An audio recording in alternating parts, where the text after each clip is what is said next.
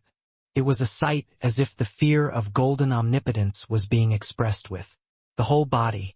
Wow, they really are another class. I can't believe they're so motivated. You will find something I can do and do it too. I guess the only way to catch up is to train like hell. Tutor Piggy Sancho and Bianca clucked their tongues as they watched Camus and Sinclair explode with destructive force in the distance. Dolores meanwhile was expanding the holy shield further, pushing back the poisonous people behind her. We must hold out until Vakir arrives. There was hope as Camus and Sinclair were currently fighting beyond expectations, watching the ground explode and tear apart in real time before their eyes. It's almost tempting to think that maybe they can hunt demons without Vakir, but that soon proved to be too much to hope for. Ho ho ho, the youngsters are lively these days, no time for old men to wear masks. A figure emerges from a thick cloud of mushrooms. He was no longer Hobbes de Leviathan. A face transformed into that of a wild beast, a black mane, eyes burning yellow like fire brimstone, and a long spear in his hand. The second corpse, Floros. Danger rating S. Size. Found in the serpent's womb deep within the gate of destruction. Also known as second corpse. One of the 10 plagues, natural enemies of mankind, incomprehensible and unkillable. I will turn the water into blood. 10 commandments, 10 top. Second corpse among the protagonists who led the age of destruction. Floros brushed the flames from his skin and said, Wraith tree, I haven't seen one in a while, it would be perfect for the hilt of my spear. As he spoke, Floros raised the spear in his hand. 2 snakes, both of them alive, became the blade. The shaft of the spear was made of dried tree trunk, and Dolores recognized the material at a glance. Hell tree. Ho ho ho, yes, that's right, Amdusius' beloved tree.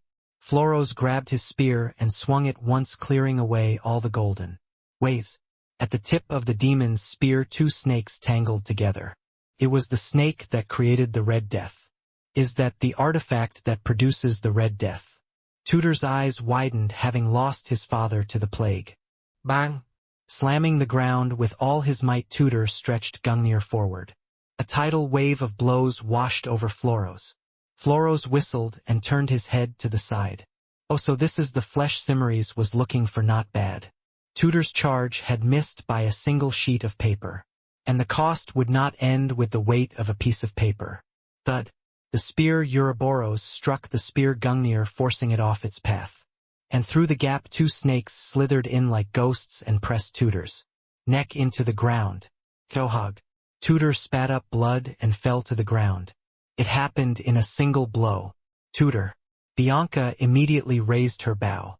Running forward, she fired a powerful sniper shot, aiming for Flauros' head. Pioiog. As soon as the dull noise of an arrow hitting the center of Floros' face erupts, Bianca grabbed Tutor and lifted him up. But Tutor's complexion was pale blue. Bianca back. It was a misjudgment to think that the arrow hit the target just by seeing it hit the face. Where Bianca turned, she saw Floros grinning, biting the arrowhead with his teeth. So this is the body Andrilphus wanted. Why was it so rushed? Then Floros stretched out his hands and brought them to Tutor and Bianca. They'll turn you both into corpses, in keeping with the will of my comrades. But Floros was cut off mid-sentence. Peace. A thin slash flew past Floros' cheek. For some reason Floros, who had remained nonchalant in the face of Camus and Dolores' combined attack, took 2 steps backwards. And in front of him stood an unexpected figure. Piggy. A man who stood up for his friends even as his legs shook. Get away from my friends. Piggy swung his sword and emitted an aura. His aura had grown stronger over the course of his time at Colosio Academy, and his survival in the harsh world. But there was something special about Piggy's attack. He had his own blood on the tip of his sword. Floros frowned as he saw numerous small scars forming on his forearms. So it's an heteromorphic body, it is also a closed form, this is why he was so disgusting. Floros' expression, which had been relaxed until now, changed. I never thought I'd encounter a homogeneous anomaly ahead of my great work. Is it worthwhile to abandon the civil war and come this far? Then the demon's fearsome eyeballs locked onto Piggy. Hick. Piggy shuddered but didn't back away. Floros' hand was slowly moving toward Piggy. Then, back off, buddy. Get out, something is suspicious. Tudor and Bianca grabbed Piggy by both arms and pulled him backwards. Tudor's spear and Bianca's snipe bounced off Floros' arm. Tudor and Bianca, with Piggy far behind them, said, "By the looks of it, he's got his sights set on you." "Yeah, I've been sensing it since the Hell Tree. There's definitely something about you." Tudor and Bianca, who were quick-witted, were protecting Piggy early on. "Huh, guys, I'm not that special. Back off." A giant axe flew from behind, slicing through Floros. Sancho hugged Tudor, Bianca, and Piggy all at once and stepped back. Before them, Camus and Sinclair's barrage fell. Quack-quack-quang. Floros stretched out his spear as if it was a nuisance and blocked the combined attack of Camus and Sinclair. Nuisances. However, Floros could not afford to relax. Bam! The power of Camus and Sinclair's combined attack had a different kind of energy. It was the holy white heat. It was a blessing from Dolores herself. Buffed by the saintess, Camus and Sinclair unleashed a torrent of holy flames to burn away the Red Death. Only then did Floros' expression harden. How annoying, since we don't know what will happen in the future. It is right to organize things in advance. The first direction Floros' spear pointed was in the direction of Camus. First, starting with the four most annoying. The two snakeheads pointed at Camus exuded a level of malice that no normal human could stand. Quack-quack-quang. A dark red storm arises and sweeps away the surroundings. Fragments of aura and poison scatter like powder, tearing and burning everything around. Hugh. Camus gritted her teeth as she saw the wraith tree shake violently. Was it because it hadn't yet deeply rooted itself into the mental world? It would need a little more time to become a giant tree. Patsutsut Tsutsutsu. A shield was hastily created and deployed, but it was unable to block the entire aftermath. The thick coat of blood she wore began to burn and reveal her bare skin. Despite maximizing her mana, she was unable to fend off Floros' power, which was focused solely in her direction. Camus. Her companions rushed forward only to be blocked by the poisonous people. In a moment of desperation, Camus gritted her teeth. They had traveled all the way to the water source, but there was no water. In fact, from that moment on, she knew she was going to die. From that moment on, death was looming in the distance. Is this the end? Camus thought to herself as she swallowed hard against the rising tide of blood. Slowly her strength was slipping away, her body slowly collapsing. Just as she was about to collapse, flutter. Camus' body, which was almost half naked, was covered with a black layer of blood. It's a memorable one. And a single black knight stood in her way. Camus let out a weak groan. Even as her vision blurred, she could somehow see the man's face clearly. Vikir Knight Hound. He was facing Floros. Oh, the demon hunter from back then. This the first time since the trial in Nakajani. Vikir did not answer Floros' question. Talking to demons was an energy drain in itself, and he didn't feel it was worth the effort. So Vikir decided to just give a short pep talk. The magic sword Beelzebub emitted a crimson aura. Flash. There was no guarantee of a one-hit kill anyway, so Vikir chose the most confident of the options. Fourth form. Fourtooth Slash. His strongest attack in his previous life and his most comfortable attack in this life. Not only does it cost almost no mana, but it's more skillful than breathing. Vikir's sword attack perfectly grasped in all four directions, biting through the space of Floros. But Floros' skill with the spear was just as impressive. Original Ouroboros, a deadly weapon, a terrifying artifact that creates red death. Floros smirked. 7 demon sword is that Beelzebub. However, there are many other weapons made from the remains of ancient demon constellations at that time. There were more than one demon constellation, and my spear is one of them. Are these the remains of demons who lived in some distant past? The two weapons containing poison were clashing fiercely, creating countless sparks. Quakwang. The red evil spirit and the dark sun clashed. Before he knew it, Vikir was using his full power against Floros. TSK. Vikir stepped back, spitting blood that had turned red from the plague poison. Madame's poison was rapidly circulating in his body. It bubbled through his veins, churning through his body as it ate up any plague poison that came in from outside his body. It had been a long time since it had reacted so violently, perhaps recognizing the Red Death as an unwelcome rival. Pakong. The original Ouroboros slammed down on Beelzebub with the tip of its two blades.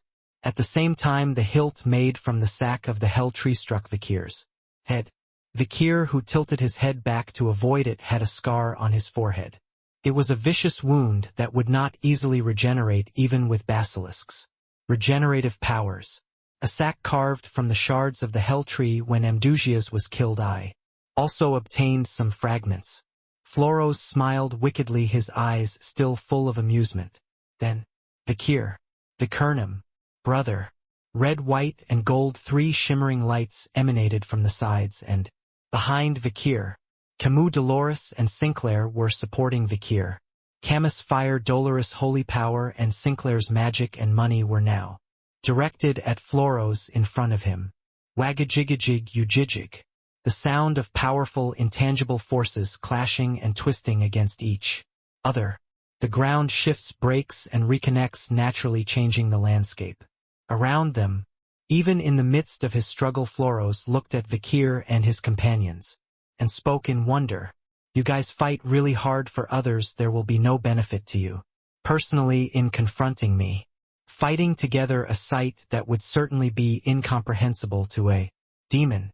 A demon is basically a being who engages in the struggle of all against all. In the first place, demons are a concept defined by humans, so they are not grouped into a single species. For example, third corpse Andrealphus and fourth corpse Cimeres are as far apart as a goldfish and a grasshopper in terms of biological characteristics. Vikir knew this and could somewhat understand Floros' puzzlement. You might not be able to sympathize with beings who don't know how to do anything other than fight and steal.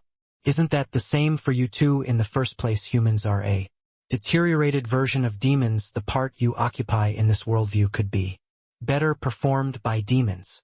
Floros smirked but continued to thrust his spear. Apart from the swinging spear, the demon's tongue also continued to wriggle. Like a snake. My poisonous soldiers have probably begun the siege by now and am very curious to see how long your friends in Tachka will hold out.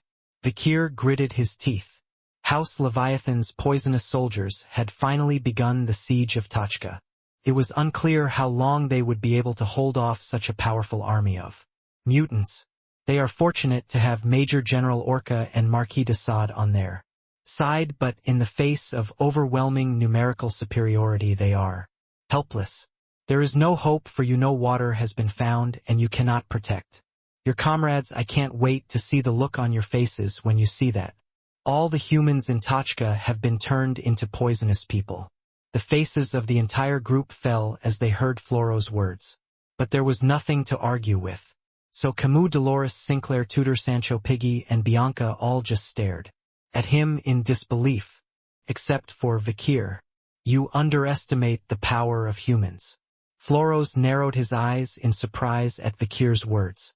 Is this the kind of situation that can be solved by force? That is unknown. I see, ha ha ha, you seem to have the most realistic personality, didn't you? That's why I say that. With that, Vikir drew Beelzebub out even longer. Eighth form, the black sun spun even more fiercely, crushing Floros. Soon the distance between Vikir and Floros has narrowed to the point where their noses are touching. Ududug Udiug. At the forefront where energy clashed with energy, Vikir whispered into Floros' ear. It is not wise to predict the future, for it changes just as quickly as you predict it. Just like right now. Floros just shook his head. Pyoyog. His vision flashes black for a moment. Floros jerks his head back with a jolt that feels like his throat is being ripped out. An iron arrow the size of a child's forearm was stuck in his temple and was trembling. An arrow much stronger than the one fired by Bianca. How tough does the bowstring have to be to send off such a large and thick arrow like that? And how strong does one's arm have to be to pull such a string? Even Floros had experienced such a powerful arrow before. A memory of how everything almost went to waste with just one carelessness. A night when he had truly feared for his life. No way. Floros turns his head in horror. Another arrow flew by this time, lodging itself in the center of Floros' forehead. Kug. Floros backs away, spraying black blood. And a thin shadow flutters over the cliff behind it. Long time no see, Husby. The female warrior turns to Vikir and offers a brief greeting. Seeing her face, Vikir can't help but breathe a sigh of relief in many ways. Ayan, a female warrior of Balak, a colleague who was imprisoned at level 10. In the Nouvelle Vague, has appeared again. Ayan smirked at Vikir, then greeted the night walkers behind them. Some I've seen, some I haven't. Anyway, please take care of me. That where can you pretend to be friends? Camus exclaims through gritted teeth, and Ayan's eyes narrow. Why do you want to be stripped off again? Kaiwea, you're behind. Camus' hostility was even stronger than when she was fighting the demon. But their confrontation was interrupted by another figure. Ho ho ho, if it's Ouroboros, you have the same name as me, isn't that? Stealing. A thick whip flew out and struck Floros across the torso. Sadie, the professor who rode all the way to Nouvelle Vague to save her. Grandfatter Markvning Don Sade. She activated Belial's eyeballs and turned into a demonized version of herself, blocking Floros' path. Tulsig. The whip swung like a snake, slicing through the poisonous people in the area. Ayan was also sending arrows and punching holes in Floros' body. I caught almost everything before, but then lost him, but not this time. Ayan, who is a native of Balak's hunting grounds, had once tried, unsuccessfully, to sneak into Leviathan alone and assassinate the patriarch. Hobbs. It is a matter of shame for Balak's hunters to pursue the same prey twice. So it's no wonder that Ayan is so eager to make amends. Pyong. Floros dodged the spur arrows with an annoyed expression. Floros forcibly pulled out the 2 arrows lodged in his head and growled, showing his fangs like those of a leopard. Fate does not change just because 2 miscellaneous things increase. Just then, 2. One more voice whispered in Floros' ear. When had he been caught from behind? Without even realizing it, they were right behind him. Through the gap that Ayan and Sadie had created. Tulsig. A large leech clung to Floros' back. The magic sword Asmodeus. A terrifying weapon that sucks the blood of its victims. It was sucking the life force out of Floros' body in a single gulp. Kahag. For the first time, a bloody scream came out of Floros' mouth. Vikir's eyes narrowed as he recognized the face of the figure holding Floros. Tightly behind him, a body connected to the magic sword, Asmodeus, black veins covering the entire body and a black aura fluttering fiercely over the shoulders. Black Tongue. An old acquaintance from Nouvelle Vague whom he had thought he would never see again glared at him. A world where red evil spirits run rampant. The saints' tears stored deep within Tachka Fortress were drying up. The holy water that the priests led by Dolores have been sprinkling all over. The walls is running out, and so are the poisonous people's attacks. The walls once so high were now much lower. The ground had been raised by the many corpses of the poisonous people that had fallen from above. The siege began at dawn and continued until nightfall. Kwakwang. A black palm rose above the castle wall. The palm, larger than the average soldier's body, was rotting with poison. A mutant whose combat strength easily surpassed that of a poisonous common soldier emerged over the castle walls. It had been bathed in oil, flame, gunpowder, and nails during its climb up the wall, and its appearance was even more hideous than when it first reached the base of the wall. Poisonous people know it's a monster. Stop it if that thing gets inside the castle. The soldiers brought out their clubs and long spears and tried to push the mutant back, but it was like pushing a boulder with a toothpick. The heavily built creature was not being pushed back at all. Kerr. Then the mutant pulled itself fully up onto the walls. The first poisonous man to successfully climb the walls of Tachka was born. The creature stood nearly 6 meters tall, its tongue dangling from its missing lower jaw as it stalked its prey. Eventually the mutant spots a boy soldier who is too late to escape. The mutant raised its giant palm. AAA awe. The boy soldier tripped over a stone beak on the ground and could only cry out, not even daring to anticipate the weight of death falling upon him. And then, Geoyog, a hideous mouth gaped open. A mouth that has everything you would expect with protruding gums, sharp teeth, and a tongue that dangles from one side. The problem is that it is stuck all over the body, not where it should be. The mouth attached to the center of the mutant's palm pointed at the soldier. On the ground. No. Several soldiers rushed to the boy's aid, but it was too late. Just then. Boom! A terrifying sound erupted. It felt as if something huge and fast had swept past in a blink of an eye. When the boy soldier regained his senses, the monster was no longer in front of him, because it was flying like a piece of trash into the sky in the distance. Boom! The flying poisonous man disappeared into the sky and soon collapsed into a blood clot on the ground. And in front of the boy soldier stood a tall old man looking down at him. Warden Orca, the overlord of the Nouvelle Vague prison guards. He stood guard on the ramparts, a large club in his hand. Hold your ground, boy soldier. With that, Orca walked up the ramparts, his club in place. His demeanor was casual, as if nothing had happened. Yes.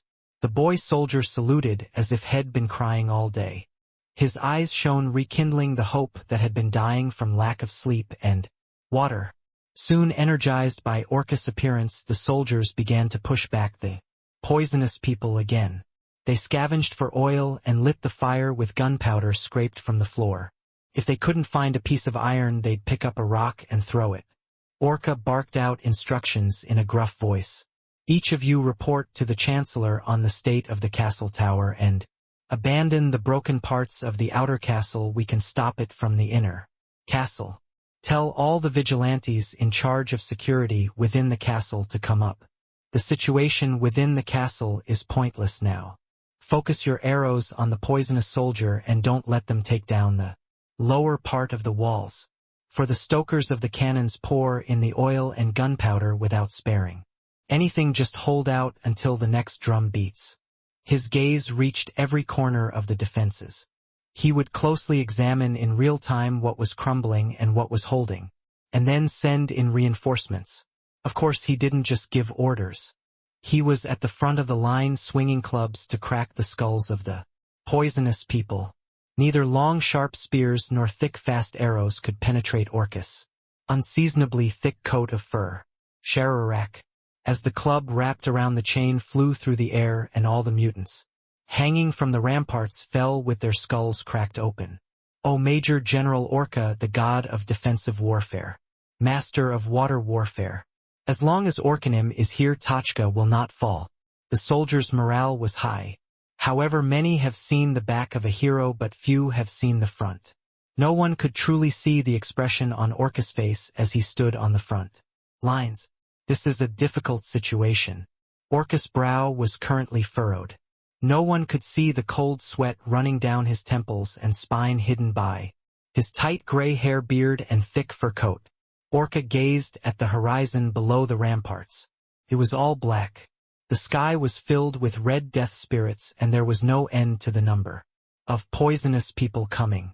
No wonder we have a civil war. The House of Leviathan was indeed powerful enough to overwhelm the combined forces of all the other houses. Moreover, each and every one of the poisonous people coming from now on were mutants of great size and power. No matter how invincible Tachka's fortress may be, it is ultimately overwhelmed. Even Orca, a master of defensive warfare, could not overcome such a numerical disadvantage, especially in a place like this where ragtag vigilantes recruited from the refugee population make up the overwhelming majority of the army. This is regrettable. If only my soldiers in Nouvelle Vague had been there. Orca fumbled with his other hand, the one holding the bloodied club. He searched for a cigarette. However, the cigarette had long since been burned off with the insides turning black. Orca cleared his throat, which was parched from lack of water. It was his habit when he ran out of tobacco. Just then, chuck, a cigarette pack was held out from Orca's right side. It was filled with his favorite thick cigars. Orca instinctively pulled out a cigarette. And then, chick, a matchstick flicked out from Orca's left side, lighting the end of his Cigarette. Orca is just about to turn his head to the side. Two giant poisonous mutants leap toward Orca. And quack-quack-quang. In the blink of an eye, the two mutants are torn to shreds. One shredded by the swirling storm of charges, the other impaled by the countless spikes protruding from the ground and ramparts. Then beneath a shower of falling flesh and blood, two shadows rose from the dust. So, who will be the next head of the prison? Two figures, a man and a woman, stood in front of Orca and asked the question. Both faces were familiar to Orca. Diorjum Soar, how did you guys get here? Major General Orca looked a little taken aback. Then a squeaky voice came from behind him. You can't see me because I'm small, I was a little taller. Orca's gaze turned to see a girl in a black helmet. Dism. She reached out and swung a bunch of Dism restraints. Pio pio pia pia peek. The poisonous people climbing the castle are instantly reduced to powerless, mannerless fools and falling down the walls. Out of the water, the effect was less effective, but it was enough to halt the poisonous people's general assault. Orca seemed surprised to see the Nouvelle Vague's wardens here. And then something happened that surprised him even more. Kilulululugsutsutsutsu. A rust-colored glow that started on one side of his vision and slowly colored the entire area. It looks like moss is growing all over the castle walls. It sprouted from between the bricks that made up the walls of Tochka Fortress, from the gaps between brick, and soon covered the entirety of the vast wall. Growling, Hiksh, the poisonous mutants climbing the walls, sticking their fingers between brick and brick, were bewildered by the greenish liquid that filled every gap they could find. It was slippery and squishy and intensely hot. Chayig. The terrifying acidic green liquid soon began to cover all the poisonous people climbing the walls. Kawag. The poisonous people scrambled to escape the melting skin, flesh and bone. But it was too late. Jeeb jeeb jeeb jeeb. The liquid that oozed from between the cracks in the stones of the wall moved, as if it were alive, engulfing the poisonous people and growing in volume as it did so. Has it even come? Orca muttered to himself as he watched the green ooze slide down the ramparts, devouring all of the poisonous people. Flubé Even the prehistoric creatures of unknown race that had inhabited the Nouvelle Vague since before it was discovered had made its appearance here. The whirlpool of slashes roars like a giant serpent wiping out the poisonous people. Diorjum spins the axe blades that have sprouted from his forearms, shredding the poisonous people beneath the ramparts. Soar was no slouch in her dwarven power either. Earthen spears protruded from beneath the ramparts, skewering the charging poisonous people in an instant. The twin walls towing the Nouvelle Vague were equally effective in the deep sea as they were on land. With only two more joining the front line, the poisonous force slowed slightly. Orca asked, feeling his strength returning a little. How did you guys know to come here? I'll explain that when we're done with the immediate situation. Diorjum replied as he crushed the head of one of the poisonous people. Apparently he had been through a lot. Orca nodded for now. The urgency now was to stop the poisonous people from trying to overcome Tochka's walls. The situation was gradually improving. Keelpudiog, Keelpudiog, Keelpudiog, Keelpudiog. A giant greenish liquid bubbled up and slid down the walls of Tochka. The green liquid flowed down the slightly sloping walls, which were designed to protect against artillery fire, and then began to engulf all of the poisonous people climbing the walls. Flubber, the most mysterious creature in Nouvelle Vague, had made its appearance here. J-job, J-job, J-job, J-job, J-job, J-job, J-job. Covering an enormous area, the green liquid monster began to fatten itself by devouring all the poisonous people it could find. Those swallowed into its body struggle desperately, only to fall deeper and deeper into its bottomless slime prison. Pusicising. Orca clucked his tongue at Flubber's insatiable appetite, which consumed even the mutants. How did that thing get here? This time Soar answered. It must have followed us when it ran out of places to live, for it was a prehistoric creature that was quite attached to the place called Nouvelle Vague. Followed us voluntarily. Did it have any sense of loyalty? No, I think it just followed the scent of its prey it had once consumed a certain poison in prisoner called Saketh, and it must have liked it quite a bit. Soar was right. Indeed, Flubber had been feasting on Leviathan's poisons, and apparently the very idea of Red Death was quite appealing to Flubber's palate. And since they had been bred to be even more potent than they smelled perhaps, their flavor would be even more intense. I'm glad to see you like the taste. Orca couldn't help but say this with sincerity. He had to admit the poisonous mutants that had been plaguing Tachka so relentlessly seemed to Flubber to be nothing more than a big lump of candy.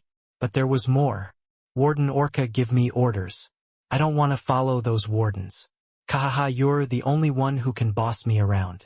Behind Diorjum, Soarb Disum, and Flubber countless other figures peered. All of them wore the uniforms of Nouvelle Vague's guards. The guards of the Nouvelle Vague. An elite group of all-stars who spent their days in the harsh environment. 10,000 meters below the surface of the sea, working more like service than work.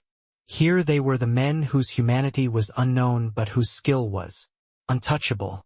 A grin appeared on Director Orca's dull face. Then he blew a puff of smoke from his cigarette and shouted, "Now it's a suppression formation, give those foolish dead men their due. The prisoner must be returned to where he belongs, the same goes for the dead." The guards of Nouvelle Vague chuckled and crossed their arms. Then the guards began to take control of the front lines, leaving the vigilantes who had volunteered among Tachka's refugees behind. Those who can't use mana stay back. What, you're joining the war with your kid? You're out of your mind, get back. This is for people like us who have nothing to lose. These were people who had spent their lives preventing and quelling riots. The poisonous people display began to collapse in the blink of an eye. As the old guard joined the front lines, Orca's skills as a master of warfare were truly shining through.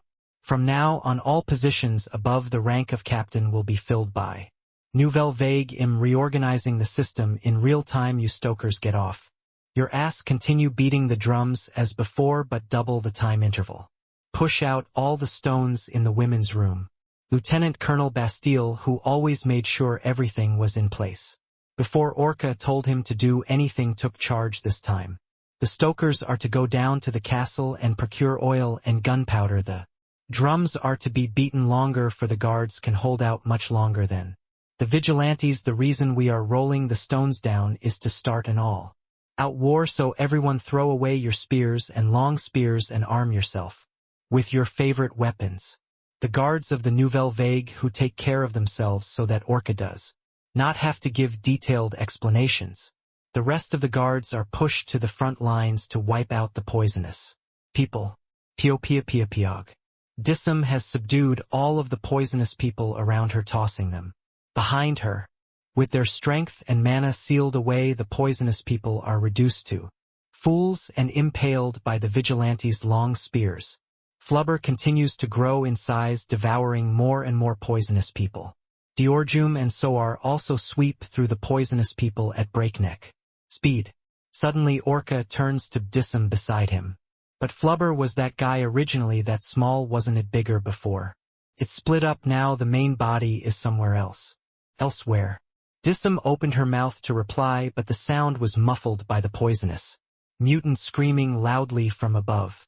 Orca asked once more, "Wait, if you're all gathered here, does that mean he is alive too?" Disum immediately understood who Orca was referring to. If it's Black Tongue, he never made it out of Nouvelle Vague and died. I see. Orca clicked his tongue for a moment, then spoke. It had to be done. We're better off without that rebellious behavior. It only divides our allies. Well, it's not quite gone though. The unintelligible words from earlier kept coming. So is Black Tongue dead or alive? Just when Orca thinks he's about to get a proper answer. Boom! The walls collapsed in front of him, revealing a giant poisonous mutant.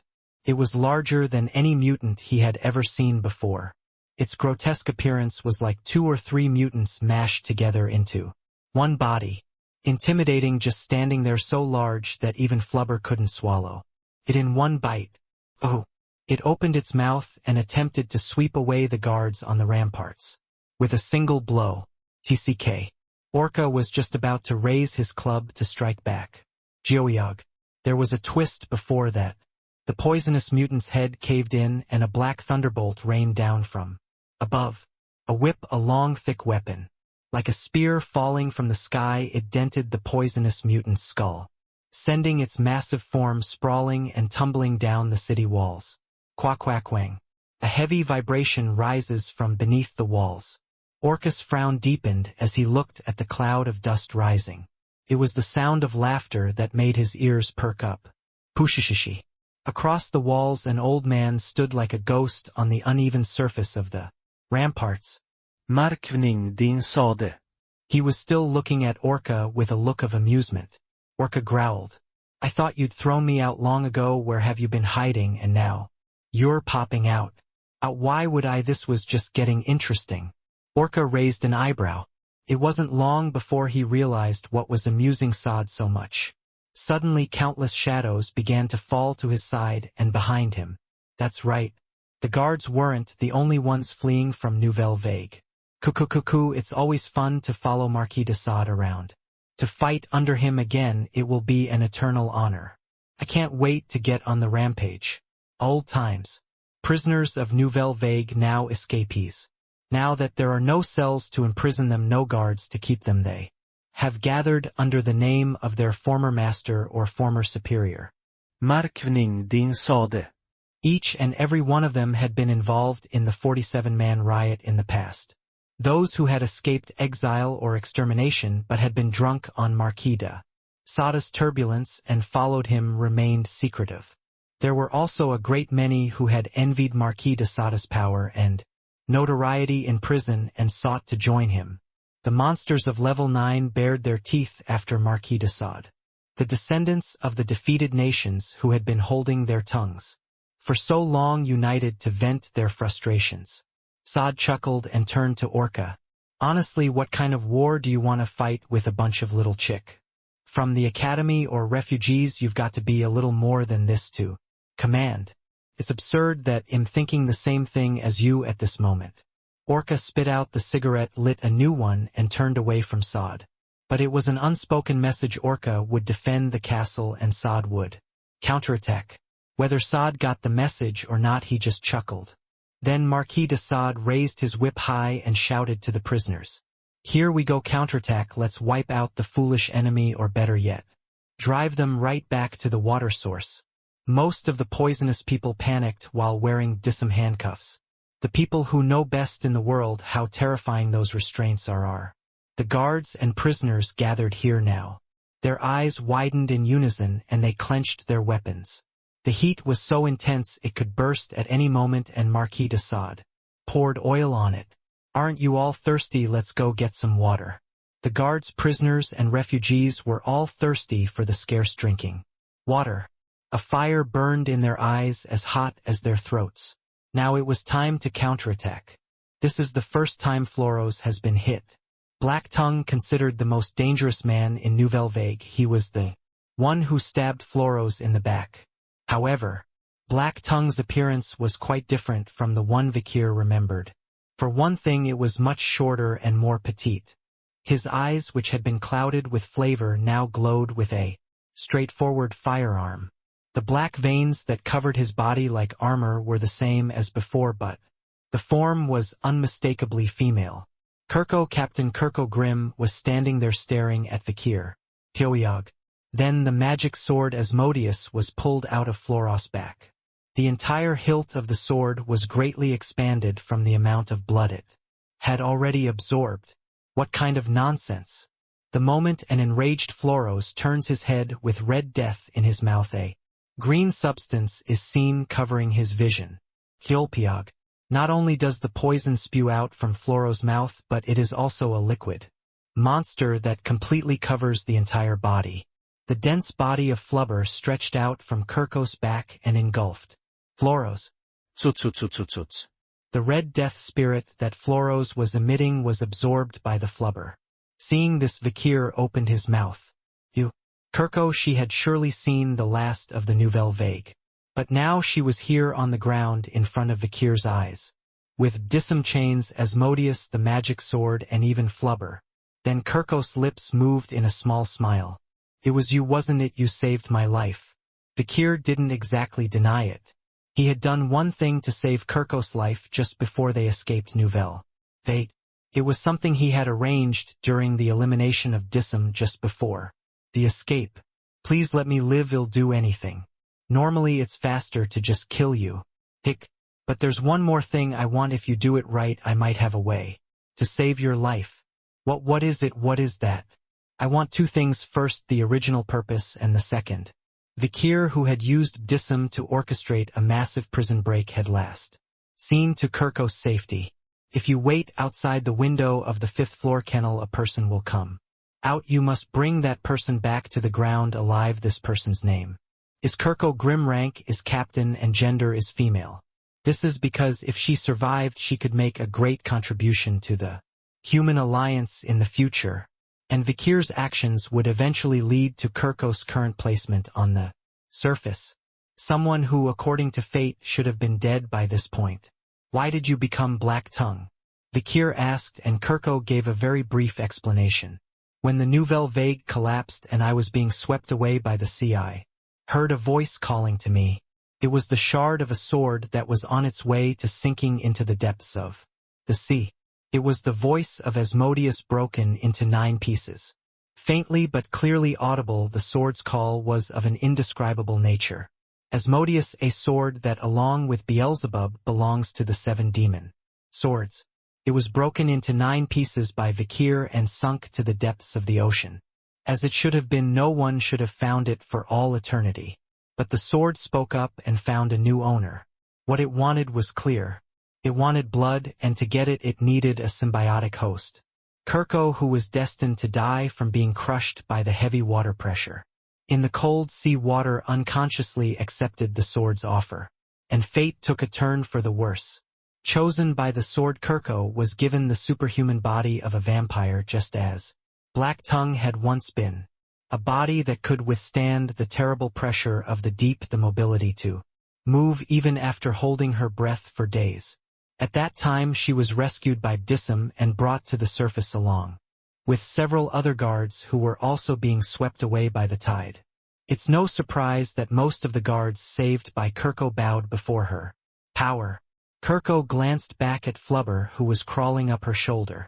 I rescued this one along there too. I think it's because it has a strong attachment to the place called Nouvelle Vague. For some reason Flubber hadn't left Nouvelle Vague until now. Its strong attachment and obsession with the place is documented in ancient texts. Kirkos' decision to stay and share her last moments with Nouvelle Vague, despite its collapse, must have impressed the liquid creature greatly. As a result, Flubber stays by Kirko's side, acting very friendly. As for Kirko, its Bodis acidic ability is not particularly evident, so it appears that she can control it. Vikir looked at Kirko and thought for a moment. So much talent, so much potential, and so much luck to sweep all the odds in your favor. Maybe he had rescued an absurd butterfly from under the wheel of fate. And the butterfly effect was a wonderful one. Quakwang. Kirko, who can wield the power of the Dissim chain, the magic sword Asmodeus, and Flubber at the same time, is truly Nouvelle Vague itself. She blocked Floros, who was spouting red death, very easily, while Fluros, wrapped in the Dissim chain, panicked at the sudden interruption of his mana flow. Flubber ate the red death and Asmodeus slipped through the gap. Pyoyog. Asmodeus once again sucked blood into Floros' mouth. Ugh, where do these things come from? The Nouvelle Vague's extraordinary powers, hidden at the farthest reaches of the depths, were foreign even to Floros, who had carefully studied all aspects of the human world. Quakwang. Kirkos' attack was cut short as Floros swung his original Ouroboros. But it was enough to buy time. Kirko stepped back and said, "Since then I've met Ian and traveled here with her, and I've heard a bit about you. I gave her a lot of advice since she seemed to be quite confused about her identity, that the surface is a good place to live, even if it's like this. I'm a woman with quite a warm heart, husby," Ian said, jumping down beside Kirko. The Balak's attitude toward nature must have been a great lesson to Kirko, who was new to the surface. "I searched for you. As soon as I came to the surface, you forced me to live when I didn't want to, so you're to blame." Kirko stared at Vikir, her gaze unwavering and proud. Then there were hands on Vikir's shoulders. You need to talk to me privately later, boyfriend. I'm a little bit curious about the responsibility. It's a responsibility. Brother, who's that uniform girl, and where did you get into trouble? Camus, Dolores, and Sinclair surrounded Vikir, giving off an odd aura. At that moment, ho, I don't think now is the time to leisurely talk about the latest news. The demonized Sadie interrupted. She swung her whip at the swarming poisonous people. Kirko and Ian stiffened as well. They went out to sea and made a raft out of corpses, were attacked by a swarm of sharks on the way, fought a naval battle with a mysterious ghost ship, and so much more. There's a lot more to the story, but that's for another time. Later, after slaying the demon, it would be enough to solve the story all night long. You've brought some pretty troublesome stuff with you, but it's not a game changer just because it's unusual. Floros glared at Vikir and opened his mouth. His repaired original Ouroboros was ready to spew red death again. Vikir lowered his stance and faced Floros. Certainly the addition of Ian and Kirko would be a great boost to the battle, but they alone would not be able to hunt down the Floros in front of them. Vikir was planning what to do next. Uaewa. Tudor's cheer came from behind. Tudor running around looking backwards. Soon Sancho Piggy and Bianca join in, their voices rising in excitement. Vikir jerked his head back. He could feel the ground vibrating slightly. Do-do-dug, do-do-dug, do-do-dug, do-do-dug. The sound of hooves shaking the earth, a roar of triumph. Uaewa. An army with 4 banners was approaching at incredible speed toward them. The barracks of the poisonous people crumble. The poisonous soldiers were trampled like rotten leaves. Mage Master family Morgue. Faithful Saint family Quo Vadis. Tycoon family Bourgeois. And the iron-blooded swordsmen, the Baskervilles. All 4 allied houses were sending reinforcements here, each with their most elite troops. Kirko wiped off her cold sweat and smiled slightly. Well, it was worth to gain some time. They could see the Salvation Army coming. The expressions of the group members present became determined again. Vikir also raised his head and looked at Floros in front of him. Floros' expression was crumpled, as if he hadn't expected such a situation. Now the stage was slowly approaching its conclusion. Powerful poisonous mutants burst through the ground. Each one of them is a monster with a huge and hideous body. One of the men at the forefront of the reinforcements drew a crimson sword and began slicing the poisonous mutants into pieces like rotten radishes. Piog. Osiris, the young lord of the Iron Blood Swordman family, stood tall over the corpses of the poisonous people who were collapsing with a fountain of blood. Eat a lot, nephew. Osiris swept away even the evil spirits of the Red Death and turned his head to the side. There stood a girl with black hair and red eyes. Yes, uncle. Not Uncle Sam Chun. Uncle. I'm sad, why don't you call me Sam Chun? But before Osiris could finish his sentence, the Pomeranian stretched his hands out in front of him. Suts. The wraith tree grew. Dark red ghosts rise above the corpses of dead poisonous people as if they were being pulled out. Skull-shaped berries burst open on its gnarled branches. A battlefield is the best place for a wraith tree to grow. Then, Kaya. From behind Pomerian, one of the surviving poisonous people rushed forward, dragging his battered body. It was a cunning creature that had been lying on the ground like a corpse the entire time. It stretched out its long arms to grab Pomerian. Peak. 3 strands of strikes sliced through the poisonous people's arm. Fluttering. 3 black wisps of blood stood in Pomerian's way. Highbrow, midbrow, and lowbrow. They looked up at the mountain peaks beyond the dead bodies of the poisonous people and murmured, "Let's go, our Lord is waiting. Is waiting. He is waiting." The trident of Baskerville, no, the trident of Vikir. They were escorting Pomerian and leading the knights to the summit. Of course the road to the mountain peak was long and difficult. With so many poisonous mutants rampaging like demons, even the strongest knights could not easily break through the walls of the siege. That was until the 7 counts of House Baskerville stepped forward. 6 shadows stretched across the battlefield, which was entirely covered with dark red aurora. The 6 counts minus the long vacant seat of Cane Corso emerged from the mountain of corpses. Boston Terrier Les Baskerville, leader of the Knights of the Pit Bull. Great Dan Les Baskerville's, leader of the Knights of the Mastiff. Isabella La Baskerville, leader of the Knights of the Doberman. German Les Baskerville's, leader of the Knights of the Shepherds. Metzgerhund Les Baskerville's, leader of the Knights of the Rottweiler. Siuchulin Les Baskerville's, leader of the Knights of the Wolfhounds. Having spent their entire lives on the battlefield, they quickly adapted to the war against the poisonous mutants. Pio. Boston Terrier beheaded a staggering number of poisonous soldiers in a long series of strikes. Waves of blood rushed from the ground and showers of blood fell from the sky. I probably caught the most on this battlefield. However, bang! With a deafening bang, a gigantic fleshy poisonous mutant fell backwards. Great Dan, who had punched a hole in the demon's huge head, walked out wiping the blood from his knife with the hem of his clothes. What's the point of catching many? You have to catch the big one. I've probably caught the biggest one on this battlefield. Bullshit, catching a lot is the best. Are anglers competing based on what they catch? Even if you catch just one, it's best to catch the big one. Just then, Geoyog. A black slash was drawn between the bickering Boston Terrier and Great Dan. One of the poisonous mutants fell to the ground in half and Isabella stepped forward. Her path was streaked with blood. At first glance, she had killed far more poisonous people than Boston Terrier. Among the piles of bodies, there were often larger ones than Great Dan had killed. If you have time for bullshit, why don't you cut down one more? Boston Terrier and Great Dan grunted and averted their gaze. It was always a losing proposition with that young smart woman, whether they fought with swords or words. The other counts were pushing the poisonous Pialp to near pulp. German fiercely charging through the ranks as if he could not lose to. Isabella Metzgerhund flashing his 6 teeth as if to prove that he was the best of the 6th form, and Siuchulin 4th form master, who unusually insists only on the 4th form. Each of them is unique and violent, and they tear apart the poisonous Pialps. Siege with ferocity.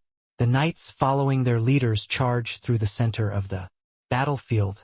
Soon the senators of House Baskerville also appeared on the front lines. Old men with bushy eyebrows and long beards wear black iron armor, slicing and dicing the poisonous Pialp.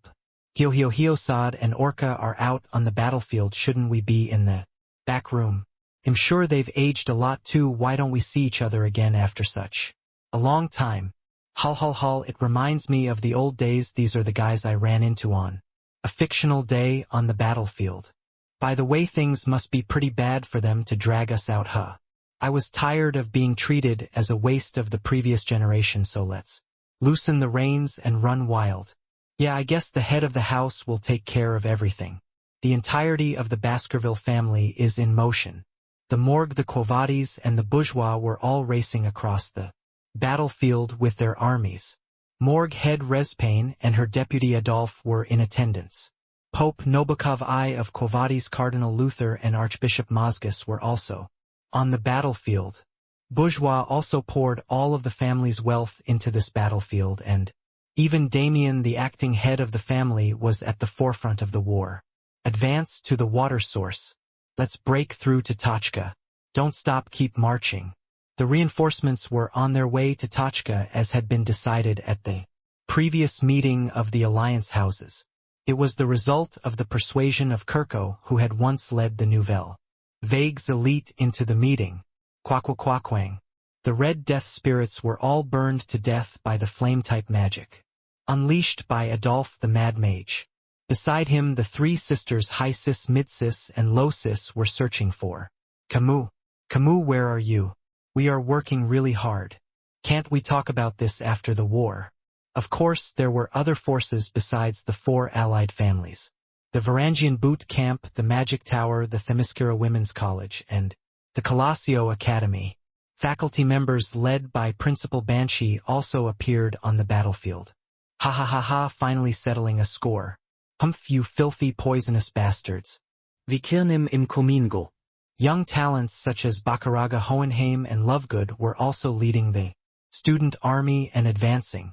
Even Pushishishi, what's this? We're going to be late for this fun feast. Even Tachka's counterattack force led by Saad had reached the peak. A large army of Orca and Nouvelle Vague guards, prisoners and refugee vigilantes were trampling the poisonous army relentlessly. Young master, we're here. Boss, where are you? No, why me too? Chihuahua, Min Pin and Cindy Wendy are also seen being included in the reinforcements. Did you come to see me? EW, what are you doing? Everyone else is watching. Suddenly Osiris swoops down like a bird of prey and embraces Cindy Wendy with a huge smile on his face. And there was a gaze looking down on it all from a mountain peak. Vikir and Floros, the demon hunter and the demon king, stood sharply opposite each other. And behind Vikir stood Camus, Ian, Dolores Sinclair and Kirko. Flash. The eighth form of Baskerville, the black sun, rose high in the sky. Surrounding it were scorching flames, iron skewers, powerful rain of arrows.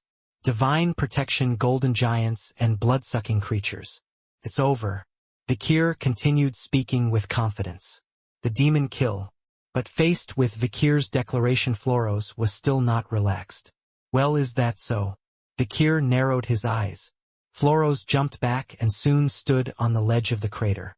That was the place where Vikir launched a slash to clear the waterway before the battle began. Peering into the deep furrow, Floros smirked. You've come all this way and there's no water, aren't you disappointed, my friends? It doesn't matter if I can kill you here. No, we should at least have water considering the refugees in Tachka. Still frowning, Floros waved his hand into the dark void. And he held out his tightly clenched fist in front of Vikir. What do you think is in here? Vikir didn't enjoy talking to demons and he didn't want to know what was in that fist. But before Vikir could answer, Floros opened his fist wide. It was a nymph. Vikir's eyes widened and Floros chewed and swallowed the shivering nymph in one bite. He smirked and opened his mouth to speak. Actually, if it's water, it is a lot. Floros raised the spear he was holding high, and he said one last thing. You should have dug a little deeper.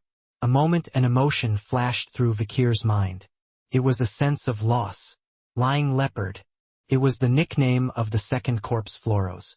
It is Floros' habit and ability to tell plausible lies about everything. Vikir hesitated. He couldn't predict what Floros was after or what his motives were. And then, as Vikir had predicted, Floros revealed something he had been hiding. Quakwang. The demon's spear struck the bottom of the cratered pit. And then something incredible happened. Quack-quack-quack-quack-quack-quack-quack-quack-quack. A tremendous amount of water gushed out from the point of Floros' spear. Minpin's information was not wrong. There was indeed a water source in the crater. But when Camus, Ian, Dolores Sinclair and Kirko saw the water gushing out, they couldn't help but wonder. What's going on? Why are you suddenly finding water sources? It's suspicious. What are he planning on doing, handing over drinking water? He's voluntarily giving us water in this situation. I have a bad feeling about this. They couldn't fathom why the demon was so willing to give them water. And in this situation, Vikir was the only one whose expression changed drastically. Vikir was the only one whose expression changed drastically. Vikir had seen all of Floros' malice in that split second when the water burst forth. Lying leopard. That's Floros' nickname, the second corpse. It is his habit and skill to tell plausible lies at every turn. He has the ability to make others believe his lies, and he is adept at deceiving others with various tricks. Pipiong. The embankment collapsed and the underground water inside burst out. Quack-quack-quack-quack-quack-quack-quack-quack. A huge amount of water gushed toward the ground. The water in the underground lake was clear and clean enough for the nymphs to live in. So the absence of water at the source was a false proposition created by Floros. The problem was that Floros' spear was stuck right where the water flowed. Shiririk. Two snakes gaped at the stream. The water grazed their razor-sharp fangs and instantly turned red. Yes, as soon as Floros opened the waterway, he was releasing a huge amount of plague poison into the water. It was the same trick that had infested the Usher mansion. What water? There was actually water here. Oh my God, I thought I was going to burn my throat out. But the color of the water is weird. It's groundwater, maybe there was some dirt mixed in. The soldiers were delighted to see the water flowing down the slope. They put their mouths to the pale reddish water and gulped it down. The reaction was immediate. Hyohug. Those who drank or touched the water began to vomit and have seizures. Yuag, it's poison. You've been turned into a poisonous man. Don't drink the water. Quickly bring the priests. The priests quickly applied their spells and the soldiers didn't turn into poisonous people. But the damage done by the massive drain on their holy power was irreversible. Don't drink the water. Spread it backwards, they must not drink the water. Don't even touch it. The soldiers spread the message to their comrades below. But the water was going down much faster than the messages were spreading. Also, many of the soldiers in the back of the line resisted the advice to not drink the water. What's going on, guys? Why are you telling us not to drink water? I don't know, are they trying to keep it all to themselves? All this water, isn't it because you get diarrhea or something if you drink anything? Kahahaha, I don't care about that, I have a strong stomach. There was great chaos in the rear troops. People turning into the poisonous people writhing in pain, and priests wasting tons of holy power to heal them. Watching all of this, Floros burst out laughing. Ha ha ha ha ha, how's that demon hunter spectacular, huh? Floros imbued the hand holding the spear with even stronger magic power. The water began to turn a dark blood color. The original Ouroboros was producing a massive amount of poison even now. The reason Floros was able to spread the Red Death across the entire continent and create an enormous number of poisonous soldiers was probably thanks to the unique abilities of that spear, which was no different from his alter ego, Chayig. Vikir drew upon Madame's poisonous blood and burned away all the plague poison that had entered his body. At the very least, Madame's poison should be enough to suppress the Red Death. However, it was impossible to stop all of the Red Death that was dissolved in such a huge amount of water. The gravity of the situation began to dawn on everyone in the group. The water from the source would surely flow down the hillside and reach Fort Tachka. Refugees suffering from starvation due to insufficient drinking water will definitely drink this water in a hurry, and the result will be, I told you, it'll turn all the trash in Tachka into poisonous people. Man of my word. Floros laughed, his face contorted. The turbulent waters rushing down the mountain valley were now stained red. At this rate, even the Salvatio forces rushing toward the water source here would be swept away and drowned. And the refugees left behind in Tachka unaware will drink the water and turn into poisonous people too. Vikir gritted his teeth at this horrifying realization. He shouldn't have come to the source, he should never have left Tachka. He should have stayed within the walls, locking the gates, even if it meant dying of thirst. In the end, they had fallen for Floros' trick, and they would all be poisoned. Vikir quickly looked away. Dolores was there, nodding her head with a determined expression. We must not give up until the end, for miracles only come to those who act. Dolores clasped her hands together and released all of her remaining holy power. Pas. The white pillar of light she created cleansed the water around her. But it wasn't enough. It would be impossible for Dolores to purify the entirety of this huge waterway with her power. Dolores' expression frowned. Sweat poured down her face and she felt like she might collapse at any moment. Just then, tuck, there was a hand on her shoulder. Vikir Night Hound rested on Dolores' shoulders and gave her strength. I'm sorry, I need a place to lean right now. Dolores' heart began to pound hard as she watched Vikir shake his head in disbelief. The thing she had always hoped for had happened. She would never forget the moment when the scarred hound who never relied on others rested his head on her shoulder for the first time. I can't let you down, Vikir. Dolores' eyes changed. Miracles are granted only to the first to reach out and to those who believe. And do it shall surely happen. Dolores knocks on the door of limitation while reciting a prayer. Her soul resonates and a pillar of pure white light emanates from her. And all the priests of Kovadi's house, seeing the holy light she emits, begin to purify the waters with all their might. Pause. Martin Luther unleashed a massive shield of holy defense, washing away the entire wave. Mazgas and the rest of the elite priests of Quo Vadis followed Dolores' lead, and stood in front of the red tide. To their surprise, the color of the bursting wave cleared for a moment. The red energy was slowly draining away. However, ha ha ha ha ha ha, are you fools? Floros stood atop the rock sneering at the priests who were trying to purify the waters. Holy power is not infinite, and how long do you think you can keep the poison at bay? It would be more efficient if you saved it and used it to escape. The demon's words were reasonable. A huge amount of poisonous water flows through the mountain peaks. Even if they could hold out for a while, the situation was already effectively over. A wave of red death would soon wash over the reinforcements, and by extension the countless refugees who have flocked to Tachka. It seemed self-evident that the world would soon be filled with poisonous people infected with the red death. But then, Quakwang. Vikir still hadn't given up as he formed 8 teeth toward Floros. Futile endeavor, demon hunter, for soon it will be a world of poisonous people down there, and no matter how vicious you try, your world is doomed. But the determination in Vikir's eyes was enough to shut Floros' mouth. Your poison is certainly strong, far beyond my expectations. But at best your poison has only defeated me, not this world. As he spoke, Vikir's eyes blazed with a terrifying light. Do not underestimate this world. Vikir pushed forward with all his might, his feet planted on the ground of the world head grown up in. He put his entire weight on his big toe and ran so that the tip of his forehead was the farthest forward. Black Sun, the 8 strikes swung fiercely, tearing through Floros' body. Quack quack.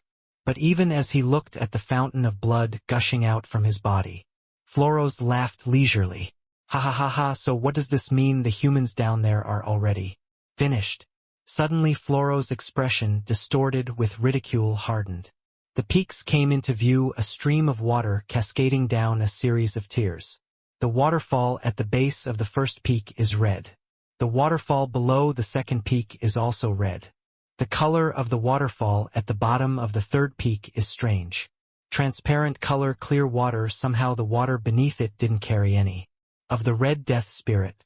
What happened to the water in the area we missed? Who purified that place? The priests who were purifying the water were also puzzled. The soldiers at the bottom of the mountainside drink the flowing water and tilt their heads. Why did you tell us not to drink the water? It's fine, it's so clear and cool. Ouch, didn't the guys who went up first lie so they could drink all the water? There's so much. The soldiers were right. The water that began to flow down the peak was crystal clear, even though it was untouched by holy power. The water was flowing swiftly toward Fort Tachka in the distance. What's going on? Floros stretched out his neck with a dumbfounded expression. Only then did the view of the mountainside below come into focus. Gulp, gulp, gulp, gulp, gulp, gulp, gulp. There a giant spider the size of dozens of adult men combined stood against the current, drinking water. A spider with its head buried in the waves, sucking in huge amounts of water. A radius of tens of meters of red death could be seen swirling around it, being sucked in. Wait a minute, where have you seen a lot of spiders? No way. If it's a poison-eating spider. Oh my god, that thing. Are spiders on the ground supposed to be that big? The spider's performance was so impressive that Camus, Ian, Dolores, Sinclair and Kirko each had something to say. Vikir's face lit up. Baby madam. The one we lost so long ago had reappeared with a much larger body and more powerful poison. But Floros' momentum was not dead yet. What can a spider do? It's quite large for a spider, but that's all it is, a spider at best. Floros shouted nervously. He firmly believed that the appearance of a single spider would not turn the tide of the battle. However, Pajig, that steadfast attitude was shattered as the landscape beyond the spider began to reveal itself. Kung. Another spider appeared. This one was just as big as the original. Crawling up beside the original big spider, it too began to suck up water and absorb the red death. Kung. Another giant spider appeared next to it. Kung kung kung kung kung kung kung. And again and another. The spiders just keep coming. The number of spiders was already beyond counting. Moreover, the spiders that kept appearing were much bigger and fatter than the first ones. Then, Vikir's mind flashed back to the words that Cindywendy had said not long ago. Speaking of Balak, it seems that has gained a new guardian recently. Apparently they say it's quite a trusty friend. Balak's new guardian, a trusty friend. Now that I think about it, is it already time for it to get dark like this? The night that had fallen around them was unusually dark. But when he looked up, the sun was still hanging at the end of the sky. So why is it so dark here? Floros jerked his head up. There he saw something huge almost blocking out the sky. At first glance one might mistake it for the night sky. SSSSSSSSS. The leaves of the nearby trees rustle in unison. It was casting an even thicker shadow over the peaks here. Extremely. Slowly. Absolutely. No sound. It was so close. It's approaching without anyone knowing. Stealthily. But with a clear purpose. Miracles are sure to happen to those who believe. Dolores covered her mouth with her hands and muttered in a low voice. Anyone who saw what was happening in front of their eyes could say that even if they were not members of the Lewin Church. A horde of giant spiders and the single largest spider of them all. Time has passed so quickly that the baby madam who was once as small as a lump of dust has now become a mother with a gigantic body. A huge mother with a bunch of small children who look exactly like her. Can't believe it. You're much bigger than Madam Eight-Legged. The Madam Cub was so huge that even Camus and Ian, who had seen the mother before, could not hide their surprise. It was like a mountain moving. Quack quack quack quack quack quack quack wall. A wall of spiders blocks the stream of water polluted by the Red Death. A spider monster from the world. For a creature that thrives on poison, the Red Death was like the first fatty meal they'd had in a long time. The power, size, and gluttony of the spiders, which even demons were reluctant to confront, blocked even the seemingly unstoppable wave of Red Death. Gulp, gulp, gulp, gulp, gulp, gulp, gulp, gulp. The streams that the spiders touched became clear and transparent again. The Red Death aura was being cleansed away by the countless spiders. The priests on one side, the spiders on the other, hold the Red Death at bay. Flubber too was devouring the poisonous people, growing in size and inhaling more and more of the Red Death. Camus and Ian were beside him, draping an arm over Dolores' shoulders. Hey, holy water vending machine, you and my boyfriend were having such a good time earlier. What should I do now that I'm sad that I have less work to do? That's a shame. And who's the vending machine? It is blasphemy. And why is Vikir your boyfriend in the first place? Oh, I also benefited from this saintly juice a long time ago, ha ha ha. Juice. Behind him Sinclair was barely holding back her laughter, and Kirko was just standing there with a sullen expression on her face. Then in front of everyone Madame Cub bowed her head. Kugagagugagu. The cub slowly lowered her face to where Vikir stood. The sound of the carapace rubbing against the carapace surrounding the joint was transmitted like an earthquake through the ground. It's a bit strange to see a fully grown adult. Vikir looked at her with some wariness. However, Panxis. Madame Cub lowered her head in front of Vikir and smiled brightly.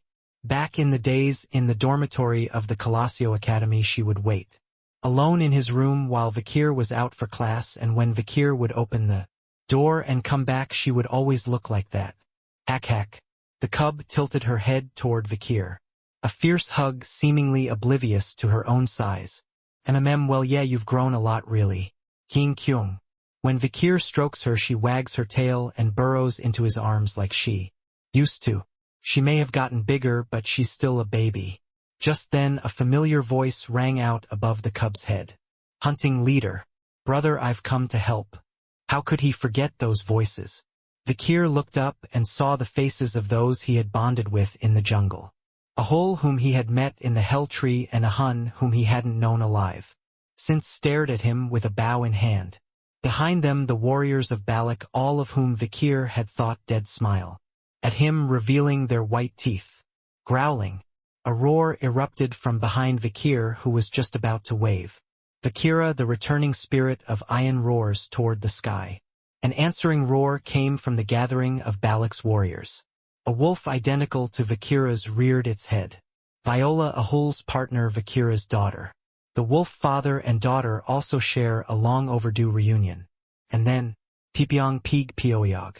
The fearsome archery of Balak's warriors began to push the poisonous people back. Ahul's performance in particular was almost unrivaled. Based on the stats she had gained from the Hell Tree, she was overwhelming the strength of even the most elderly Balak warriors. You've improved a lot, Ahul. Hunting leader. Ayan patted Ahul's head roughly. Ahul's eyes filled with tears as soon as she saw Ayan's face. Meanwhile, Vikir landed on his side and asked Ahun, "What about the chieftain?" She was attacked by a demon in the form of a horse she still suffered from the effects of her battle with Adonai, but she broke the tip of the demon's horn. Vikir nodded silently at Ahun's words. Perhaps the reason he was able to defeat Amdusias so soon after emerging from the Hell Tree was because of Aquila's previous battle. Amdusias hadn't been able to overcome the aftereffects of Aquila's power. Then a hand tapped Vikir on the shoulder. "Kirko," she said with her eyes shining. "Now is your chance, it's time to strike back." Vikir nodded his head in agreement. Soon all the reinforcements began to push toward the peak. Capture Leviathan's lord. Baskerville Morgue, Quavadi's bourgeois Tachka reinforcements, and even Balak. And the spiders. Floros became the target of all who gathered here. Floros shakes his head in disbelief. But the tide of battle has definitely turned. Even his secret weapon poison release has been neutralized by the priests of Quavadi's and the spiders of the jungle, making things quite difficult for the demon. Furthermore, the warriors of Baskerville and Morgue were now tearing through the poisonous people with terrifying force, and the battle could be over in a matter of moments. Floros looked back at Vikir and smirked. "Yes, I admit it, I guess I saw your world too easily." A declaration of defeat came from the demon's mouth.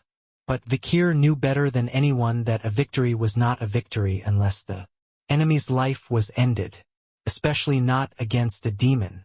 Kwang. At the same time as Vikir stomped on the ground and charged out, Floros also jumped back. "Hey, race, where we need to catch him." Floros was a strong and cunning being. All demons were, but among them Floros was far more dangerous. Vikir raced up the mountain peak intent on killing him. The poisonous people tried to stop him, but the five behind him blew away the obstacles and cleared the way. Camus, Iron, Dolores, Sinclair, and Kirko. Blazing flames, iron skewers, powerful arrows, holy protection, golden giants, and vampiric creatures overwhelmed the wall of poisonous people who tried to protect Floros from Vikir. Then Vikir broke through the crumbling wall of poisonous people and grabbed Floros from behind. Demon. Black Sun, 8 ferocious teeth bared. Kill. The Hound had a strong killing intent. Just then, "Oh my son." Floros suddenly turned his face over. A black shadow flashed in front of Floros as he pulled back the leopard skin, revealing the facial hide of Hobbs, the head of House Leviathan. At the same time, Kong. Vikir had to lift Beelzebub to block the heavy scythe falling on the top of his head. Flutter. The black scythe, tattered from countless battles, swung around. The harvester who breathes out a thick fog of poison blocking Vikir's path. Quagajigig. Sword and scythe clash, creating countless sparks of fire. But the harvester was no match for Vikir. The more teeth there were and the more dizzy the sword strike, the more the harvester was being pushed away by Vikir mercilessly. "Some poisons don't work on me." After speaking, Vikir removed the scythe with his sword and at the same time struck the harvester's chest with his palm. Thwack. A heavy crack sounded from the harvester's breastplate as it cracked open. But Floros was unperturbed.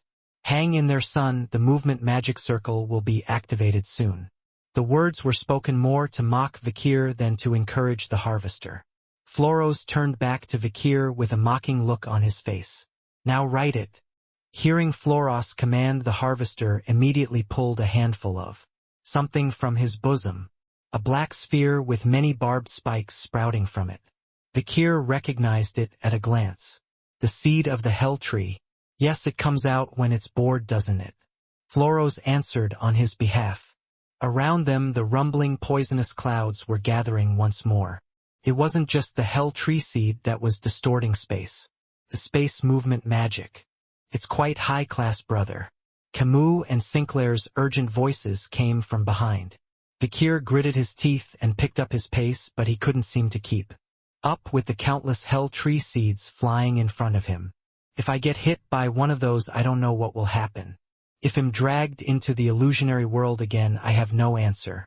If he were to be dragged into the hell tree once more in such a desperate time of war, it would be a terrible thing indeed. Vikir had no choice but to give up on the frontal assault. But at that very moment, Vikir, go! A voice called out, clearing the way for Vikir. Piopia Peak.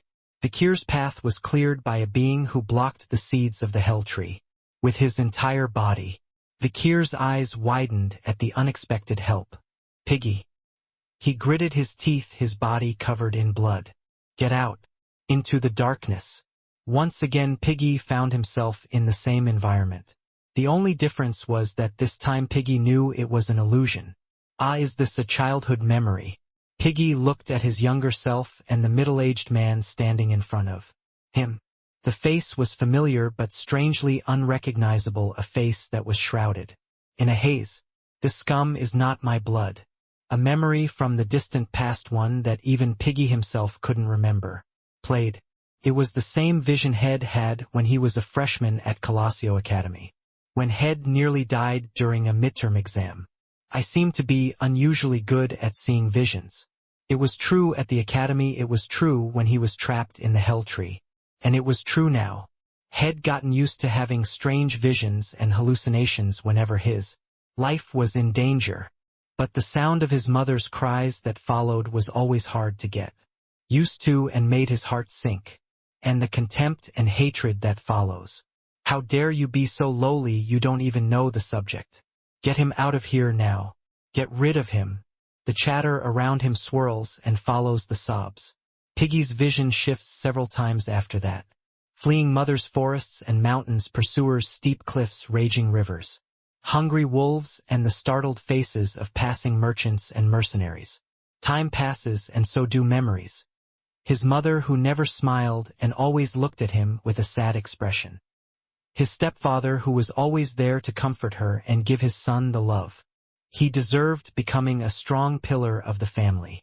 In the face of his father's devoted efforts, her mother gradually began to smile. And then came the entrance ceremony. Colosio Academy, the best university in the empire. Piggy wanted to show his mother, who was full of unhappiness, and his father, who had dedicated his life to making her happy. But it wasn't all smooth sailing. At Peggy's first school he was bullied. This was due to his timid nature. His relatively frail body, as opposed to his brilliant brain, caused him to fail various tests. The scenery of Hell Tree continuing after the Academy days. Motives who brutally kill each other. The next scene is a world in flames. Monsters run rampant, civil wars rage, and the world becomes increasingly desolate. However, Piggy was bravely overcoming all of this. Despite all the hardships and adversity, Piggy was able to hold on to life and persevere. It's okay now. It was the voices of his friends who always stood behind him. It was Piggy's relationships with his friends that always had his back even when he could have easily lost sight of the world. The blunt but warm voice behind him made Piggy smile and murmur to himself, "He's a good guy." A moment. How come to think of it? It was the same voice Head heard when Head fought Amdusias the fifth Cimmerius, the fourth, and Andrealphus the third. A good man. An auditory hallucination that embarrassed countless demons.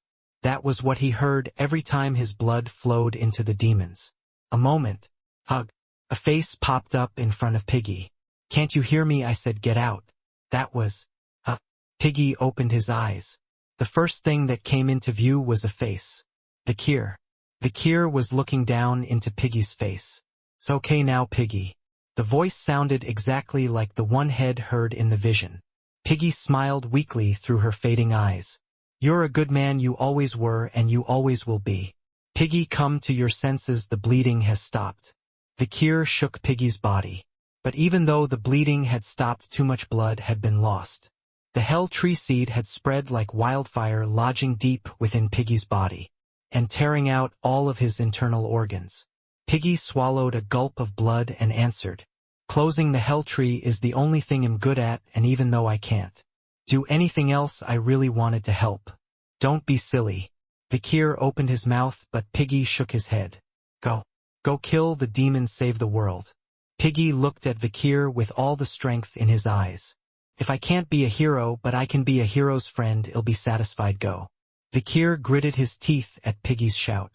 In front of him, the harvester still stood tall and steadfast with his scythe. Behind him this time Floros was activating an ultra-long-distance magic. Circle. Move. Dropping Piggy to the ground, Vikir swung his sword at the harvester. Thwack. The harvester returned Vikir's blow with a casual gesture as if he was willing to play along to buy time. Quagajigig. Vikir's blade fell and the harvester's scythe picked it up. A brief confrontation ensued between the two. I know who you are. Piggy's voice instantly sent a shiver down the harvester's spine. Piggy's dying eyes were giving him a contemplative stare. He's the demon and you're being lied to. And you have the power to see through it. Piggy coughed and spat out a few mouthfuls of black blood. Then he spoke with difficulty. I don't think you're a bad person, we were friends. But Piggy didn't finish his sentence. His hand fell to the floor as he struggled to smile as he said the word. Friend. Piggy. Tudor and Sancho ran crying but were blocked by the wall of the last poisonous guards. The harvester lifted his scythe and parried Vikir's sword. Pyoyog. Blood spurted from his chest and limbs, but the weapon had served its purpose. Floros had perfected his space-traveling magic circle. Come here, my eldest son. Floros smirked and summoned the harvester. For some reason, even in the face of defeat and the loss of all his poisonous soldiers, he was smiling broadly. Can I ask you a favor? A favor you to me, what? It's about killing a man. If he were alive, he would look like this by now. Recalling his past, Floros exclaimed in a tone of satisfaction as if he had made a bargain. The purpose of coming here has already been achieved. Everyone retreat. Survive on your own. Floros' shout startled everyone gathered at the water source. Vikir recognized the satisfaction and accomplishment in Floros' voice, and why the master liar had led his entire army to this water source, his true reason and purpose. Oh no. Vikir turned his head to see Piggy lying on the ground bleeding out. Floros' smirking gaze was fixed on Piggy, whose eyes were closed and growing cold. The demon's purpose in coming to Tochka was not to kill the demon hunter. His purpose was to kill Piggy in the first place. Demon hunter, I'll save the conversation with you for another time. I promise it won't be long, and you'll soon realize that today was only a taste, for my vials of poison are far more than this. Floros shouted, his magic circle glowing brightly. But Piggy de senti. Vikir's words were short as always. Only you will die. At the same time, 8 fierce teeth tore through the circle, tearing at the magic circle. The attack was fiercer and more vicious than ever. Vikir's killing intent and determination made even the mighty Floros break out in a cold sweat. Son, stop that. Floros' command was immediately heeded by the harvester. But weren't we friends, trusting each other? The harvester's entire body stiffened at the sound of Vikir's voice that followed. For a moment, a glimpse of his face peeked out from beneath the hood he had cut off. Vikir stared at him with a gaze that stretched straight ahead. And it was that momentary hesitation that made all the difference. Flash. The fiercely meshed teeth took a big bite of the light pillar emanating from the magic circle. Tugog. Floros screamed in unexpected shock and pain. At the same time, the magic circle shook violently. Pus. Red poisonous smoke and light enveloped Floros and the harvester, swallowing them whole. And then a surprising silence descended. Where the battle had raged so fiercely just moments before, it was now as silent as a tomb. The demons he had just missed and the companions who had lost their lives. The belatedly assembled group was speechless in the face of the devastation. In the distance, the sounds of the Allied forces slaughtering the remnants of the poisonous soldiers could be heard. Camus, Ian, Dolores, Sinclair, Kirko, and everyone else stood behind Vikir, saying nothing. And then, Vikir's lips moved heavy as hardened lead. The real fight is about to begin. Everyone's faces stiffened as they realized that the real fight hadn't even begun yet. A time when greater and more enormous sacrifices will be required. The final act of this whole stage would soon come. The nature of the Leviathan. Flash. The entire basement brightened up. The spatial traveling magic circle that occupied an enormous area had completely lost its effectiveness. This magic circle, which allows one to travel over a very long distance in a single bound, is extremely costly and labor-intensive to construct, but its effectiveness is certain. Floros stood up in a state of complete disrepair. His left arm and chest arm had been ripped off and torn away as he walked out of the circle of light. Damned demon hunter, biting and clawing until the very end. If he hadn't moved his heart to the right in the moment of crisis, he would have been in real danger. Thousands of thoughts, one mistake, the moment of relief at the end, might have cost him his life. Demons kill.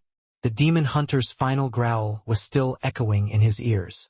Floros shuddered once. Then he had to surprise himself at his bogus reaction. Am I shaking? Fear imprinted deeply on his subconscious. Floros shook his head, trying to clear his thoughts. That can't be, it's just the result of using up too much magic. I'm just tired. But he couldn't help the bitterness in his heart. After all, in the end, he had been chased away by a mere mortal. Floros sank into a chair in the corner of the stone chamber. He opened his bloodshot eyes and spoke. Once again, I'm sending all the poisonous soldiers to Tochka, and this time it will be nothing like the battle at the water source. Even if they were able to draw water from the source area, it would only prolong their lives by 3 days at most. Tochka, which basically lacks drinking water, was not a good place to camp. The poison here is limitless. It's a fight we can't lose. In other words, the demon hunters stuck in Tochka are still just flies. All they had to do was bring in more troops and completely isolate them. This was also a battle of pride. A fight to restore the pride that had been torn away in the battle for the water source. I will not spare a single human being in Tochka. Floros looked at the original Ouroboros in his hand. The 2 snakes that crawled out of the sack made of hell trees entered the jar. Again biting each other's tails, spinning around and starting to create poisonous fog. Infinite poisonous people. There is no house or power that can stop Leviathan now. The same was true even if it was a union of the remaining houses. Soon the first crown prince will become emperor in the civil war. In the race war, I will be the victor, and then it will be the right time for me to accomplish my great work. As Floros pondered his future plans, the black-robed man who had collapsed in the magic circle stirred to his feet. Seeing him, Floros smiled in the face of Hobbs. Well done, my heir. Thanks to you, I was able to grant the crown prince's request. It was fitting that you sowed the seeds of the hell tree at the end. The harvester stood still, unresponsive. Floros rubbed his hands together, assuming it was fatigue. Yes, you must be tired. Go get some rest. Well, be busy mass-producing poisonous vials for a while, and as soon as you're strong enough you can return to work. Then head to Tochka as soon as the Poisonous Man Legion is complete. It's time to end this once and for all, and soon our family will rule the world. At Floros' words, the harvester merely bowed his head deeply. The harvester removed the black hood that covered his face. There was pale skin, deep dark circles, and the face of a young man whose youthful appearance had not gone away despite the passage of time. Grenouille. He sank back into the couch with a deep sigh. His life had certainly been a solid one from entering the Colosio Academy, the best university in the empire, as the 3rd son of Leviathan, and returned to his family after earning the honor of graduating early as the valedictorian, rising to the rank of captain of the Comprachicos, the core force of Leviathan's essence and one of the most powerful legions of poisonous mutants. But even though he had succeeded in achieving the title he had so desperately sought, a position that earned him the recognition and respect of everyone in his family, and a life that was far more successful than his snooty, arrogant brothers, he couldn't help but feel a bit empty. Since when he watched his uncle, whom he had known since childhood, a man who was always kind to him, even if he was always eccentric, slowly lose his mind after he started experimenting with drugs. Or when he watched his classmates die in Helltree. When being put in a position where he was forced to look on in silence as countless people turned to poisonous people. In the midst of this chain of thoughts, a voice suddenly echoed in Grenouille's head. I don't think you're a bad person, we were friends. Piggy, a blurry face, nothing special about him, but for some reason he stuck in Grenouille's memory. As Piggy's last words replayed in his mind, his hands, which had never trembled in all the years had killed so many people, began to shake violently. The voice of a friend from long ago echoes in his ears.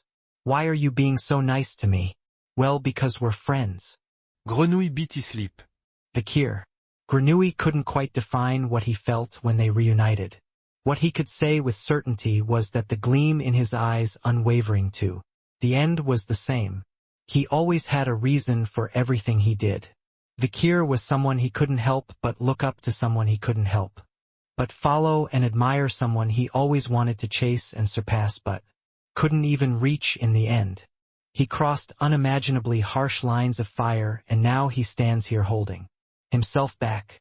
He had always had a belief and a reason for his actions, and this time would be no different. Grenouille groaned in a low voice.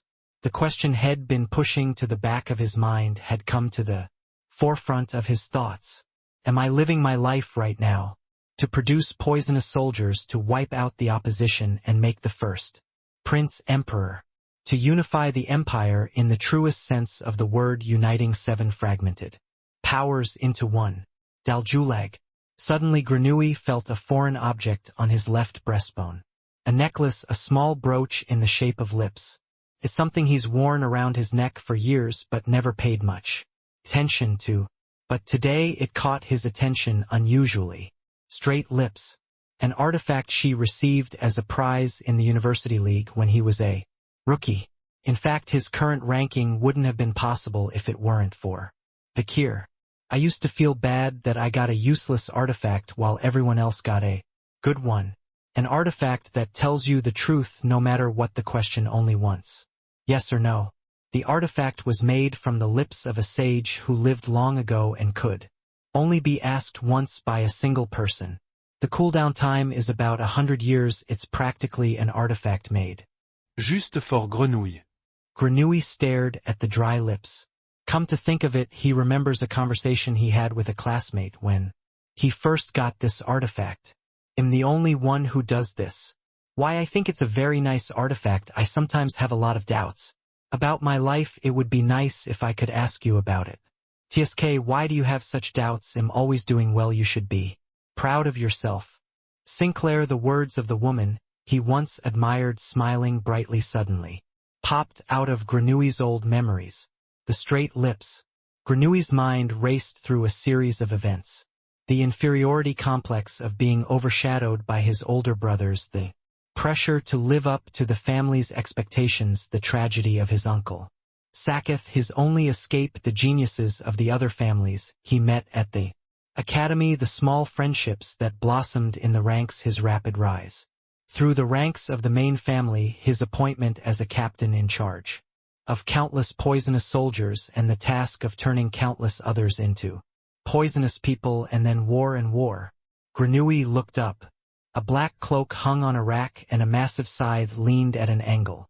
Grenouille reached out, wrapped the cloak around himself, and picked up the scythe. Grenouille turned his head and peered into the darkness beyond. Inside countless cages he could see poisonous people scraping at the bars with their teeth and nails. Beings who had once been human, rendered irrational by drugs and abuse and programmed to hate everything in this world. Grenouille turned his head.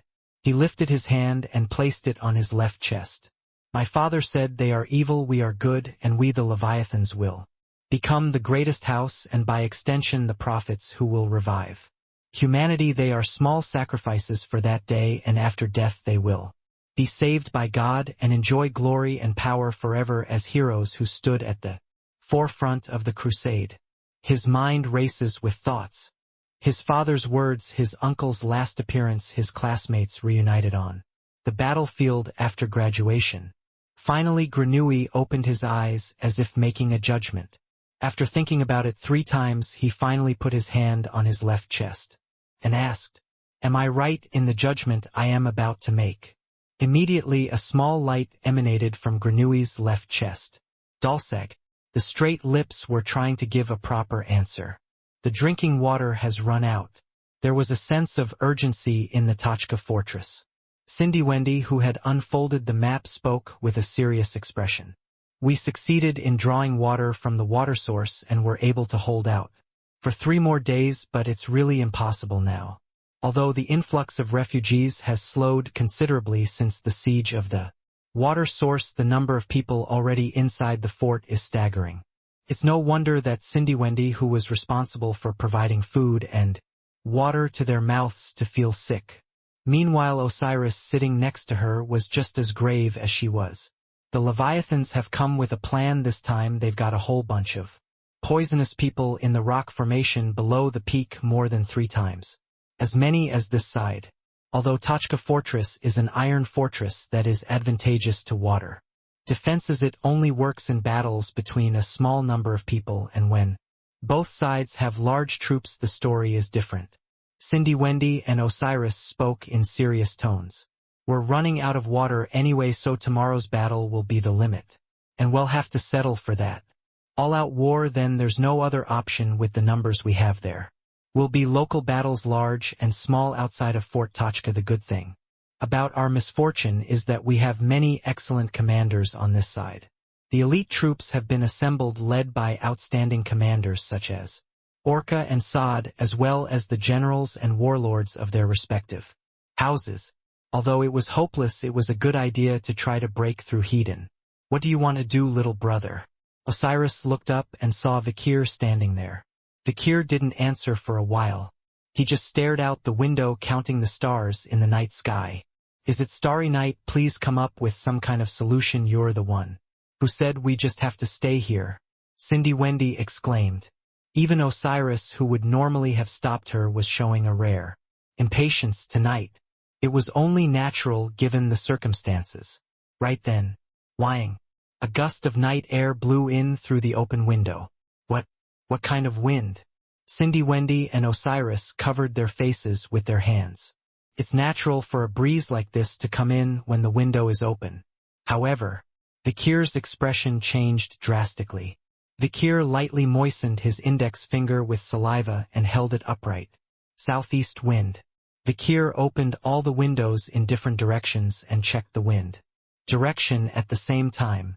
Vakir then returned to the southeast window where he had always spent his time standing still. He began to look at the constellations hanging in the corner of the night sky. 1, 2, 3, 4, 5, 6, 7. The 7 stars are commonly referred to as guiding stars. It's a special constellation that can only be seen from a specific direction and has been a guide to many people since ancient times. Whining. Once again the night wind blows, this time from the southeast. Suddenly Cindy Wendy and Osiris noticed something strange. Come to think of it, has the wind ever come in from this window before? It seemed that there had never been a breeze from this window where Vakir had always stayed. After realizing this trivial fact, an unexpected feeling of excitement rose in the hearts of Cindy Wendy and Osiris. 1, 2, 3, 4, 5, 6, 7. Vakir continued to count the stars. The fact that there are 7 guiding stars in the northern night sky is no secret even to the young shepherds who live around here. But 1, 2, 3, 4, 5, 6, 7. Vakir's third count of the stars was a little different. The far end of the guide star, there was a single star shining blue. The light of the 8th star, the one that had formed after the 7 guiding stars, pierced Vakir's retinas and shone brightly.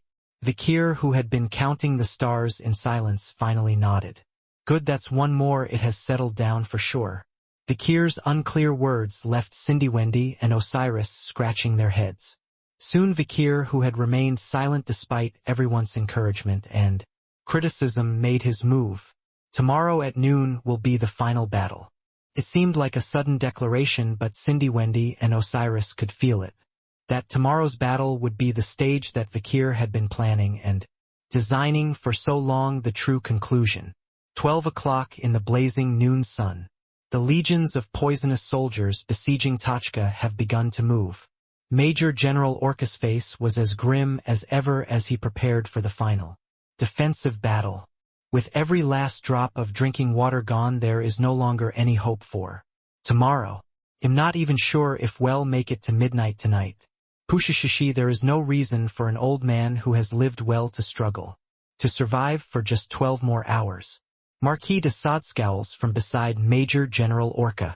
But unlike the corners of his mouth, which always curled upward, his eyes were not smiling.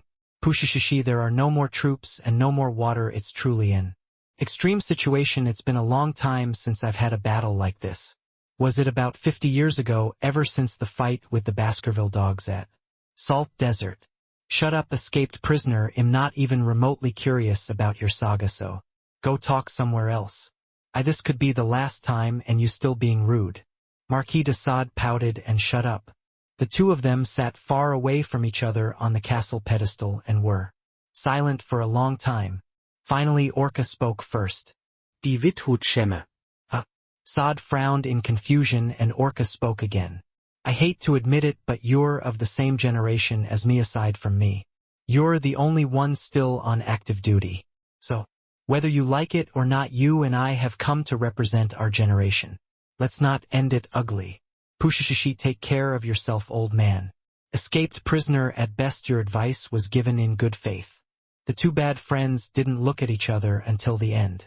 They just stared off into the distance at the poisonous clouds that were turning the horizon black.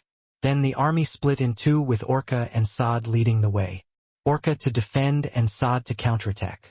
The House of Morgue and the House of Quovadis specialized in defense guarded the outer castle of Taka under Orca's command, while the House of Baskerville and House of Bourgeois specialized in attack caught the enemy off guard under the command of Sade. The giant poisonous soldiers began to surge toward the walls. Orca's brow twitched. The poisonous soldiers that were now coming to the forefront were all dressed in familiar attire. The black blood-like robe of the iron-blooded swordsman Baskerville, the red robe of the mage Morgue, the white priestly robe of the religious him Quovadis, and the golden cloak of the rich bourgeois. These clothes, all dry and tattered, clearly took the form of shrouds. The family tombs of each family were stolen. The ancestors of the Baskervilles, the Morgue, the Quovadis, and the bourgeois. Their corpses were being processed into poisonous soldiers, the dead soldiers of the dead. It was a moment of revelation of the grave robbing that had once raged across the empire. Kugagagugagu. The swordsman of Baskerville stood at the forefront, stripped to bone, leather and poison. Facing them, the spiders of the jungle stood on Tachka's ramparts, their fur bristling. Madame Hatchling glanced over. There a separate unit was seen moving independently without receiving instructions from Sade. Vikir, the person in charge of operating the separate unit. Vikir was quietly watching the poisonous dead soldiers appearing at the front line in the distance. Rather, what was growling with the will to go on a rampage was the detachment standing behind it and the 7 hunting dogs that commanded that detachment. Boston Terrier Les Baskerville, leader of the Knights of the Pitbull. Great Dan Les Baskerville's leader of the Knights of the Mastiff. Isabella La Baskerville, leader of the Knights of the Doberman. German Les Baskerville's leader of the Knights of the Shepherds. Metzgerhund Les Baskerville's leader of the Knights of the Rottweiler. Siuchulin Les Baskerville's leader of the Knights of the Wolfhounds. They stood still in the back waiting for Vikir's instructions. Except for the two who had been arguing loudly earlier. Killing a lot is best. Big kills are the best. Boston Terrier, the leader of the Pitbull, and the Great Dan, the leader of the Mastiff, had been at loggerheads since earlier. And Isabella, the leader of the Doberman Knights, who was looking at the two with a pitiful gaze, walked between the two and whispered to Vikir, "Turning the bodies of our ancestors into the undead is counterproductive. If anything, it increases our combat power by raising their anger. This will increase our short-term firepower." Isabella's judgment was cold and accurate. Even German, the leader of the Shepherd, made the rare move of nodding in agreement with his rival. "I think so too. A prolonged battle would certainly be demoralizing, but We've run out of water anyway. A burning thirst will be quenched by a rage that burns hotter than that. Meanwhile Metzgerhund, the leader of the Rottweiler Knights, turned his head, as if to say that he didn't care. Instead his gaze remained fixed on Vikir. Nephew, I've heard your sixth form is quite impressive, but I want to ask how you acquired such skill. I just want to see what you're capable of. So am I? The fourth form is my favorite sword technique. If you say that you don't have a sense as a master, you're lying. Siu Chulin, the leader of the Wolfhound Knights, had his gaze fixed on Vikir from earlier, since they are experts who would be disappointed to be second in the sixth and fourth form respectively. They seem to want to use this opportunity to compare their skills with Vikir. The tense muscles swell to the point of bursting and the tendons flutter violently, like a rubber band pulled taut. The hounds are ready to spring at any moment. In the midst of all this, Vikir pulled something out of his bosom. It was a red whistle. It was the symbol of the Baskerville's military power. The piercing sound of the whistle echoed through the dry air. Quaquang. The Baskerville's numerous fighting dogs pawed the ground and shot forward. Black shadows running in the sand dust. It is a very different production from the wind blowing in the barley field. The final battle was now beginning. Black shadows rise from the dust. The hounds of Baskerville sprint like the wind that shakes the ears of barley. And standing in their way are the hounds of a previous generation. Kielkidiag Gieljuliag Dieljuliog, the swordsmen of the Baskerville family, with only their skeletons and skins remaining, walk towards them with their shrouds waving. With each step they take the clatter of rusted metal, knocked out teeth, and jawbones clash. Chong. The famous swords of the previous generation revealed their teeth that had turned into saw blades. Isabella, German Boston Terrier, Great Dan, Siu Chulin, and Metzgerhund stood against him. The 6 knights commanders also drew their respective weapons. The Count of Boston Terrier, sword drawn, was the first to leap to the front of the display. The Count of Great Dane was next. Ha ha ha ha ha, old dogs with missing teeth, where are you pretending to be? Active duty. Look, these are our ancestors. Yeah, well, if you're tired, just lie down quietly and wait, and then eat the ancestral rites. The two clash fiercely with the Baskerville's dead soldiers wearing shrouds. The wide slash characteristic of Boston Terrier was attacking many dead soldiers at once. The violent storm-like slashes were irregular and chaotic, but they were just as destructive. In contrast, Great Dan's slash is thin but dense. A large gargantuan dead soldier charged forward, relying solely on his size, only to be sliced in half by the enormous weight of Great Dan's slash. Isabella and German then jumped into the fray. Why don't you go over there instead of coming over to me? Humph, you're just going to take all the credit for your achievements. There is such a difference in military strength, so where is the monopoly? These two people have often been told that men and women seem to have reversed. German began to catch up with Isabella, showing both a sense of rivalry and a sense of victimization. Isabella, characteristically efficient and cost-effective, began shifting the trajectory of her sword as if she were setting down a checkerboard. With minimal movement and aura, dozens of dead soldiers had already fallen. German was also displaying a sword skill that was not far behind Isabella's. With a strength comparable to hundreds of poisonous soldiers, the poisonous dead soldiers were collapsing like scarecrows. Meanwhile, Metzgerhund and Siu Chulin were closely following Vikir, the leader of the detachment, on both sides, as if they were guarding him. Sixth, let's go for sixth form. Fourth form compete with fourth form. Both of them were proud of their swordsmanship to the point of arrogance. However, since the level of extreme intention has been reached, such level of mastery is to be expected. Whililig Quajig. Feeling the stinging gaze on his back, Vikir unfolded the sixth form without a care in the world. The 6 teeth pierce through the poisonous dead soldiers without a second thought. Vikir's sixth form, honed over the years in the Hell Tree, had certainly become a formidable skill. Piog. Of course, so was the fourth form. The 4 teeth he had honed so fiercely in his last life had paid off in this one. The 4 teeth stretched out as naturally as if he were just breathing, shredding the dead soldiers in front of him. Indeed, Metzgerhund and Siuchulin watched in admiration as Vikir spat out fourth and sixth form almost simultaneously. Of course, the more this happened, the more their competitive spirit was inflamed. Quajijijijijig. Metzgerhund's carnivorous appetite and Siuchulin's voracious appetite were like a meat-grinding mill crushing the poisonous soldier defenses. Behind the 7 counts who are breaking through the most fiercely contested front lines as if they were in no man's land, the hounds of Baskerville are steadily closing the distance. And at the forefront of it all was Vikir. Pio-pia-pia-piog. Vikir raises his magic sword Beelzebub and a dozen heads rain down from the sky. Whying. A humid southeastern wind from afar swept away the bitter blood incense. Just then, as Vikir was leading his detachment through the front lines, something came into view in the distance. Skinny giant bodies emerging through red fog and dust. Oh, it was a unit of tall poisonous soldiers over a dozen meters tall. Their muscles and skeletons deteriorated from their obsession with height, but their grotesquely elongated arms could reach over the walls of Tachka when stretched out. They walked slowly from beyond the lines, exhaling a red mist of death from the sweat pores of their bodies. They were probably specially designed to attack Tachka's high walls. If we let those things get close to the walls, it'll be a headache for the defense. I'm sure Major General Orca will take care of it, but it would be best to minimize the burden on Tachka's own nature. There are refugees there to protect.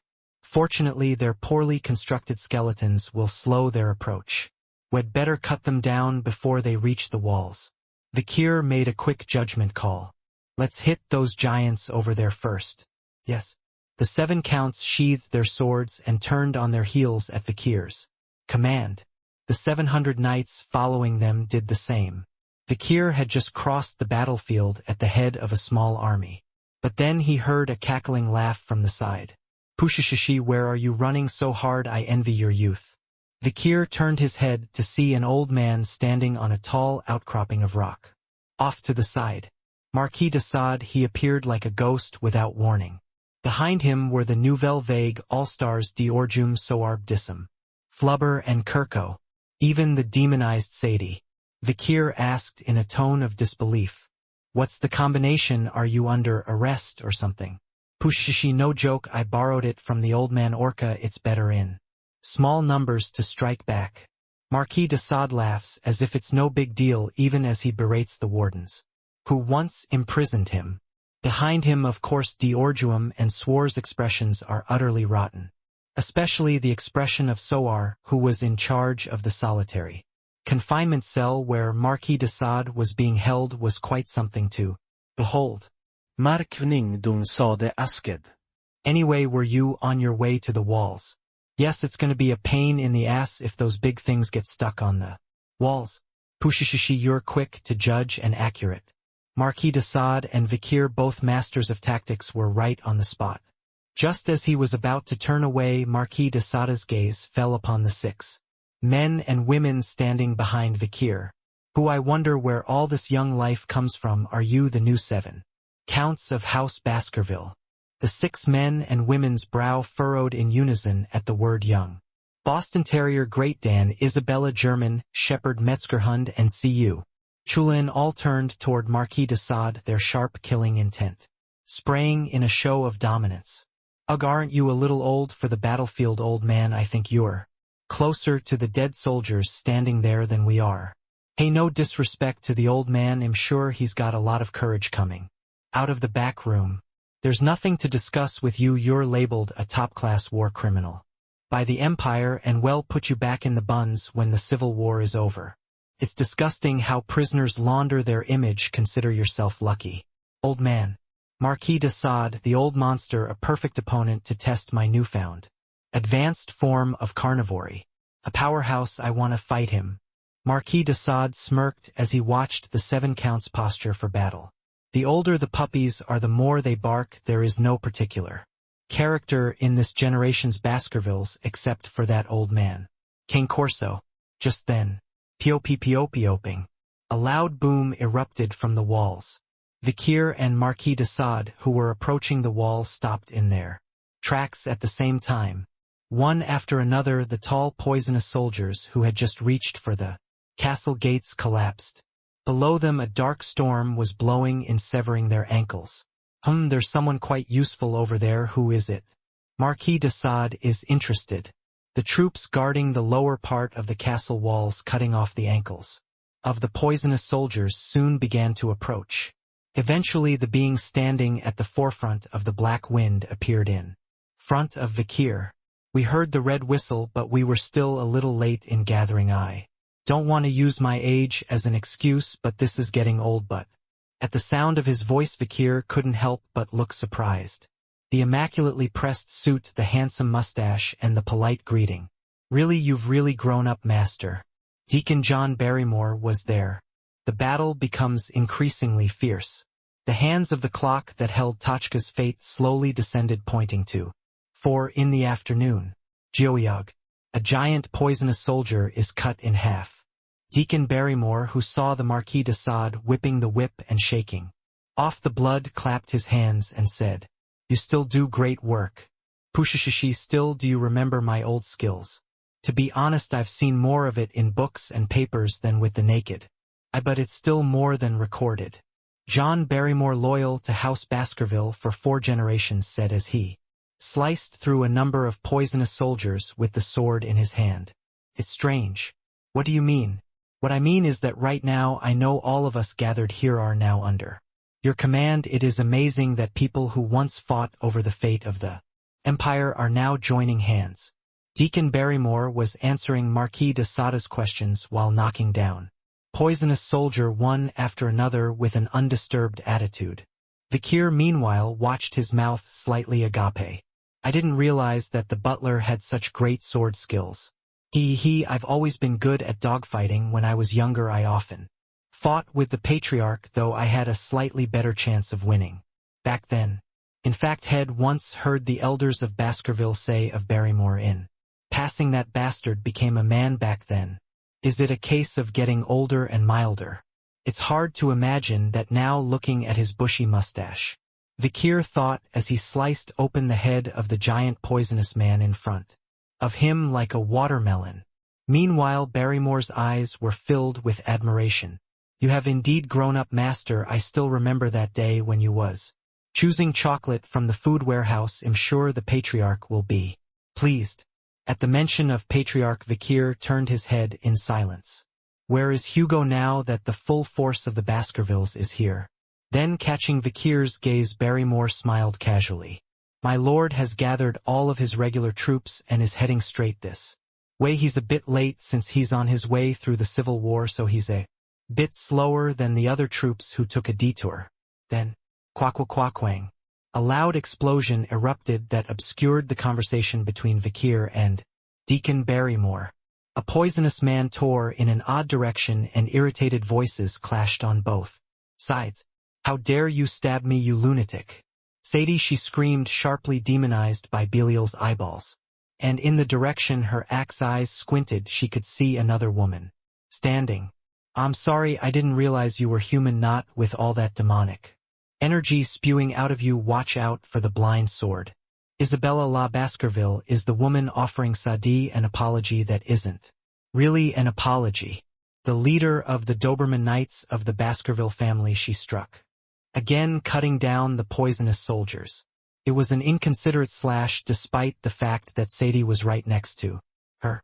Sadie ducked her head to avoid Isabella's sword and growled through sharp teeth, "Ahora, you're still a bitch, you vile bitch, trying to get rid of me with a blind stab. Then you're still a wretch too, though I suppose that's to be expected from a traitor's blood. Ho ho ho, why would you recommend such a traitorous bloodline to the imperial captive, let alone as your successor? It is the regret of a lifetime that I allowed a person like you to take over. A stain." Isabella seemed to be trying to wipe away a stain on her life in the midst of a battle. Sadie, of course, was just as eager to kill her former superior. Just then, pow! A rock spear suddenly protruded from the ground, separating Sadie and Isabella. The poisonous soldier thrown to the sky and was nailed in the air without even touching the ground. A mocking voice mocked them as they retreated, each losing a few strands of hair. What a waste, I wish you were both dead. Where Sadie and Isabella's gazes turned Soar stood. The three women's gazes met in one place.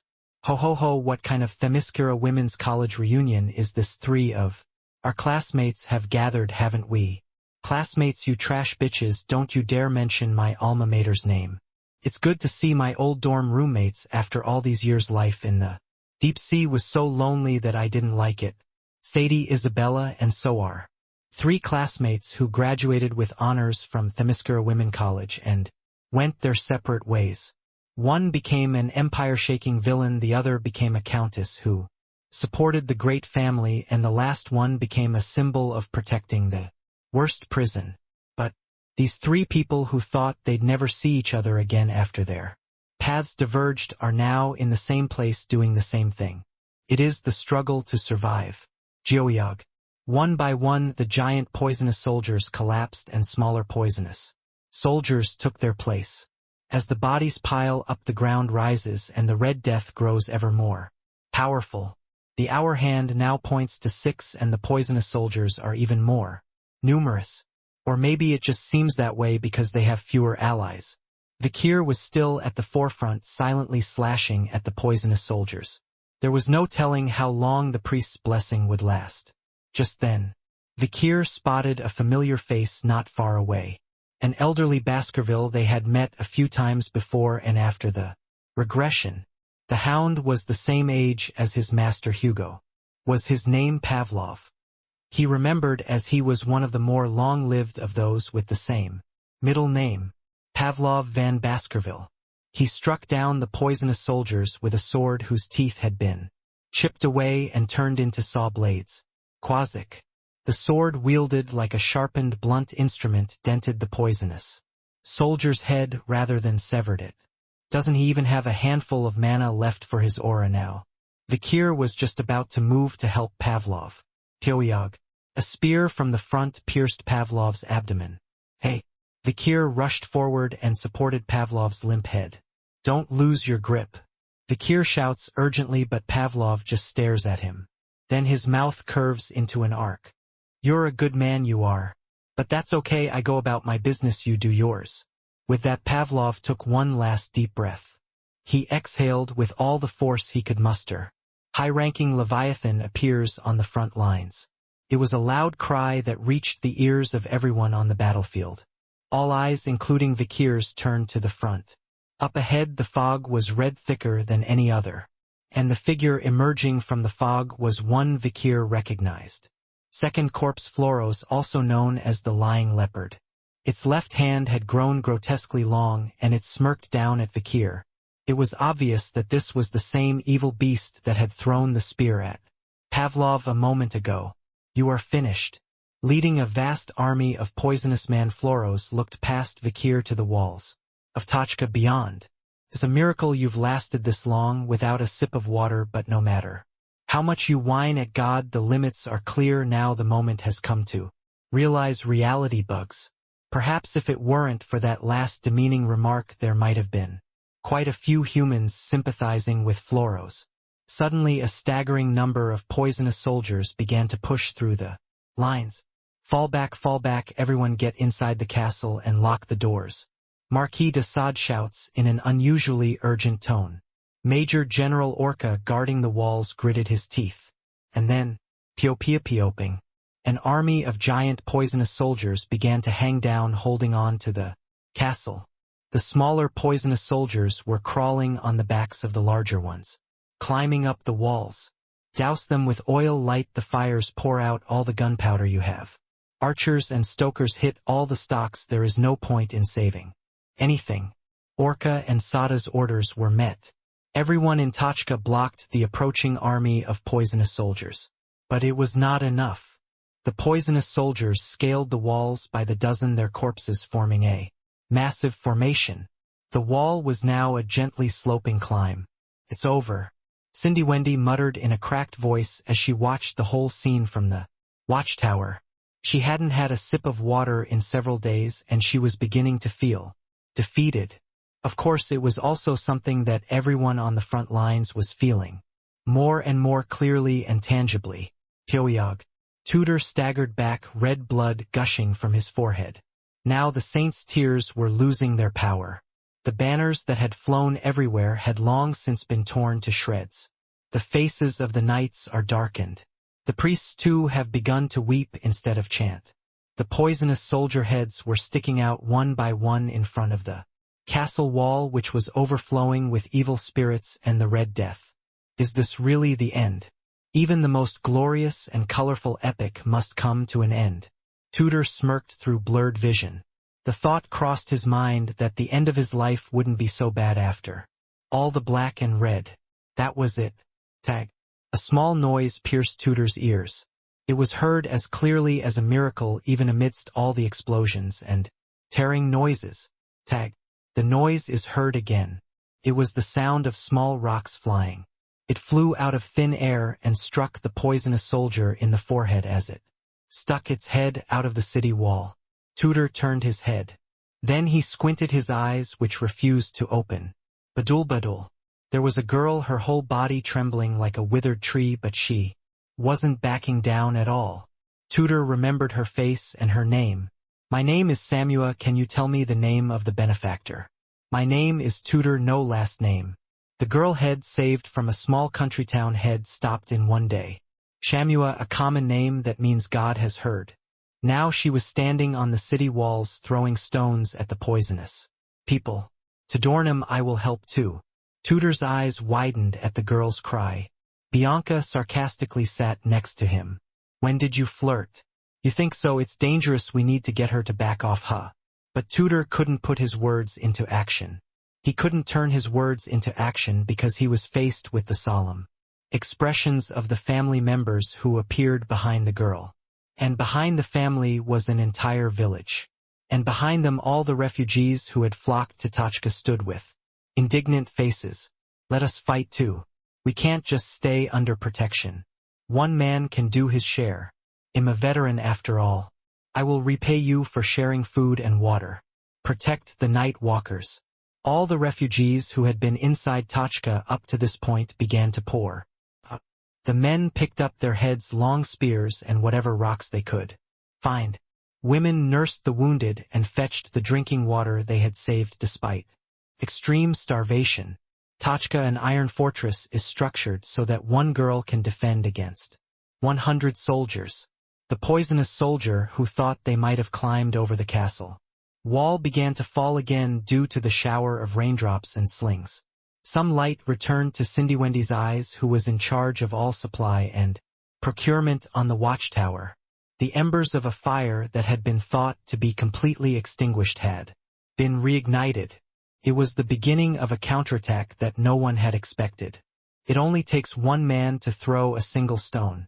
A large number of people climbed the walls of Tachka and began to throw stones as hard as they could. Tachka is a fortress built on a rocky area. The thing rolling around in the ground is a stone. An enormous number of stones.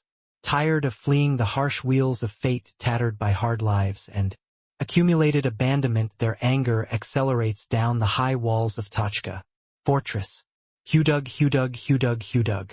Needless to say, the destructive force was immense. Pia pia pia pia pia pia pia piog. The poisonous soldiers climbing the walls tumbled down, their heads cracked and exploded. The shower of falling rocks, as powerful as the hail from Andrilphus, was slowing the poisonous soldiers' general assault. Now tighten up left and right. Marquis de Sade and Orca realized that this was their last chance to counterattack, a chance that would not come again. Soon the two veterans led their last remaining troops out and began pressing the poisonous soldiers on the left and right flanks where the falling rocks could not reach them. Vikir too was leading a small army to corner the poisonous soldiers. The battle was fiercer than any battlefield they had ever seen. It was the bloodiest battle before and after the regression. Pyoyog. Vikir thought to himself as he blew the head off a giant poisonous soldier that stood in his way. We must seize the momentum and take the demon's head. It was the only way to end the war. Vikir led the 7 counts and the 7 knights through the countless streams of the poisonous soldiers.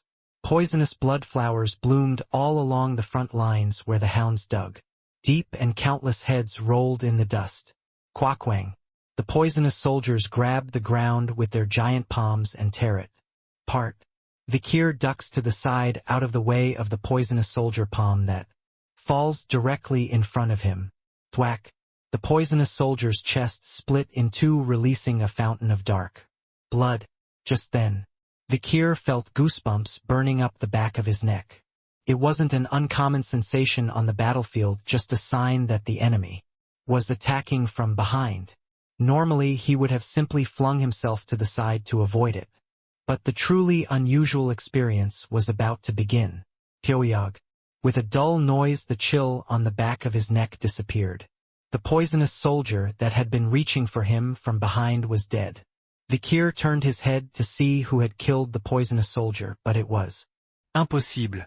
Even at this moment there were countless poisonous soldiers in full bloom in front of him. Geoyog Geog Pyoyog Dengyong. Vikir extended his magic sword Beelzebub and slashed at the poisonous soldiers in front of him. And as he did, one strange thing after another happened. The poisonous soldiers coming behind Vikir were continuously being defeated. Someone's backing me up. Vikir glanced behind him, but he couldn't make out who was behind him in the rapidly shifting vision and the shower of blood and rocks that sprayed everywhere. It's so fast I can't see it clearly. Even Decorabia hadn't figured out who the helpers currently guarding Vikir's back were. Only one thing is for sure, Vikir's back is being supported in near-perfect support.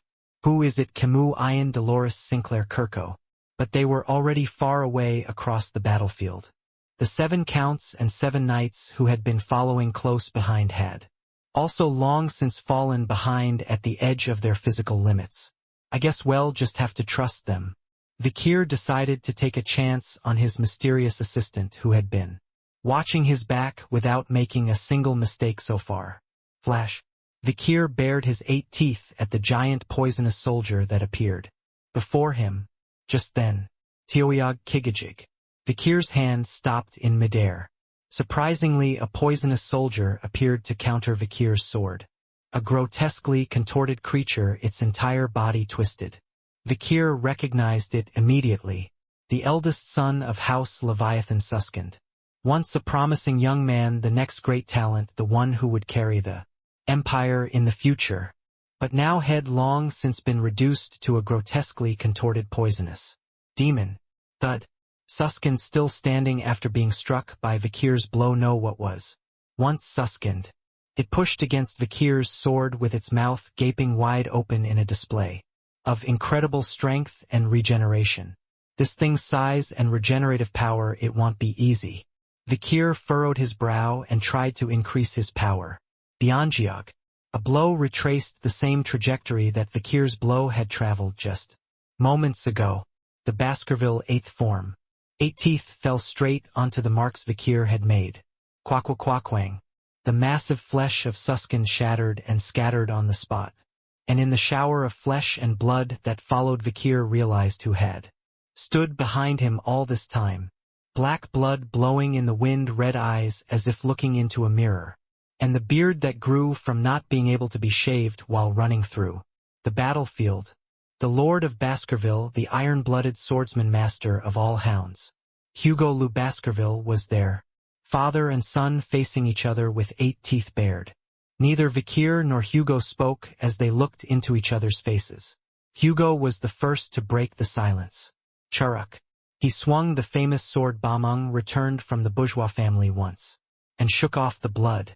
Then nonchalantly he spoke like the sound of the wind, a mere whisper, leaving no trace. You've grown up and I haven't done anything for you. Vikir paused at the words. He wanted to say something, but he didn't know what. That was the end of the brief silence. Hugo opened his mouth to say something more, but then shut it and turned away. He had reached the 8th form, which he hadn't realized he had reached. Quaquaquaquang.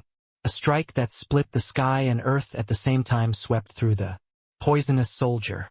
Vikir quickly realized that now was not the time for distractions. Soon father and son were back to back swinging their swords. Where Vikir's sword slashed, Hugo stabbed through the gap. Vikir slashed through the rest of the gap where Hugo's sword had gone through. On the battlefield, the presence or absence of someone you can trust with your back is crucial. As the tide of battle slowly turned, there was an awkward, ethereal silence. Between the two men, a silence that was more than blood and flesh. Just then, ha ha ha ha, a laugh rises from the battlefield beyond. Vikir recognized its owner at a glance. Floros, the source of all evil. His eyes glowed as he grinned at Vikir.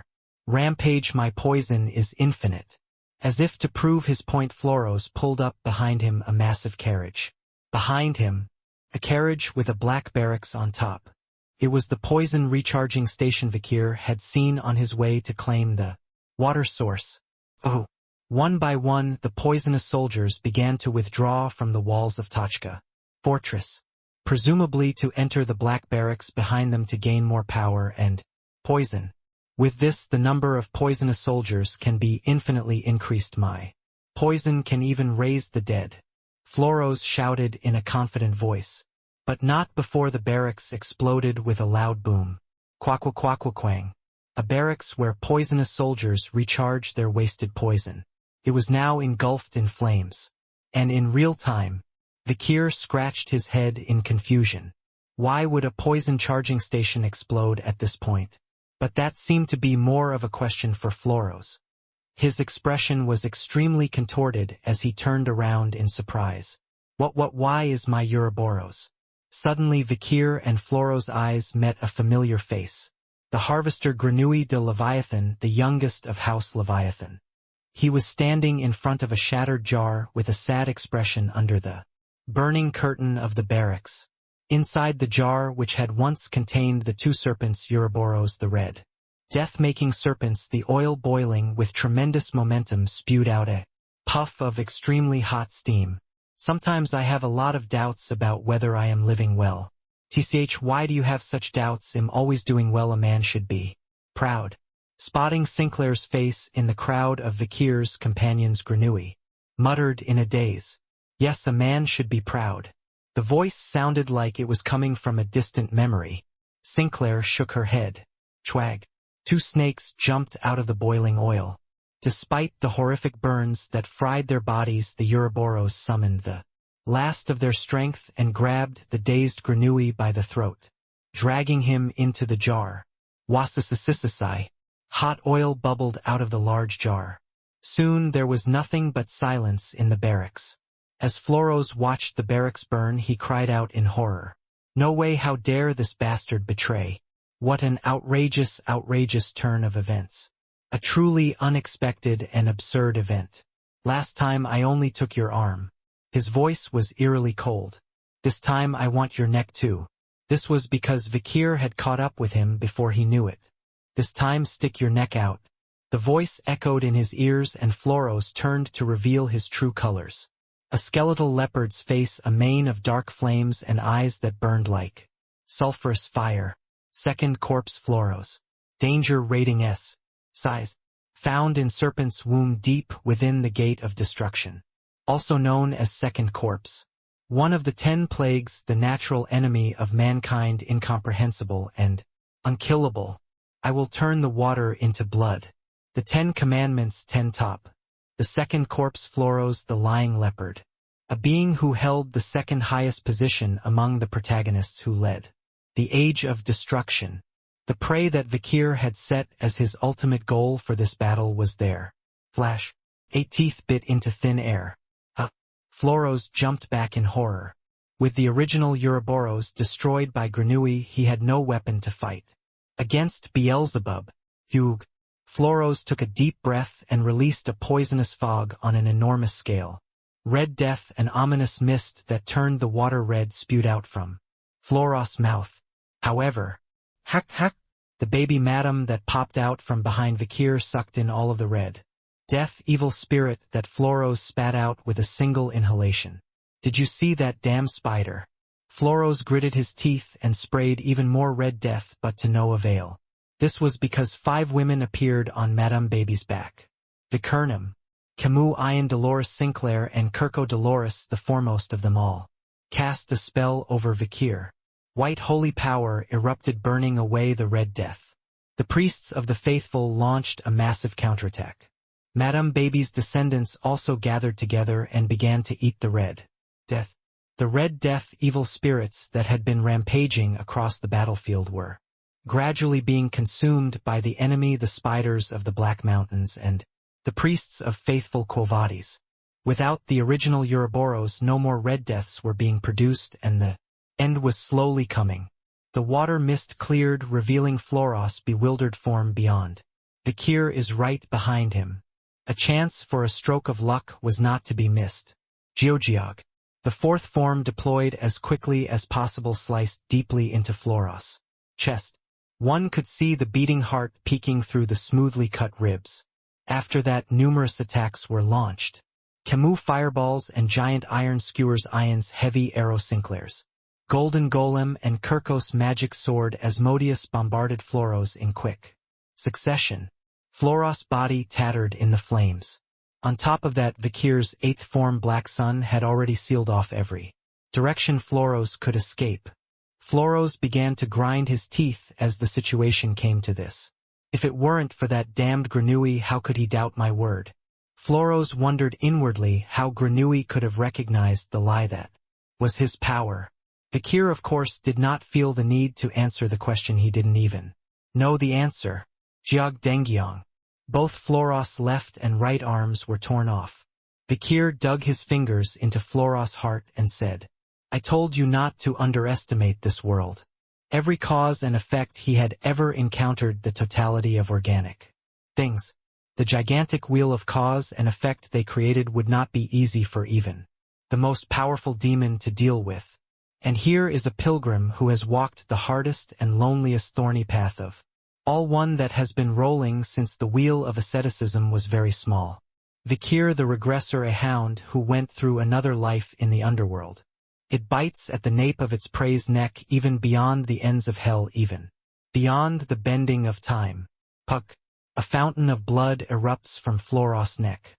Vikir shoved the Beelzebub into Floros' neck and twisted it with all his might. Wadudug. The sound of tearing through the hard pelt and snapping the tough muscle fibers within. Furthermore, the heavy dense bones broke apart and all the bundles within were ripped out. Chwag. By the time Vikir pulled out Beelzebub, Floros' neck and body had already been separated. Floros, who had completely melted into Hobbs' flesh after so much time, had to be beheaded before he could even get his spirit body out of his body. Thud, degul degul degul.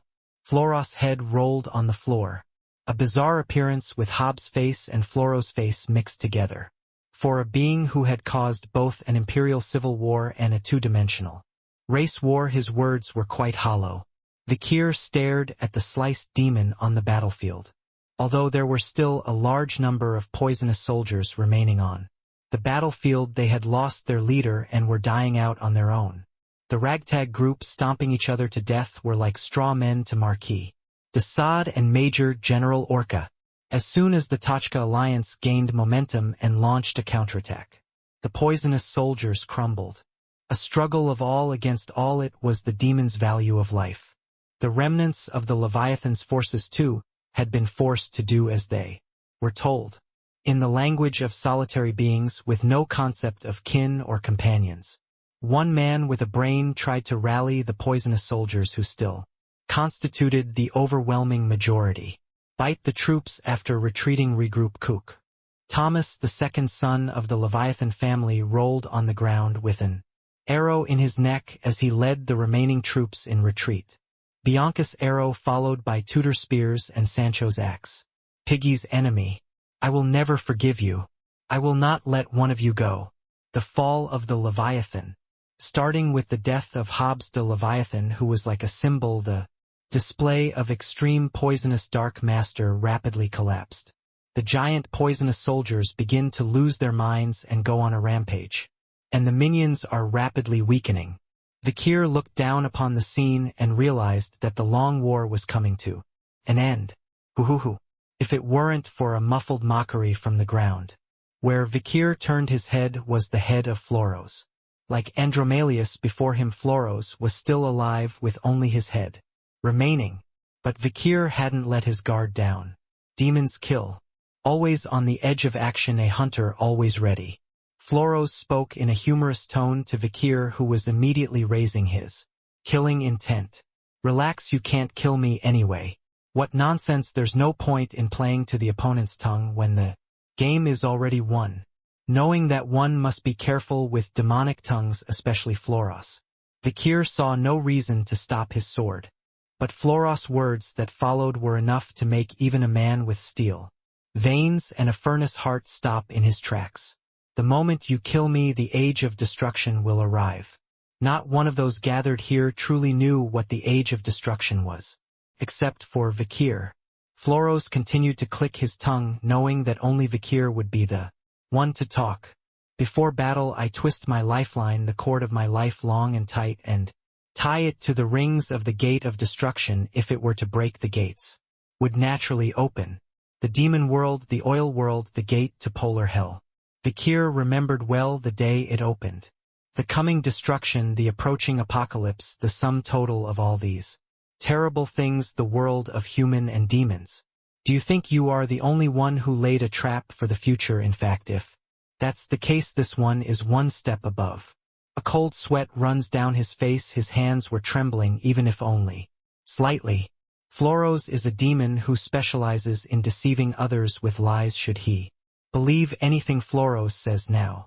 But what if, just what if, this is not a lie? What if killing him really does open the gate of destruction? Even at this very moment, as Vikir pondered, Floros was slowly vaporizing his body. It seemed like he was planning to turn into the red mist of death itself and run away. Didn't I tell you from the beginning that your efforts would be in vain? Floros said with a wide grin. The smile that was in full bloom was thick with malice that could not be hidden. Suts. Floros' body grew paler and paler. In just a few seconds, hell be completely gone from this place. Kill him here and now, or let him escape, that was the question. At a crossroads where neither option was acceptable, Sarung, Vikir drew his sword. To be deceived or not to be deceived. Now was the time to make a decision. A severed head is terrible. Didn't I tell you from the beginning that your efforts are in vain? It is impossible to kill me at this time. Give up, demon hunter. Floros continued to click his tongue. Truth or lies, to know and be deceived, or to pretend not to know and charge ahead. Camus, standing beside Vikir, gritted her teeth. Hey, is what he's saying true? Does his death really open the gates of destruction or something? The answer came from two sources. Seer trembling on Camus' shoulder and Decorabia clinging to Vikir's chest. Floros is a being of the power of deception, so we don't know if the words are true or not. But I'd say it's likely he's cunning. In other words, even fellow demons can't tell if Floros' words are false or true. Faced with a choice, a crossroads, Vikir hesitated. Should he let Floros go, or should he kill him, knowing that it would open the gate of destruction? Even now Floros was escaping slowly, his head like water vapor. Sweat dripped from his face like molten lead. Vikir clenched his teeth so hard they might break. Just then, do what you want. A heavy voice came from behind Vikir's back. Hugo, he cast a dark shadow over Vikir's back. Son, he called to Vikir. Vikir didn't turn. But Hugo continued.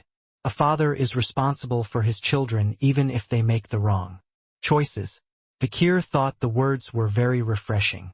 When he finished, Hugo muttered to himself, it's funny to say this, but since when did I become a father? Then, Gigi gig. There was the sound of feet scraping the ground. Now wait. Vikir whirled around, but it was too late. Flash. Hugo swung his sword. A powerful strike flew out and struck the ground. It was where the head of Floros, who was almost ready to flee, was. Cook-off. A tearing scream rang out. A merciless blow severed the demon's last hold. Vikir's mouth hung half open as he watched Floros' head shatter into pieces. Demons kill. Vikir would probably have made the same choice given a little more time. But Vikir had been granted a suspension of disbelief for a choice that carried great responsibility.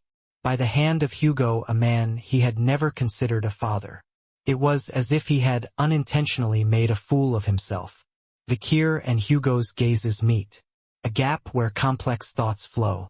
Everyone gathered in that ethereal atmosphere was speechless. Just then, grumble quackwang. Suddenly a wing fell on the dry sky. Dark clouds gathered and a pillar of red light appeared in the sky. It was a huge and massive red line. The red curve, which seemed to be round, soon began to form an intricate, geometric pattern in the center. And Vikir recognized it at once for what it was. The Gate of Destruction. The words Floros had spoken before his death were true. He had opened the Gate of Destruction even as he shouldered a burden so great that it amounted to nothing less than annihilation, and he had woven his life into a cord to keep it closed. And now that Floros' lifeline is completely severed, the seal is broken, and the gate is opened as planned. A gate that was summoned by a high-ranking demon at the cost of his life. Perhaps by now Floros' soul would be in a terrible state of agony for all eternity, with a penalty far worse than annihilation, but none of that matters now. The Gate of Destruction had been opened. Vikir barely suppressed a frantic shudder that ran through his body. The rainy season of fear would soon begin. The long rainy season that signaled the end of the world. The final weapon of the demons that had inflicted the greatest and most horrific damage on the human alliance by wiping out 98 of the living. Endless, never-ending rains of fire, winds of fire, thunderbolts of fire, and floods of fire. The searing raindrops that would fall on the earth and sky, scorching everything in their path. The grass and trees of the mountains will burn, the forests will be reduced to ashen deserts, the oceans and lakes will boil over and turn into wastelands. And every living, breathing thing will be burned to death or dried up. The great flood of fire that will flood for the next 150 days will wipe out all remaining life. Was that real? A portal of this magnitude, the Hell Tree, is nothing compared. I've never seen such terrible magic before, an overwhelming sense of foreboding. I can't believe it, I can't believe such a thing exists. It makes Nouvelle Vague seem like a cradle. Camus, Ian, Dolores Sinclair and Kirko can't believe their eyes when they see the giant portal being drawn in the sky above them. This is what it means to see with your own eyes and not believe. Just then, quack, the entire sky began to shake violently. Vikir shouted like a thunderbolt. Here comes the first explosion. Before he regressed, he clearly remembered the moment the Gate of Destruction opened. First, the gate would open, a huge amount of hellfire inside will pour out. The instantaneous firepower is enough to reduce tens of thousands of soldiers to a handful of ashes in an instant. The Gate of Destruction that appeared here now was certainly powerful enough to do just that. Crouching, the gate slowly opened. The crowd was stunned by the heat already emanating from it. It's hot. Pushishishi were already thirsty, and now we're going to burn to death. Even Orca and Saad could not fight back against the Gate of Destruction that appeared in the sky. Even Cindy Wendy, standing on the watchtower of Tachka's main castle, spoke up. If something like that spews fire, the entire Tachka will blow away. The countless refugees who had been furiously throwing stones at the city walls were mesmerized in unison. A natural disaster that they dare not even think of resisting, a presence that brings overwhelming despair and fear. That was the Gate of Destruction. The red portal that had opened in the black sky was now fully formed. And now it slowly began to open and reveal its deep and vile contents. Then, Giabiog. Through all this despair, chaos, and terror, there was a man who took a step forward. Vikir. His expression was as calm as ever. Now I know why I regressed. Perhaps it was to prevent a situation like this. Chong. Vikir drew his sword. He took another step toward the Gate of Destruction that was opening its mouth. Tachka. To face the great firestorm that was about to burst forth. And then, Kulululyalik. A huge pillar of fire erupted. A supernatural disaster on a scale as terrifying as the eruption of the Nouvelle Vague Volcano. Like a tongue protruding from its mouth, the Gate of Destruction unleashed its first blast of crimson flames, attempting to lick up anything in its path. And Vikir set his whole body on fire to cut off its tongue. All of this was what he had planned from the moment he first opened his eyes. In his cradle, Kulyalug, squeezing every last bit of mana from his body, Vikir formed a black sun at the tip of his sword. The 8 fiercely spinning teeth took on the shape of a sphere and stood at the gate of destruction. But it was so small and fragile that it looked like a fire moth rushing toward torch. Still I can't give up. Vikir gritted his teeth and unleashed a blast of mana in his body. A blow that gathers all the strength from the time when he strangled a poisonous snake in his cradle. Vikir's charge, blessed by Dolores, met the flames of the gate of destruction. Jilkeen. Vikir closed his eyes, imagining his body soon to be consumed by the flames. But nothing happened. No shock, not even a hint of heat. Vikir opened his eyes, puzzled by the lack of change. And there it was, an incredible sight.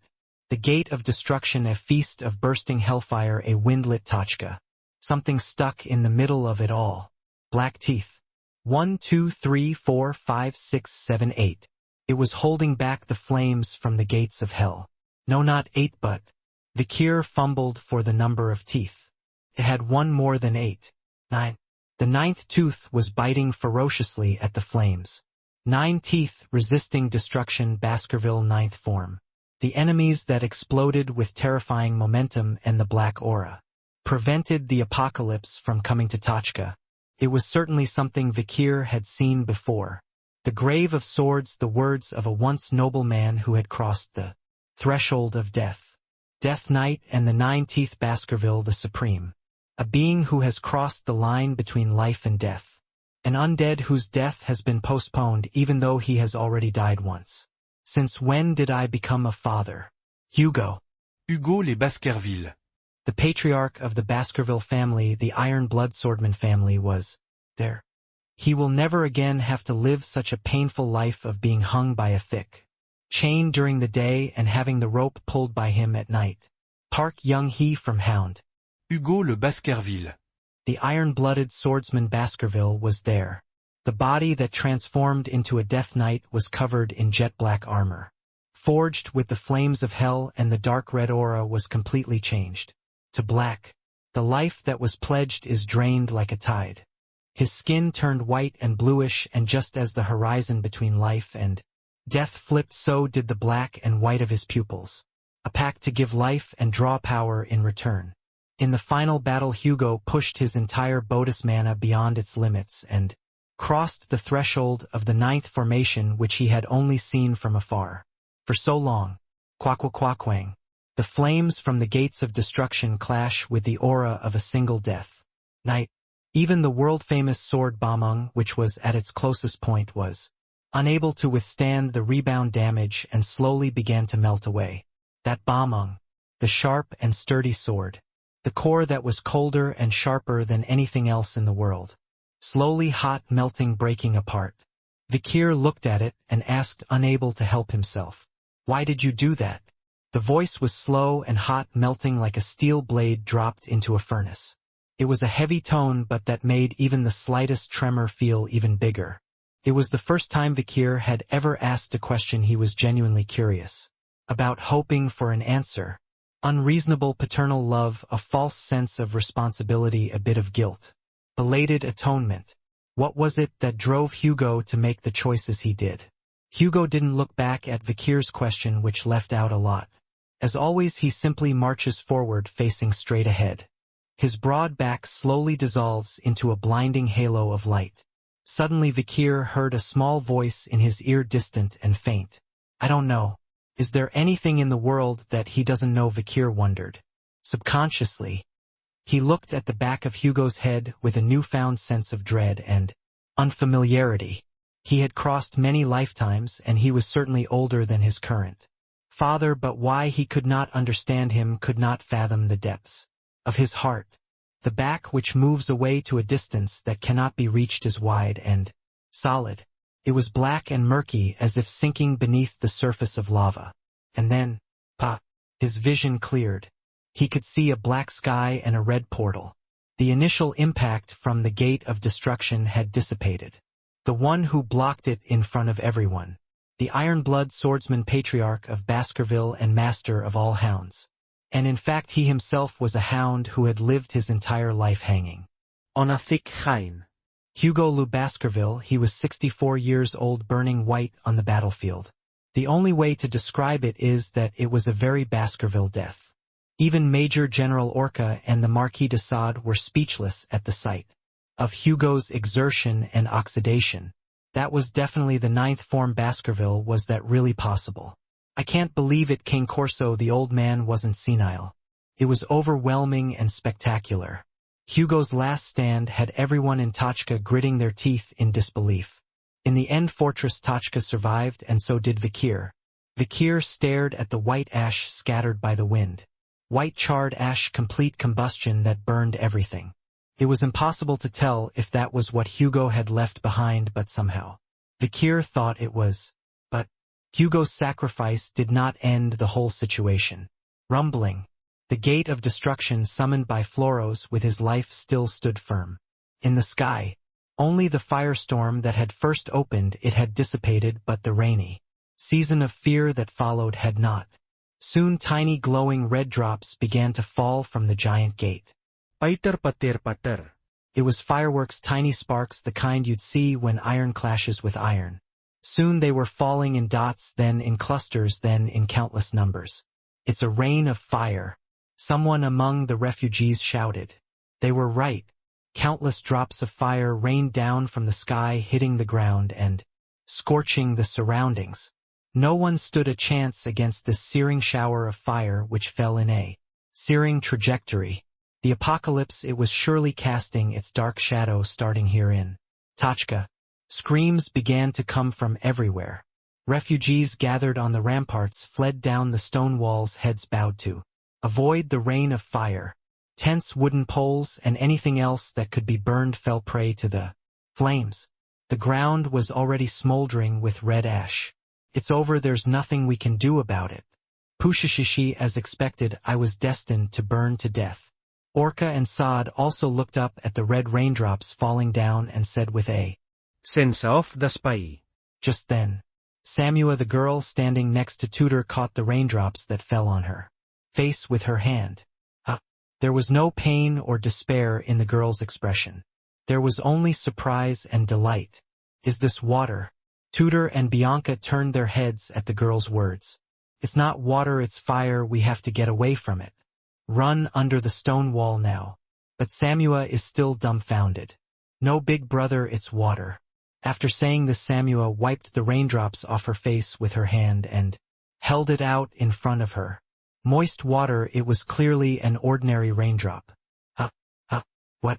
One by one, the people who were running inside the castle to escape the rain of fire raised their heads. Fire droplets pouring down from the gate of destruction. But soon more and more droplets were falling through the gaps. Pusisisig.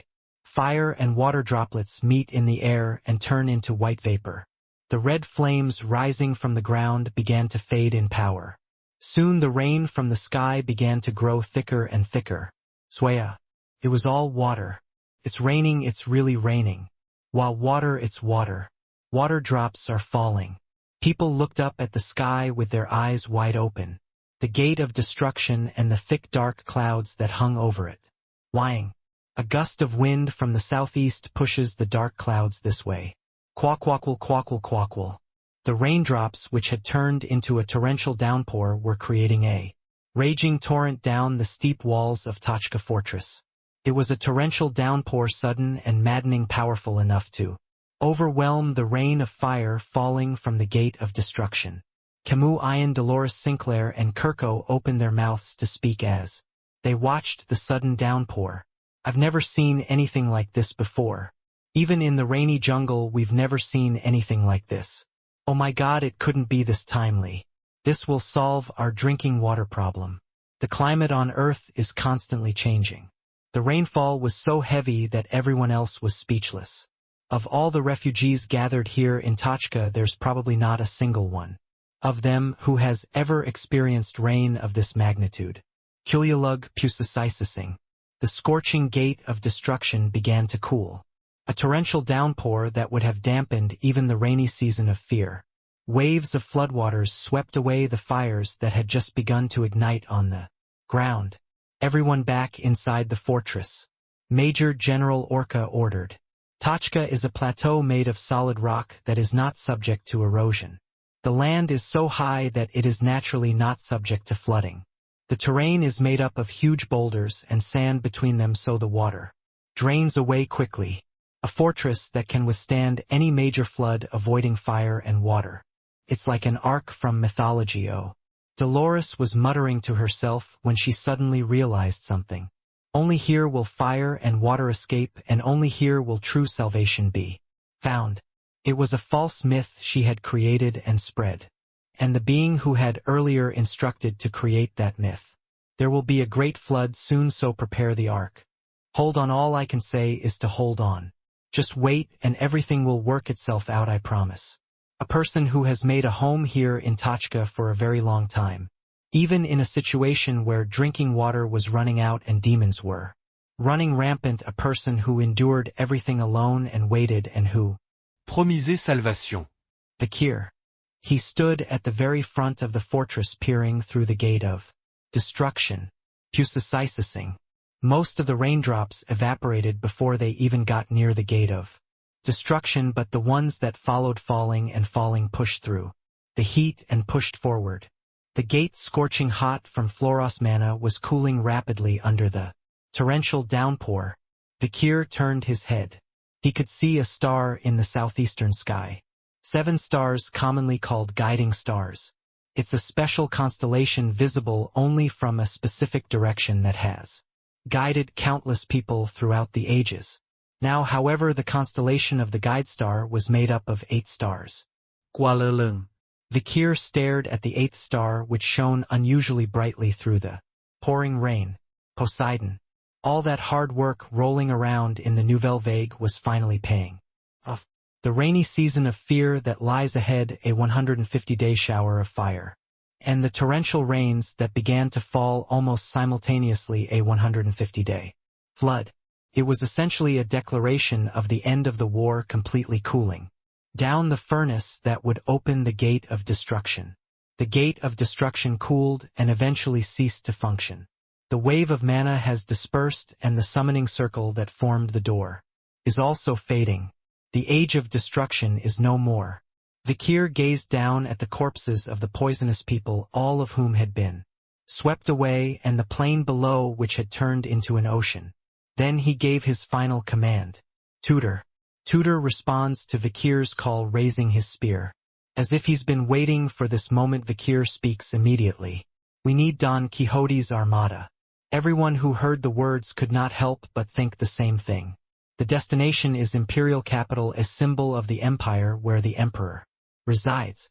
The center of the world where everyone's youth and prime years have been at least once. And the final enemy, the first corpse. The last demon, is lurking there. The eruption of the Nouvelle Vague volcano and the trigger that caused it. Poseidon. Vakir's small ball ended up causing a massive butterfly effect. A great flood that sweeps away the world. Over the next 150 days, this torrential downpour would swallow up all but a few high plateaus. The wildfires that had been raging across the empire, the monster hordes that had taken advantage of the vicious conditions and the drought that had been lingering, were all swept away. Naturally, everyone in Tachka was able to receive salvation. Not only did the waters never reach the high plateau, but the hard rock and fine sand of the ground made for excellent drainage. The fortress were also strong enough to withstand the weather and the lack of drinking water. The only drawback was naturally solved by harvesting rainwater. Under normal circumstances, the Great Flood would have been recorded as an unprecedented supernatural disaster. But the flood that followed was a miracle because it was first preceded by the catastrophes of wildfires, drought, plague, monster hordes, and rainy season. A fear that had spread across the empire as a result of the gate of destruction. Destruction was offset by destruction. Deep drainage ditches were dug throughout the barracks within the fortress. Large barrels were placed in front of the barracks, and the refugees caught the rainwater in them and drank to their heart's content. They hadn't had a drop of water for days. The situation outside the fortress is such that the enemy will not be able to get in. It is time to concentrate on internal security. Major General Orca released the personnel of the Nouvelle Vague to take care of the security inside the fortress and reorganized the discipline. Meanwhile, Marquis de Sade was already wincing at how long it had been since the battle had ended. Pushishishui can finally complete the revolution we failed to do 40 years ago. Where is the crown prince? The emperor is dead, so we should kill that bastard. Ugh, grandpa, when my body gets better, let's go together. Sadie barely managed to stop Sade, who wanted to grab a small boat and go to the imperial capital right away. Other than that, the reorganization after the battle was taking place slowly. Everyone, including Osiris and Cindy Wendy, worked together to enlarge and rebuild Tachka Fortress. Everyone was preparing and gearing up for the end of the Great Flood in 150 days. The hope of being able to move forward with that, everyone's faces were bright. But there was one person who remained expressionless. Vikir. He always stood at the top of the ramparts facing the pouring rain. Tulsik. Outside the fortress now turned into the sea. Hollow orchids bloom above the raging waves. Vikir compared the Tachka that was before the regression to the Tachka that is now, as it was the wheel of fate should have rolled in an even harsher direction. The present world has become hell due to the invasion of demons. Sadie took advantage of the chaos to lead an army to attack Nouvelle Vague. Marquis de Sade, who was able to escape Nouvelle Vague with the help of his granddaughter Sadie. Major General Orca, who detonated the Poseidon he found while working to prevent Marquis de Sade's escape. The rainy season of terror was ended by the great flood that followed. However, countless people had already been burned to death, and the unexpected deluge had dealt a devastating blow not only to the demons but also to humanity. But what about now? The Great Flood began relatively on schedule, although it was off by a week or so, causing quite a bit of difficulty in securing drinking water. The rainy season of fear has ended and the gate of destruction has cooled. At this point, it is nothing short of a complete victory, isn't that right?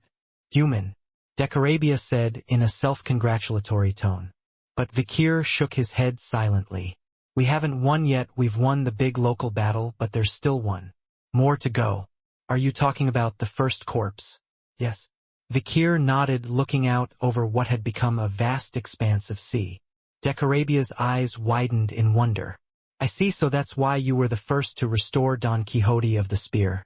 Seagun family, as soon as you escaped from Nouvelle Vague, so that you could get your hands on the invincible cavalry and the invincible armada that divided Don Quixote's power. Yes, indeed, in a world like this, he who has the fleet will be the overlord. At Vikir's words, Decarabia paused for a moment. Then, after some thought, he spoke again. Speaking of overlord human. What? This is Floros you faced before. Decarabia continued speaking with a slightly uneasy expression. Floros was one of the overlord known for his lies and persistence even in hell. What are you trying to say? Is he really immortal? I doubt that if he faked his own death. Floros is such a good liar that even his death is suspect. But I don't care about that anymore. What? Why? Whether he was alive or dead at that moment, he won't survive. Vikir smiled dryly as he looked out at the raging storm, the waves, and the distant enemy and tributaries of the Black Mountains beyond. This world too, it's just as dangerous as hell when you get right down to. The jungle is pouring with torrential rain. A man runs through a dense forest of sword trees, their leaves as sharp as blades. The man running, his body covered in blood, was clearly Thomas de Leviathan, second son of the extremely poisonous house Leviathan. But the red aura of death emanating from his body and his sharpened teeth indicate that he is not the same man. He was Floros, who shortly before his death had used a trick to transfer his soul and take over Thomas' dying body. It wasn't a strange situation, since all demons are merely demonic hosts, spare bodies that can be switched at any time. After stealing Thomas' body at the last moment, Floros fled the battlefield, in desperation carrying the body that was already in a state of destruction, and eventually succeeded in reaching this place. My body is crumbling, I can't hold out much longer, damn it, I've forced open the gate of destruction, even my soul is tattered, I must hurry to the imperial capital, I must ask First Corps for help. Still, he had succeeded in killing Piggy, so there must be something to bargain with, Floros thought. Just then. Sssssss. Floros felt a chill run down his spine. The temperature around him was dropping rapidly, starting with the valley he had just entered. Cold Bone, the name given to the natives who lived in the jungle of the Red and Black Mountains. Floros could not have known that the climate here was frosty even in the middle of summer. As his already low body temperature drops, even lower his body becomes sluggish and his joints stiffen. More blood trickled from the puncture wounds in his neck, stomach, and other gaping wounds across his body. Just then, Floros was forced to drop to the ground as soon as he exited the valley. Sssssss. A giant shadow crawled through the raindrops and leaves. With an eerie sound, a single spider emerged, its body enormous. The spider scoured the forest as if searching for something. It wasn't the only spider in the forest beyond. Is it looking for me? Floros had a hunch. If they found him now, he would die, no chance of escape. Floros crawled along the ground, desperately holding his breath. He crawled like a worm to avoid the spiders. After what seemed like an eternity, he managed to escape the spider's siege and reach the river. The river is quite high up, but the stream is swollen from the heavy rains. With a plop, Floros dives into the water to cross the river. Quack. Suddenly Floros feels a violent pain in his lower body and he has to jump back. Ugh, fish. Fish with teeth like saw blades were clinging to him, biting into his flesh. Nadery, even on the surface of the water, the cannibalistic fish of the rivers of the Red and Black Mountains could be seen swarming around, smelling the scent of blood. God damn it. Floros had just turned to leave the river. Hissing. A pitch blackness fills his vision. A gigantic mouth was reaching up to swallow Floros' head. Mushuhushu, a giant snake that lives in the jungle, it approached from behind. Without making a sound and in the blink of an eye, it swallowed Floros. Oh, Kuawag, you lowly creature. Floros used his last strength to burst the snake's belly skin. Fortunately, it was an immature creature, so killing it wasn't too difficult. It's just a shame that Head spent most of his life force tearing through the tough snake skin to escape. I must find somewhere to rest or he'll have to stay the night. What a disgrace. Floros desperately opened his eyes, which kept closing. He ripped his eyelids away, leaving only his eyeballs, and his vision cleared. Soon he spotted a deep trench dug under the roots of a tree. It seemed like a good place to stay out of the rain and keep warm. Floros staggered toward the trench. But could it be that his concentration was disrupted due to his low stamina? Floros didn't notice the large fingernail marks on the side of the tree. And the results were devastating. Koyah! A thunderous roar erupted from behind him. Floros didn't even have time to turn around. The blind old oxbear female swung her forepaw with the destructive force of 12 tons. It crushed Floros' skull with a sure crack. Quag kiwioioio. Oxbear looked on in disgust as Floros spewed poisonous blood from his body. Oxbear washed the blood off her paws in the rain and went back into her den. Not worth killing. Floros crawled across the ground. No words come out properly from the crushed mouth. What is he trying to say? The screams of his aching body, the hatred for those who have brought him to this point, the rage that comes from recognizing the horrors of his situation. The revenge he has vowed over and over again during his journey here, the fear of annihilation, the regret that he should never have come here in the first place. Complex thoughts are mixed in the muddy brain. And there were those who greeted him. Wang wang wang wang wang wang wang wang wang wang wang wang wang wang wang. Wang wang wang wang wang wang wang wang wang wang wang wang wang wang wang. Wang wang wang wang wang wang wang wang wang wang wang wang wang wang wang. Wang wang wang wang wang wang wang wang wang wang wang wang wang wang wang. Wang wang wang wang wang wang wang wang wang wang wang wang wang wang wang. Wang wang wang wang wang wang wang wang wang wang wang wang wang wang wang. Wang wang wang wang wang wang wang wang wang wang wang wang wang wang wang. Wang wang wang wang wang wang wang wang wang wang wang wang wang wang wang. Wang wang wang wang wang wang wang wang wang wang wang wang. Mosquitoes. Mosquitoes in staggering numbers following the scent of blood. There were blood-sucking mosquitoes attached to the body of Floros, or rather Thomas. There were also some mosquitoes that sucked flesh. There were also mosquitoes that only sucked skin. There were even some mosquitoes that sucked on bones by sinking their saliva deeper. And then there were the mosquitoes that didn't suck anything at all. It just floats in the air with hazy murky eyes. A mosquito that sucks nothing yet somehow lords over the others, exuding an overwhelming sense of foreboding. And Floros lying on the ground groaning stares bloodshot eyes at the mosquito. Then silently the mosquito landed on top of Floros' head. It then stung him aimlessly but with a clear target. Jug. The red-hot smoke enters the stomach through the mosquito's saliva. Mosquitoes are the most feared and wary of natives living in jungle. The soul-sucking mosquito adorned Floros' soul. It was a shabby and degrading end to be reduced to a mere meal of insects. Swaya. The rain poured down like a torrent. The world that had been turned into a sea was rippling more and more. Ferociously, the people gathered in Tachka gradually became restless. Aren't we going to starve to death here stuck in this place? What, there's still plenty of food, isn't there? But what if this flood continues? It's only supposed to last 150 days. We have enough food and more water, so it's okay. But it's already an ocean outside, and how do we know the flood will stop in 150 days?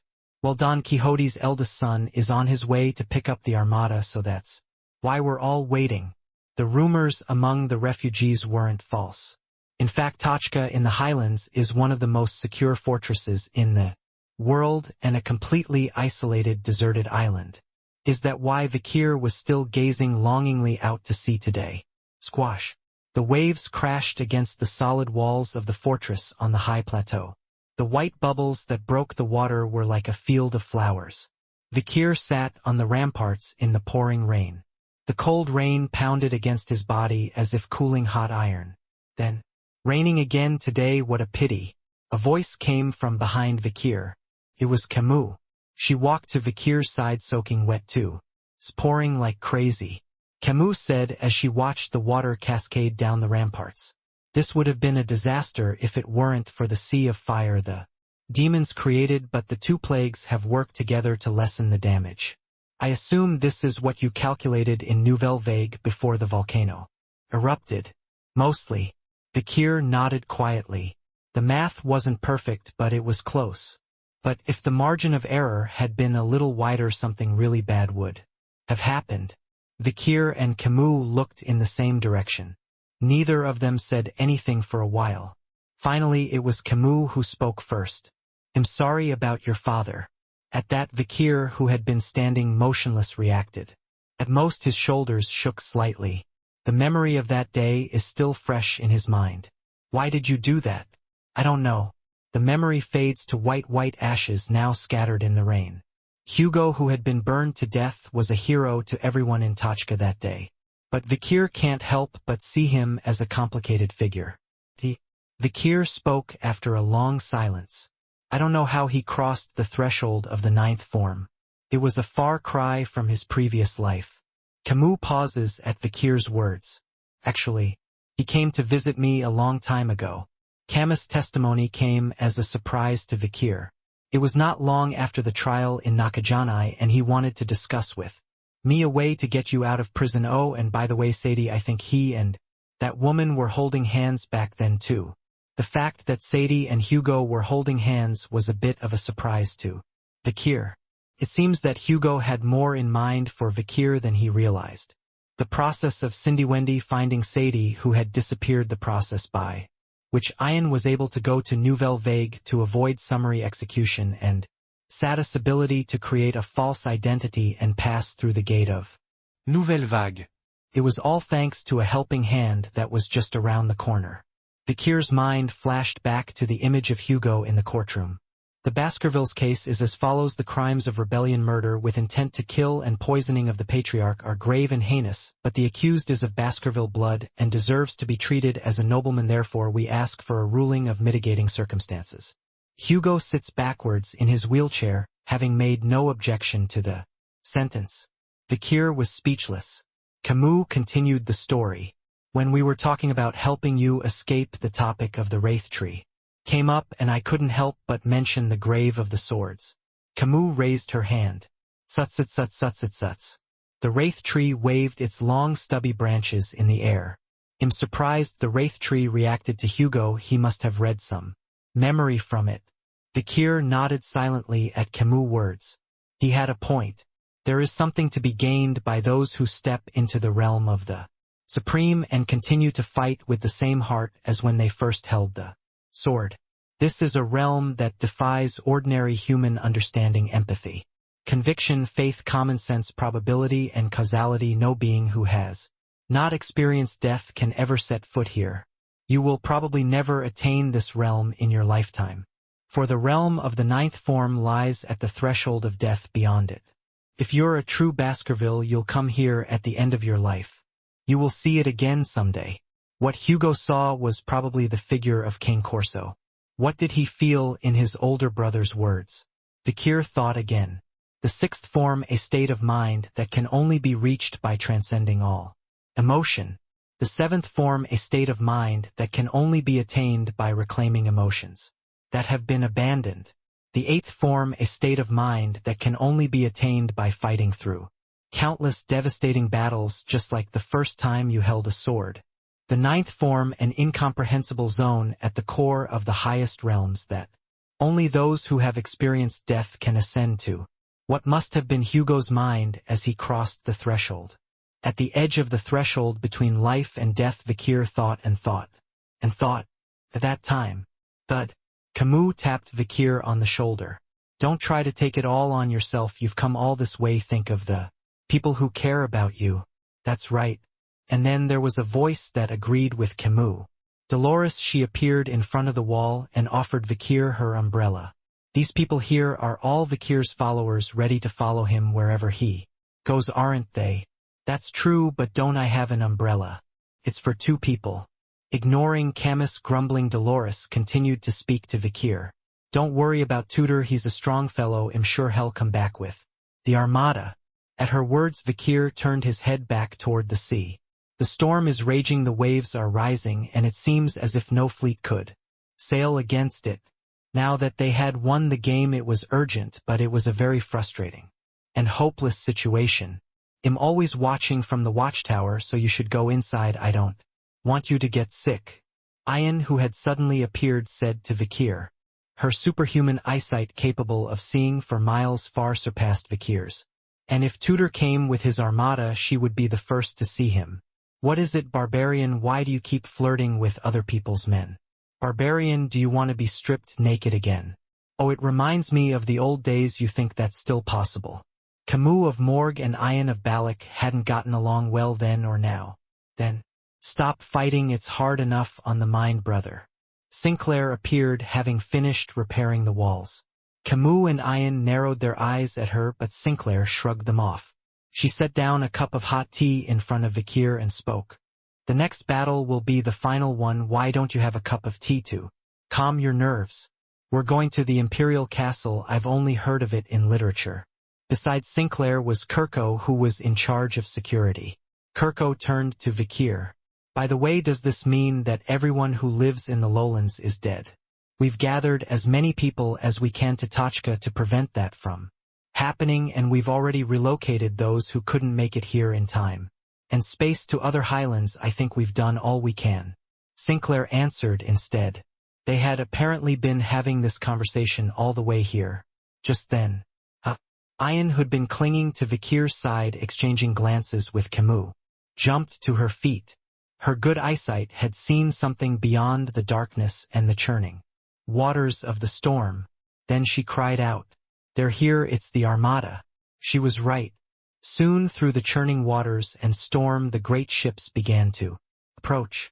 The large massive ships ignored the waves and headed straight for the highlands of Tachka. The number of such ships was countless. Their majesty is truly staggering. Dolores shouted with joy. Tudor are back. True to her word, the banner of Don Quixote fluttered from the foremast at the top of the captain's ship in front. There were even a surprisingly large number of people on board. It's true, Tachka didn't flood. Is there really food there? Alas, there really is salvation. There was a land that was not flooded. I should have believed the words of the night walkers then, if only I had. Aboard the enormous ships were an equally enormous number of refugees. and at the stern of the lead ship 2 familiar faces appeared. It was Tudor and Bianca. Vikir, I apologize for being later than promised, it's disgraceful. We're late because this idiot came by and said we had to save all the people stranded in the highlands. The two were still bickering even at this emotional moment. Camus, Ian, Dolores Sinclair and Kirko looked at the many other refugees coming to Tachka with concern. We'll have less food if we let them in, won't we? And there might be new security problems. It's okay, they said, we have enough food and the security is manageable with the addition of the Nouvelle Vague team.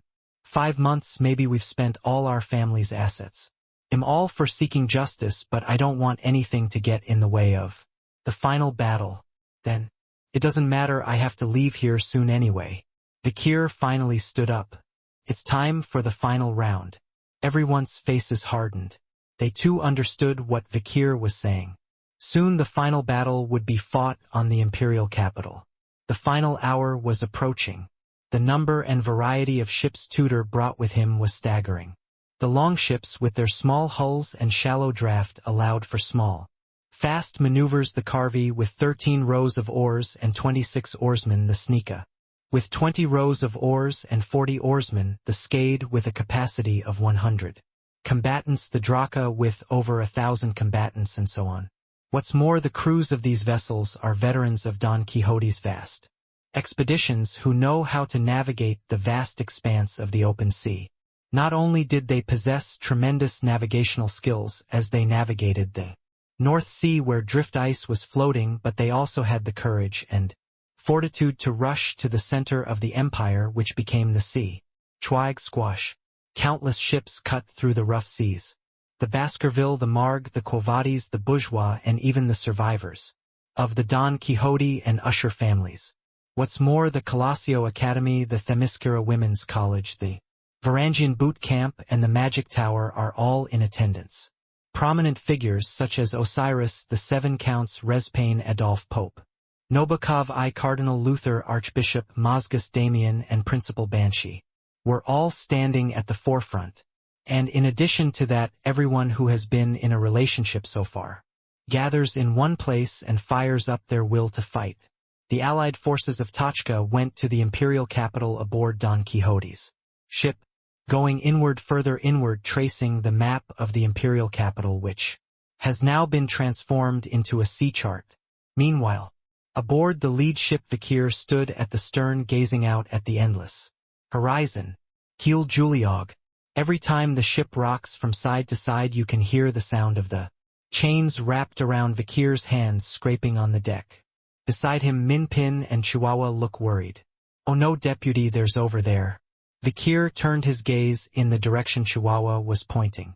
A giant shadow streaked across the water beside the ship.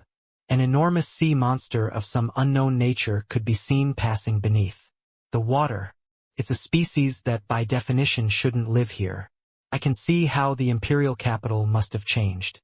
Where the emperor lives, no, now the crown prince lives here. I can only imagine what the submerged place must look like now.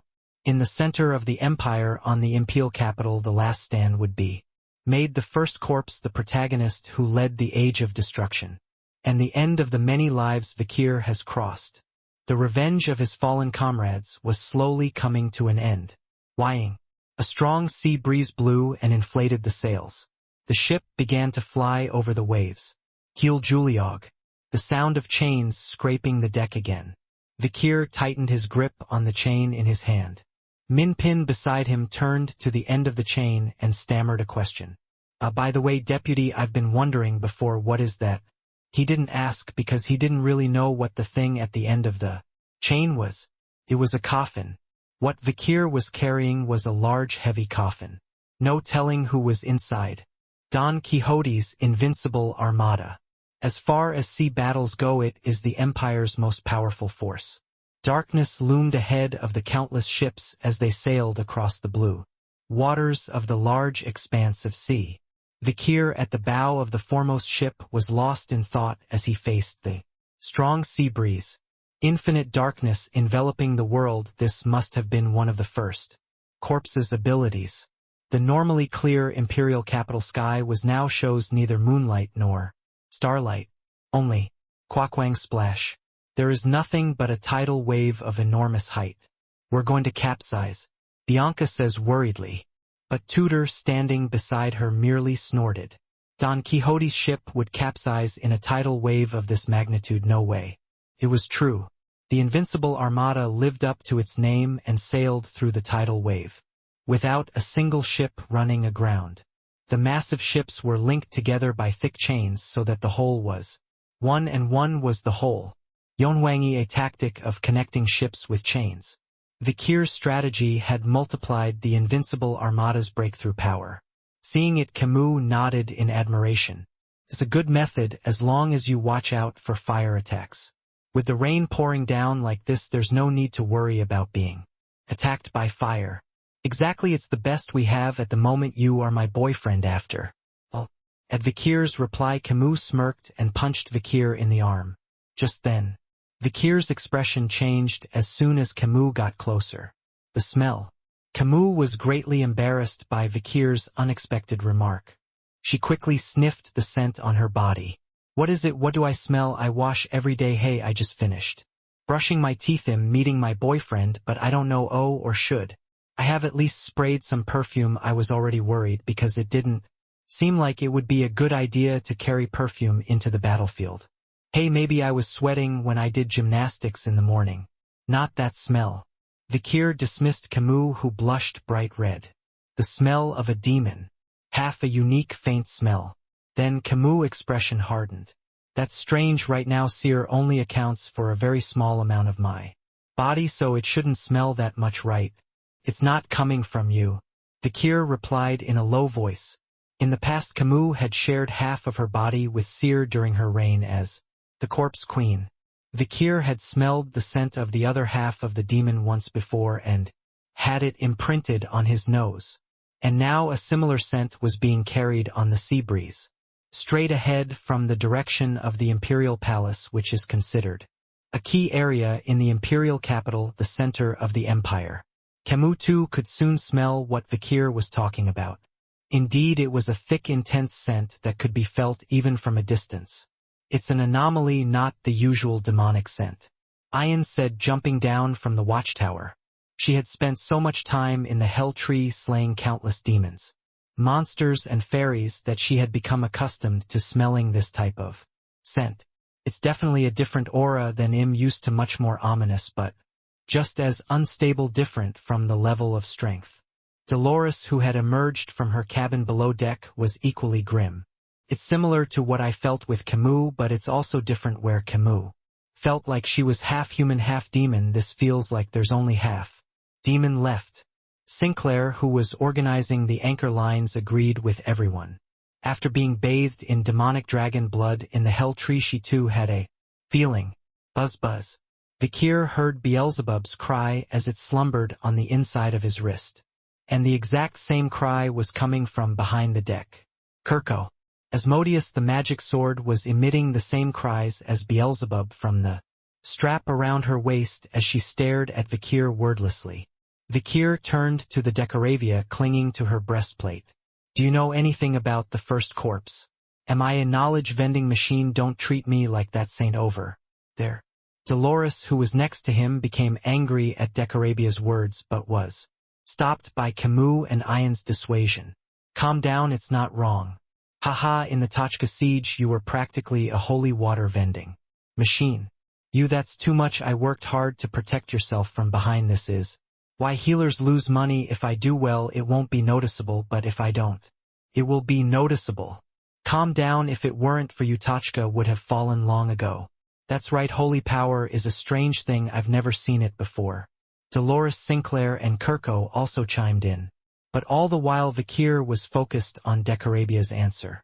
Ahem, the first corpse is he's a heteromorph. Normal creatures divide individuals based on their bodies, but that concept doesn't work for him. What does that mean? I mean, you will divide and define human entities based on you, the human being, are one, and if there are other human beings who meet the same criteria, they are 2 and 3, 4, 5, but not once 2 may be 1 and 1 may be 2, since the criterion for separating the A and the non is outside the human concept. It is impossible to cut them according to Conventional wisdom. I have no idea what you're talking about, so I guess it means he has a unique body structure like you. Decarabia is an object-type demon, which is a fairly unusual category among demons. In that case, First Corpse could also be difficult to deal with. Anyway, I don't know much about him either. He's a secretive creature. But Decarabia's voice tightened, as if he were about to reveal a very important secret. I only heard that the roles of those who close the door and those who open the door are separate. This is all I know. Vikir furrowed his brow at the increasingly confusing answer. He's been a straight and upright man all his life, and he doesn't like this kind of back-and-forth conversation. Just when Vikir was about to ask another question. Emergency tsunami up ahead. Cindy Wendy shouts from the watchtower of the next ship over. Everyone quickly grabbed onto the railing and fixed their gaze forward.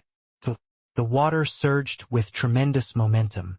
One moment it looked like a distant hill was rising, and the next a wave that seemed to reach the sky.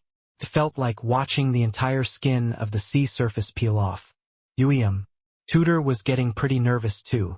In the face of a tsunami of that magnitude, even the most powerful ships would be in danger. But, pushishi fools, what are you so worried about? Marquis de Sade, who was sitting in front of the bow and holding a fishing rod, looked completely carefree.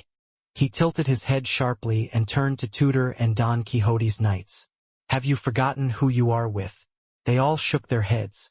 At that moment, quackwang, a tremendous boom erupted from the front, and the tsunami in front of them tore apart in an instant, the tsunami lying helplessly in a gaping hole, and everyone on the ship saw it. Just as the tsunami rose to engulf the armada, a hand grabs the back of the tsunami with tremendous force and pulls it down. Pipiong. The next thing they knew, the hand clutching the line of Marquis de Sade's fishing pole shot out of the water. It was a killer whale with white spots on its grayish skin that landed on the deck of the ship. Sometimes you have to warm up like this. Orca in his killer whale form puffed on a damp cigarette that Lieutenant Colonel Bastille lit for him. Pioping. The tsunami debris that Orca crushed in the water was disposed of by the heads of each family. Even though they were fragments, each and every piece of water was of considerable size and was flying in all directions. Tiog. It was Osiris, the bizarre bird, his black hair flowing and perched on the railing in front of Vikir. He had just slashed through a giant tsunami and suddenly felt Vikir's gaze on him and turned his head. Is it because he's his brother? Osiris quickly read the emotion in Vikir's. Are you worried about your father's affairs? Vikir didn't bother to answer, and Osiris didn't ask. Instead, Osiris turned and added, I too could not understand his actions. But I can sympathize. Unable to understand but able to empathize, the opposite is true, but it is extremely rare. Osiris turned his head. His gaze was fixed on Cindy Wendy on the watchtower of the nearby ship. Perhaps one day you will understand. Osiris muttered, it's not necessary to understand, and vanished as quickly as he had appeared. Vikir was lost in thought. The women following him, his father's whitey oxidized body, the gate of destruction that had cooled the final battle with the last of the Tens. His stomach churned wildly and his mind raced. Vikir breathed deeply. The ship may be shaking, but the heart must not be shaken. Especially not at a moment like this. Vikir shook his head to clear his thoughts. There is no need to think about the future. Only one thing. Demons kill. All we need to do is go all in on the head-to-head battle against First Corpse, which is just around the corner. And then, there was something visible in the center of the world which at first glance seemed to be a vast chaos with the blackened sky and water. A pointed building pierced the horizon rising up. Kirko stood on the railing and shouted, That's the central clock tower, I've seen it in the books. The symbol of the imperial capital, which overshadowed the passage of time, was seen standing tall, showing off its unchanging majesty. The center of the metropolis, where everything including the Colosseum Academy was submerged in water. The armada advancing over a city that was once a symbol of prosperity and fashion. It was a full-fledged yet somewhat bitter entry into the imperial capital. The central clock tower, the symbol of the imperial capital. The central clock tower, which is considered the second tallest building after the imperial palace, was flooded almost to the top. The great ship on which Vikir rode parted the raging waters to pass alongside the clock tower.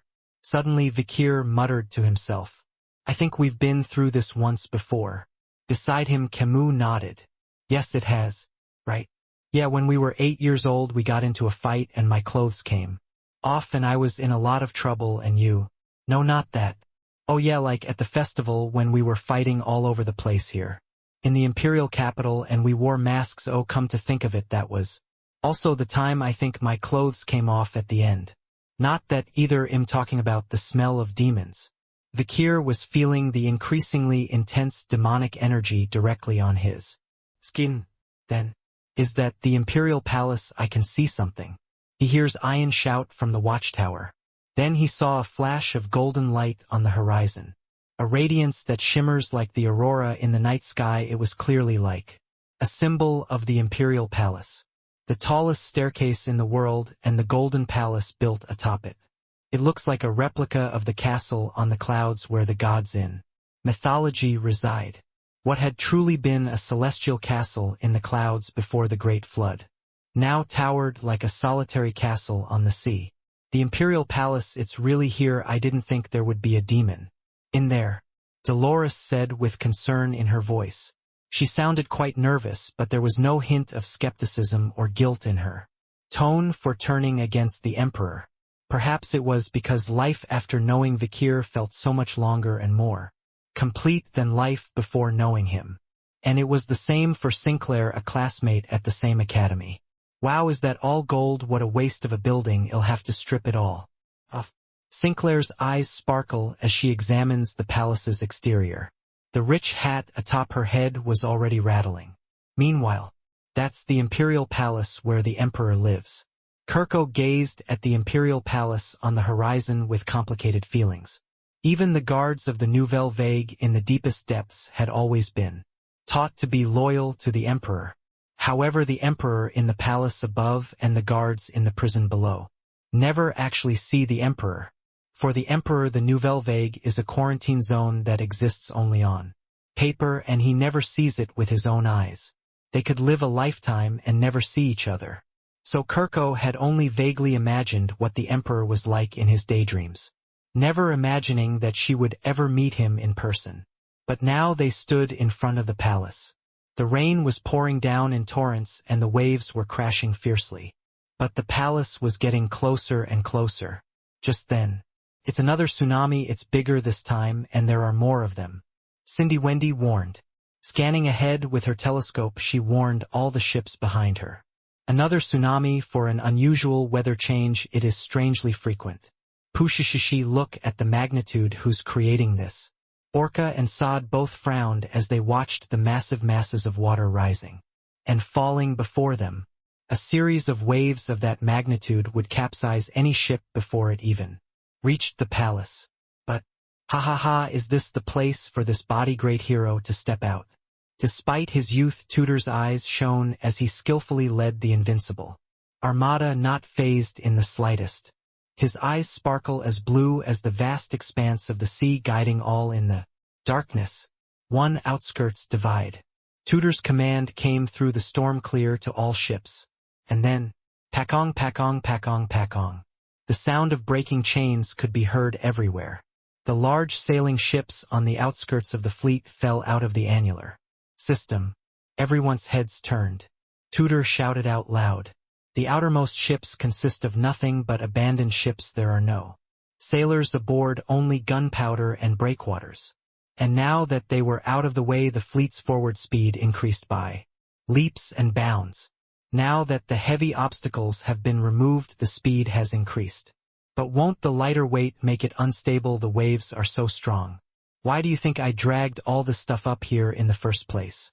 Bianca said uneasily, but Tudor remained confident. And then, Tudor raised his spear Gungnir and gave the signal. And then, quack-quack-quack-wang. Flames and explosions erupted from the wrecks on the left and right wings of the fleet. Heavy abandoned ships sink to the bottom of the water and scatter hot flames. The heavy breakwaters they were filled with were slowly sinking toward the bottom. Then a remarkable change occurred. The waves are gone. Orca, sensitive to changes in water currents, was the first to notice the change. Not only had the abandoned ships on the left and right wings of the fleet exploded, stopping the waves, but the sinking breakwaters were also pressing down on the incoming tide from below. The sea was safe for a moment. It opened a straight path to the Imperial Palace. The invincible armada, which had become lighter and faster after removing the abandoned ships, was heading straight for the Imperial Palace along that straight path. It's a bold plan, my friend. Haha, I'm the patriarch of the Don Quixote, this is the least I can do. Tutor chuckled as Sancho patted him on the shoulder. The raging tsunami moved out of the Armada's path. The Armada advanced, meandering through waves less than half the size of the others. Then, something else happened. Kaewag, hikik, hiss hiss. Just when everything seemed to be calming down, all sorts of creatures started poking their heads above the surface. Crabs so huge that they could stand on the bottom with their legs, ancient placoderms with solid iron armor, sea serpents so long you could see the end of them, and deep-sea fish so hideous and grotesque that it's hard to describe. Them all were attacking the ships. Well, this is a monster that has been released openly. Faced with such creatures, Bianca simply clicked her tongue. God-killing squad, prepare to fire. At Bianca's command, the Knights of Usher took up positions at the front of the ship. Even on the rocking deck they didn't move an inch, bows and arrows raised and aimed at the large targets in front of them. Open fire from the ready shooter fire. Bianca gave the final command. At the same time, countless iron bolts imbued with a gray aura flew out and began to pierce the sea monsters. Each arrow was like an artillery barrage. Whether they hid under the water or dodged behind the waves, the arrows followed them as if they had eyes. Pio pio pia pia pig, quackwang quackwackwang. The sea was running red with the blood of the monsters. Not a single one of them could break through Usher's fire net. The demon is showing its true colors openly. You don't even bother to hide your identity anymore. It was said that His Majesty the Emperor passed away, so the first prince must be the demon. With the fall of his supporters, the House of Leviathan, he no longer needs to conceal his identity. Darkness and chaos itself, such is the nature of centers of power. Camus, Ian, Dolores Sinclair, and Kirko. They too drew their weapons, preparing for the great battle against the monsters to come. Then, Bugul Bugul Bugul Bugul Bugul Bugul Bugul Bugul Bugul Bugul Bugul Bugul. Things started to look a little different. The swarming sea creatures suddenly scattered to the left and right. The tsunami that had been raging steadily up until now had finally subsided. A strange silence that came out of nowhere. And in the middle of it all, a huge pool of water was rising. Kululululululiag. Despite the sniper fire of Usher's knights, the water mass rising from the center of the sea lane and the huge dark shadow beneath it did not flinch. Could it be that guy? The sight was enough to make even the mighty Major General Orca grunt and groan. Behind him, the Nouvelle Vague's all-stars, including Diorjum Soar, Dissum and Flubber, were also showing signs of discomfort. Did they follow us here?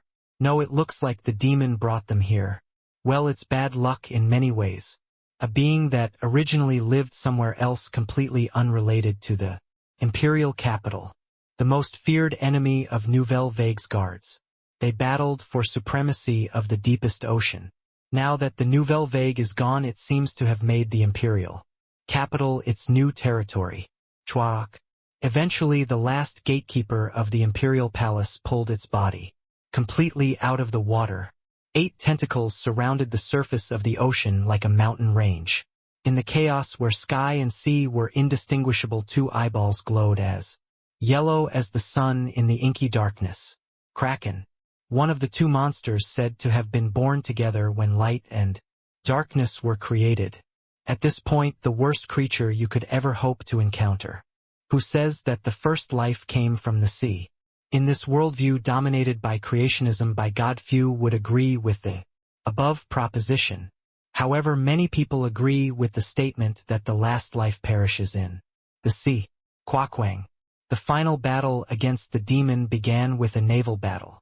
The black swirling sea, the storm blowing like crazy, the pillars of fire rising up as they break the sea surface, and the monsters of the deep sea baring their teeth. Don Quixote's invincible armada and the Tachka alliance are engaged in an all-out war against the demon's minions. The location is the highest center of the empire capital. The city, once a gathering place for all cultures and fashions, where the richest and most sophisticated walked with graceful strides, was now in the midst of a fierce naval battle with tidal waves, winds, and torrential rains.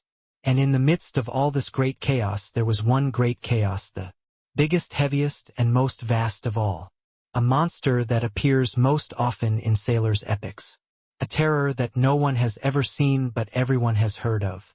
An unknown being that can pull an island into the deep sea with each of its 8 legs. Kraken. Danger rating S. Size. Found in the deepest part of the lower sea. Also known as the Great King of the Deep Sea or antagonist of Nouvelle Vague. One of the 2 monsters born with light and darkness at the creation of the world. It is by far the best among the various strange creatures that frequently appear in sailors' epics.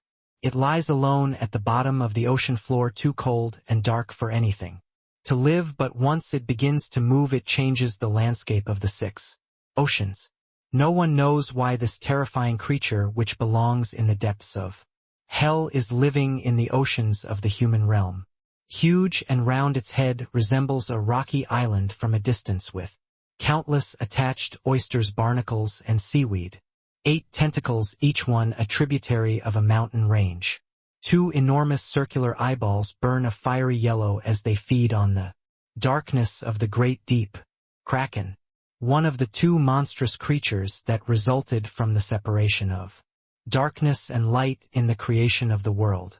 A great king who rules the entire deep sea. Another name for the Kraken is the antagonist of Nouvelle Vague. Udug. Orca gritted his teeth. Quack-quack-quang.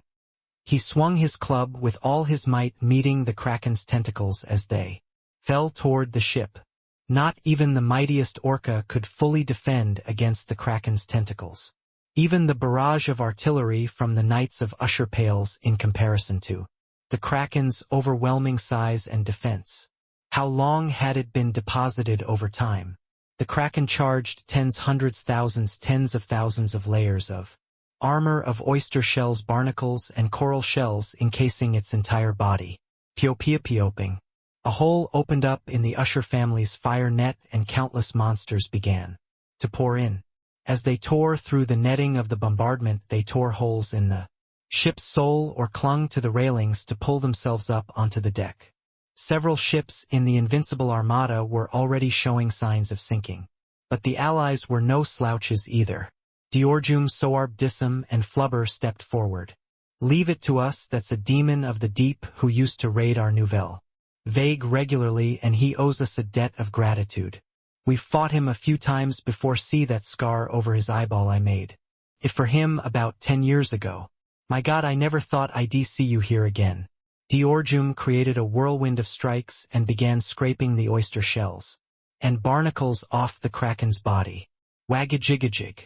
The thick carapace-like armor of the Kraken's body, seemingly made of time itself, is sliced away by the axe blade.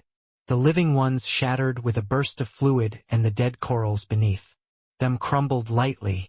Soar too drew on her dwarven strength. She lifted the skyscrapers from the bottom of the imperial capital, now a sea, and stabbed the Kraken at the base of its body with a spear of earth and stone. Peek. The Kraken let out a dull roar beneath the water. Dissum took advantage, wrapping countless chains of seaweed around the Kraken's body. Flubber too spread out, covering and dissolving parts of the Kraken's body. The sound of a boat horn coming from under the sea.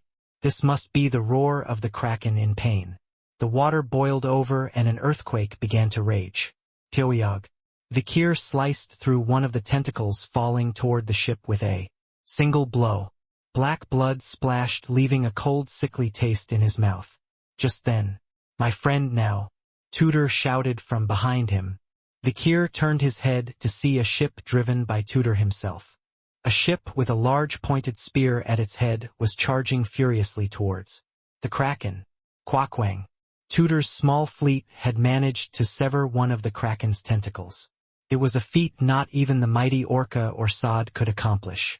Tudor turned to Vikir and shouted, "Well, take care of this gatekeeper on our own lines, you go forward." Vikir watched Tudor's face as he did so. Had been a mere little chick when they'd met at the academy, but had risen to hero status in recent years. Seeing him now commanding so many ships against the Kraken made him realize that he no longer needed to worry.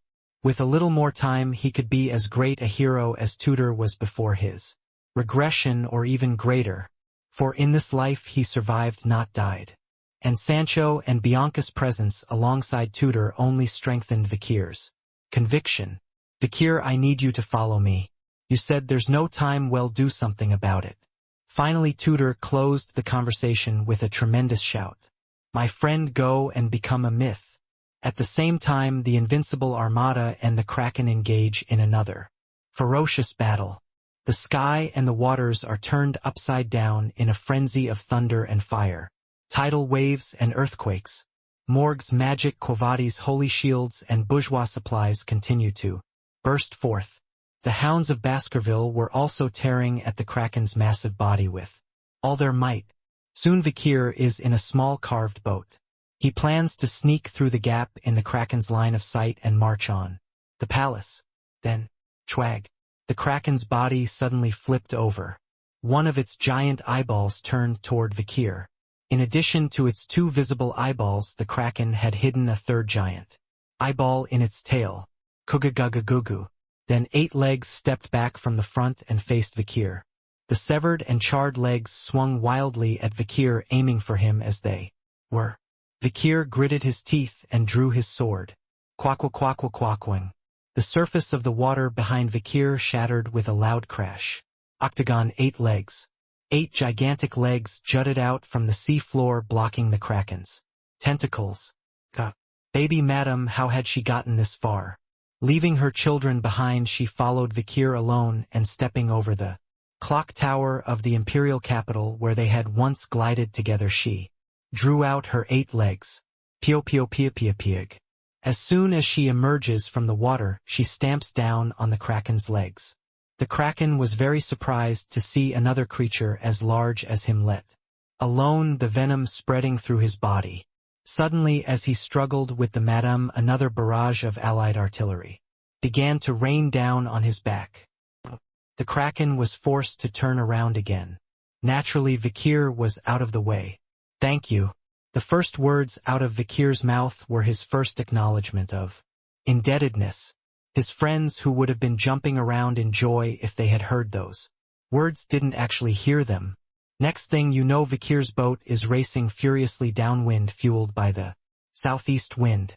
The wind was strong enough to snap the masts, and the small craft sped along at the speed of an arrow. And then, kung! Vikir's boat, riding the high waves, crashed into the solid steps and shattered. Vikir leaped onto the deck and landed on the steps before the boat broke apart. A golden staircase so high it seemed to reach the sky.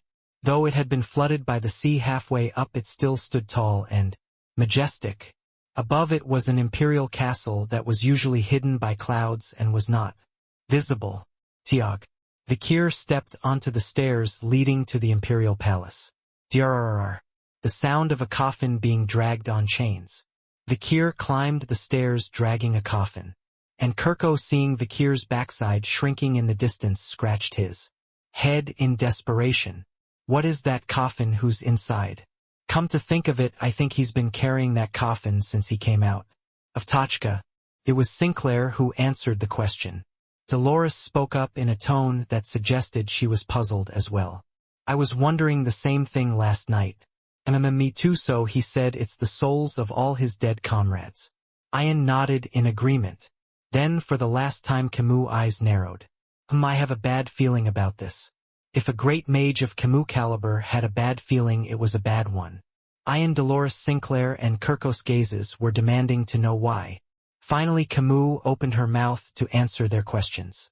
"I guess it's my feelings as a woman. a palace covering an area of about 5 square kilometers. The largest and tallest structure in human history, the imperial palace, is the result of over 100,000 mages and more than 1 million laborers over 14 years. It consists of a total of 6 palaces, and the first Emperor Palace, which rises at the innermost center, shows the true pinnacle of architectural beauty, a place of splendor, grandeur, and nobility. It was supposed to be the residence of the emperor, but it was currently home to the first crown prince. And now a hound, freshly drenched from the storm and wind, stood in front of the first Emperor Palace. Vikir, the veteran who had crossed countless lines of fire, looked up at the signboard of First Emperor Palace with a bitter expression. The one he had once been blindly loyal to, the ultimate master, a majestic existence that even the great Hugo had paid allegiance to. But now this place was just a demon's playground. Bang! Vikir smashed through the massive front gate. In the old days, this would have been a capital offense that would have gotten him executed immediately, but no one cared about that now. No man's land, a desolate battlefield that seemed to have been cut off from human contact long ago. Vikir walked through the chilly central hall and headed straight for the interior. Soon the emperor's throne room came into view. Up the craggy staircase a figure sat on the throne, looking down at Vikir. Red hair, pale skin, a pair of cold eyes, and a high sharp nose. The first crown prince, Golding Jack Meridu, the little son of the empire, sat there. Unexpectedly, he smiled broadly at Vikir and waved. "Oh my, it's been a long journey and you've had a hard time, Mr. Demon Hunter." His tone is casual despite his appearance, but the meaning behind his words is anything but casual. Vikir did not reply, but Prince Meridu continued in his own jovial tone. "I apologize for coming all this way and not being able to offer you a cup of tea. All the people are dead, and I'm the only one in this big palace. How lonely it is. This is the first time we've met in person, isn't it? I think I've sent you a few commendations, but the first time was when you saved Morg's life on the Red and Black Mountain, I believe. Oh yeah, what was her name? Camus. Yes, Camus. She had a really pretty face and a really nice body for a girl. She had skills. I fell in love with her at first sight, so I debated marrying her several times, but it all ended. Is there a guy who has already made up his mind? I'm so jealous of this." "Oh, I see, that's a sideways glance. Anyway, I thought you were dead then. Though of course you came back alive and well. And when was the next time I saw you? When you were writing your thesis on killer ants at the Colosio Academy.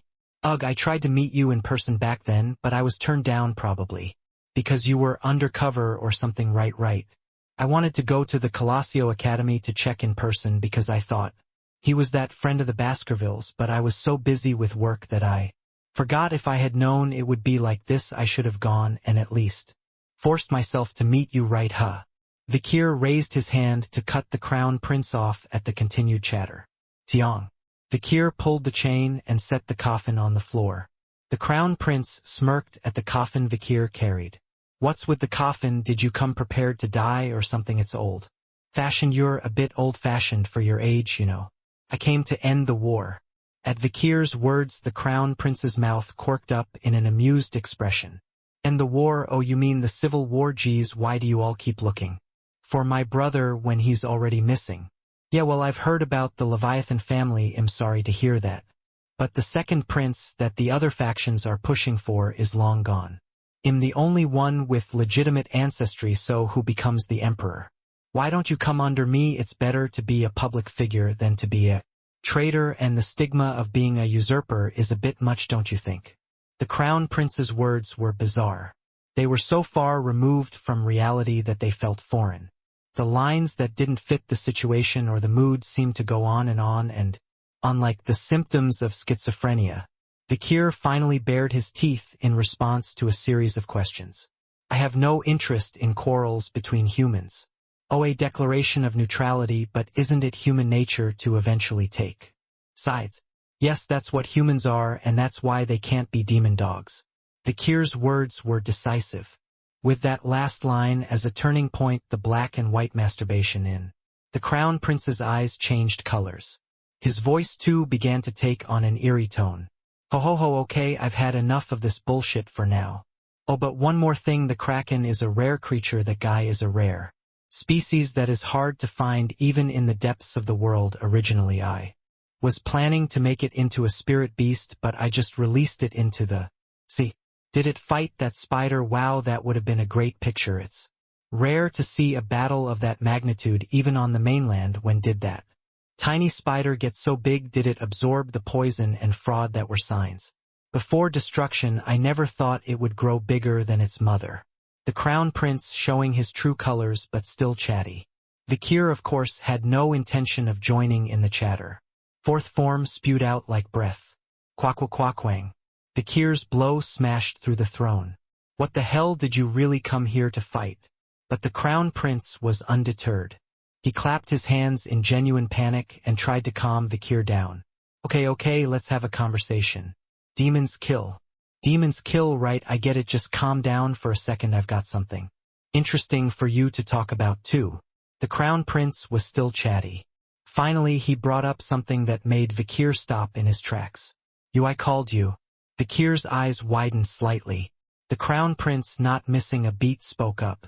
It means I was the one who brought you back. Vikir was confused for a moment. A regression to kill a demon was caused by a demon. At first glance the logic didn't make sense at all.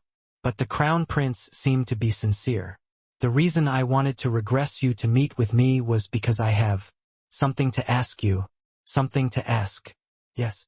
The crown prince nodded and then spoke in a serious tone. My brother, where is he?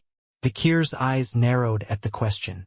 The crown prince smiles wryly and continues. I thought you might know who and where my brother is, for when I looked into the future I saw nothing but a dying brother, and you were the last link in his dying bond.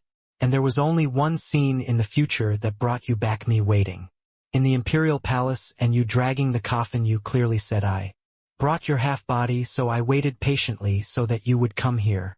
Exactly as I had foreseen, with information about my brother. The point is simple.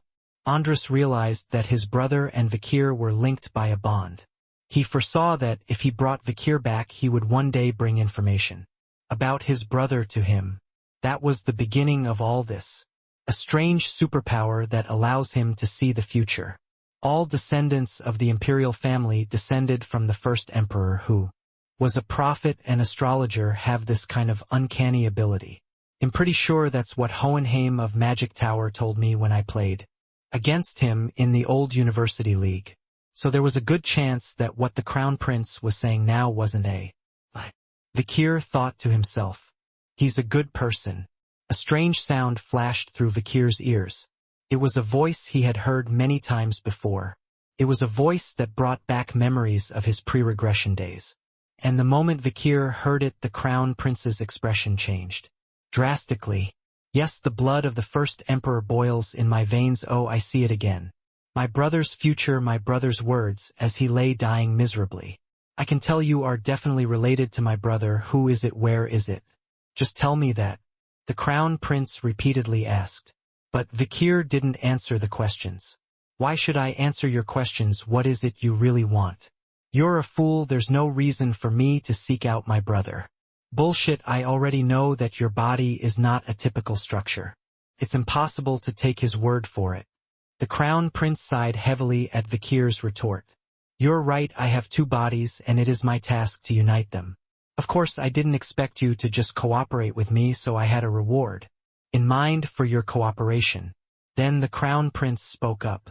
I know because I have seen the future that you were involved in my brother's final moments before his return, so all you have to do is tell me the identity and location of my younger brother. In return I promise you one thing. The crown prince then held a mirror before Vikir's eyes. Vikir's eyes widened. Inside was a world after destruction. The land had been scorched, but the trees had begun to grow again. It rained and there were oceans and rivers again. There were people, though few in number. They had overcome their miserable past and were rebuilding a happy life, spreading their offspring again. Among them, of course, were familiar faces that Vikir knew. They were comrades in arms who had crossed the line of fire together. The original world was in the mirror, the original world that Vikir had lived in before the regression. The Crown Prince said. After your death the world turned out just fine in the final war. The demons lost and the humans won. The human realm is in ruins, but the survivors are rebuilding it. But it won't be easy, for too many heroes died during the war of destruction. And now there aren't many people who can handle mana, and they need powerful heroes who can. People who can rebuild happiness after the end of the age of destruction. If Vakir could return to his original world, he would be able to make a tremendous contribution to the humanity of his original world. I want to know who my brother is, where he is now. Just tell me that, then I will send you back to your original world, and I will allow you to see the faces of those you miss. I may even be able to bring some of them back to life. If you name them, it would be a stretch to bring the entire human race back to life, but it's certainly possible. It was a radical offer. However, I decline. Vakir cut off the Crown Prince's offer with a single word. The prince didn't even bother to look surprised. I am well aware that you are not capable of such a thing, Andres, Marquis of Discord. And at the same time, amazing. One corner of the Crown Prince's mouth twitched.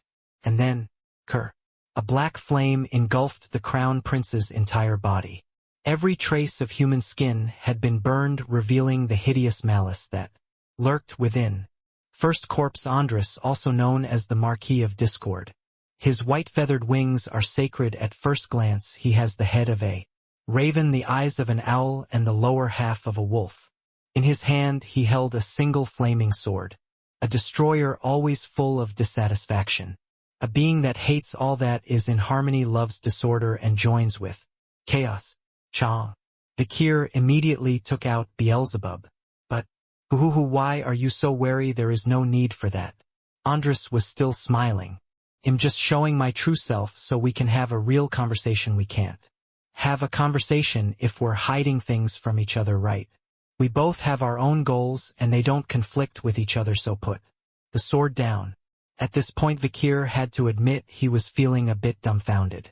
This was the first time he'd ever seen a demon in its true form and not fight.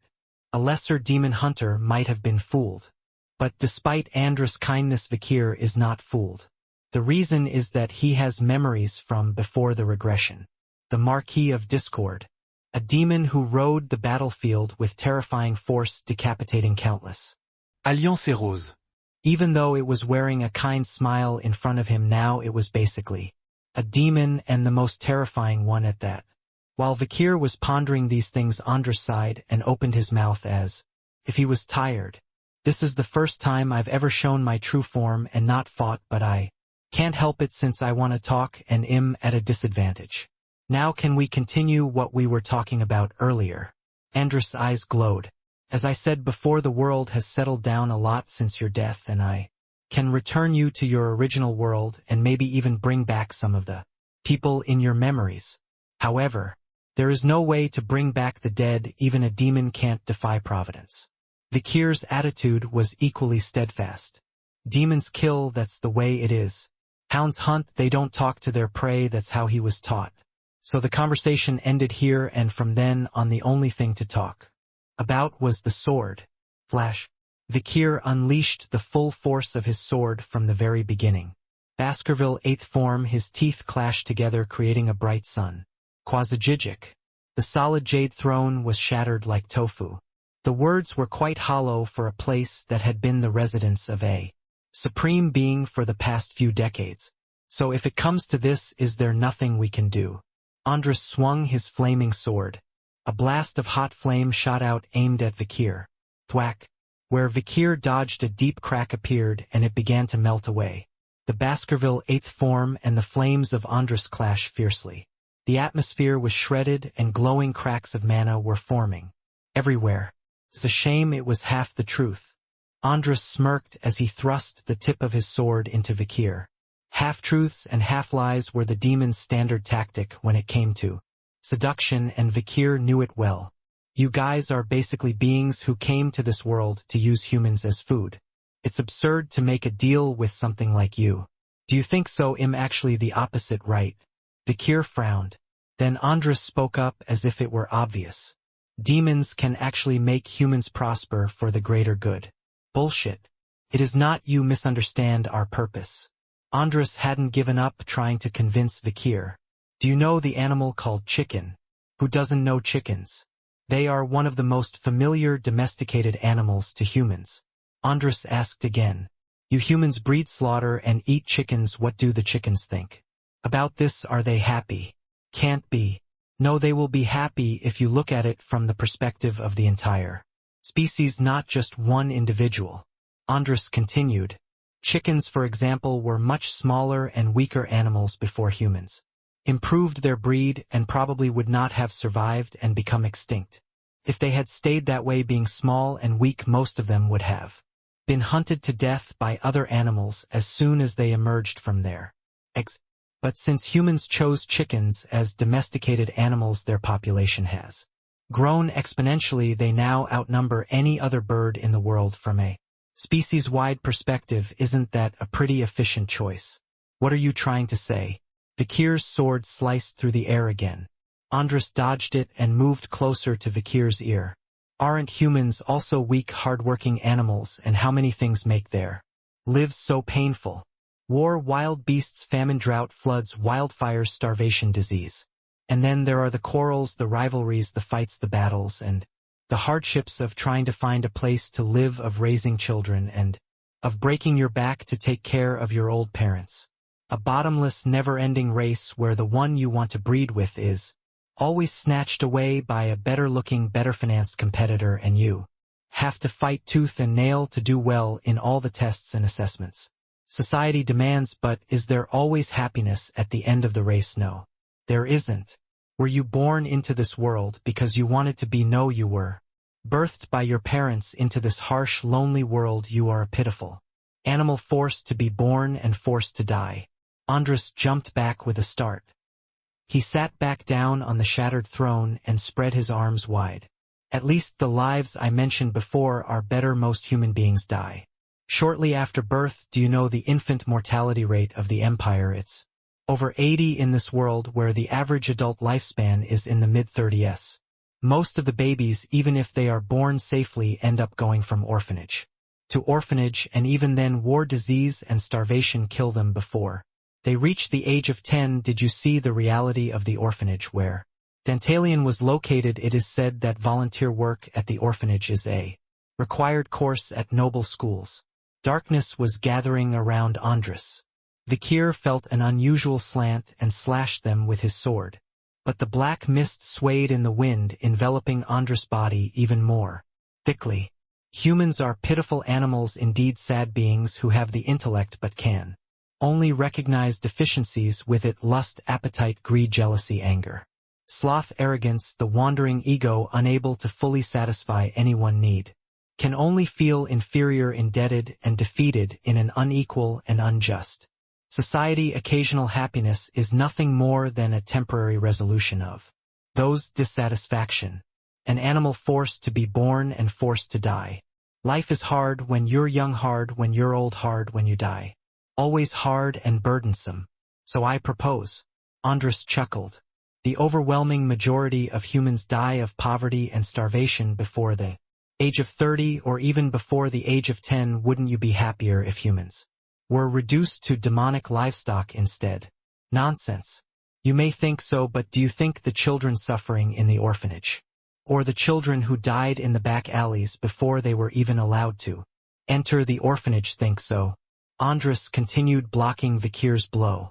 Becoming a demon's livestock would guarantee humans a healthy life averaging over 100 years old. You can mate and reproduce to your heart's content. Live a full and warm life and live in blissful self-actualization in a world without disease, war, or hunger. And when they reach the age of 100, they give their souls to demons and their bodies are slaughtered, just as chickens are divided into number 7 and number 8 chickens depending on how long they've been growing. Is this the salvation you speak of? How is it different from God? In the thickening darkness, Vikir could feel Andras' gaze studying him, its mouth tears red in the darkness. There was a being who first made this offer to humans a long time ago. That's God. Andras chuckles.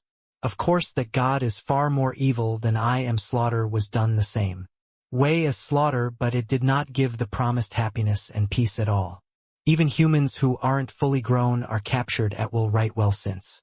Human farming has been so prosperous up until now it's understandable that they're behaving like that, but I just don't understand you humans. Unilaterally upholding contracts even when they are all being broken. What do you want me to do? I want you to understand that I have a good offer for the humans and that I need to find my brother to make it happen.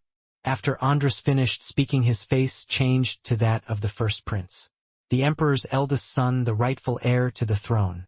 He is now desperately searching for his half-brother. If you help me, I may even make you the head of the system, the emperor, just as the Golding family did in the past. But once again Vikir cut off Andras' offer. Where have you learned to be so mean? What? That logic of yours, isn't this a trend that was popular during the ancient warring states period? It is a logic that would have only worked in the now vanished demonic sovereign country. Vikir raised the tip of his sword. The tip of his gaze was aimed at Andras.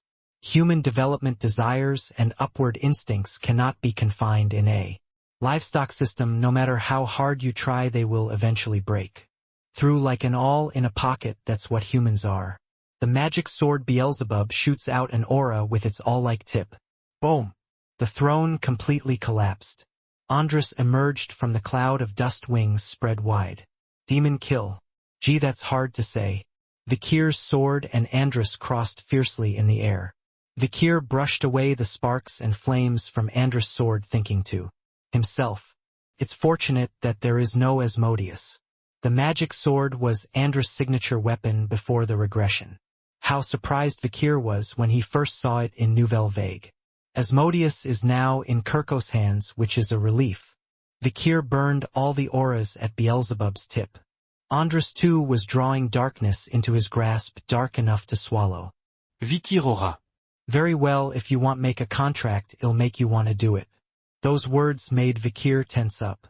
He may not have the sword, but the demon's unique supernatural powers are enough to be threatening. And now once again Andras was about to use his unique ability. Soon you will be begging for a contract yourself. It was a moment of unmistakable power from the pinnacle of the demons who had led the age of destruction. Tsutsits. Darkness falls. So dark that if you stretched out your arms you couldn't even count your fingers. But even in the darkness some objects were unusually clear. A figure rose up in front of Vikir's eyes. Sergeant Janet. Vikir muttered, his voice cracking. The person standing in front of him was unmistakably familiar. A former comrade in the same unit before he was regressed. One after another familiar faces appeared. Comrades in arms he had left behind in the age of destruction subordinates. Comrades and superiors stood bleeding and glaring at Vikir. You want come back? You could have brought us back. Are you abandoning your comrades? Was the world after regression so comfortable? Yes, you can live well after the sacrifices of your comrades in arms. I trusted only you. They shouted at Vikir with tears in their eyes. A thick cold sweat drips down his face. The trauma in his heart resurfaced like an evil spirit tugging at his heartstrings. Did you regress to flirting with women? Did you really try your best to prevent the destruction of humanity? And yet you are a demon hunter. You don't even remember the sacrifices of your comrades in arms anymore. Traitor, traitor. The ghosts of the past began to wail in a mournful wail. They opened their mouths wide enough for their lower jaws to fall out, and from within they drew out their tongues sharp as spears and spat out words that flew toward Vikir. Pyoyog. One of the tongues became a spear and flew out, stabbing into Vikir's chest. After that, countless tongues were flying like daggers. Pyo-pyo-pyo-pyog. Vikir stumbled back, feeling his entire body covered in blood. A quick check revealed that he was unharmed. Was that fountain of blood just an illusion? Andras specializes in playing with the minds of his opponents. One should never be fooled. Vikir desperately tried to ignore the spears and daggers that pierced his mind. Then, Vikir turned around and saw something else this time. Who are you to refuse a contract at will? You don't listen to us. You were at least born into a noble family. I was buried in a garbage can as soon as I was born. I froze to death in a coin locker on a magic train. Young Guy Yuang. There stood the children who had died in the orphanage.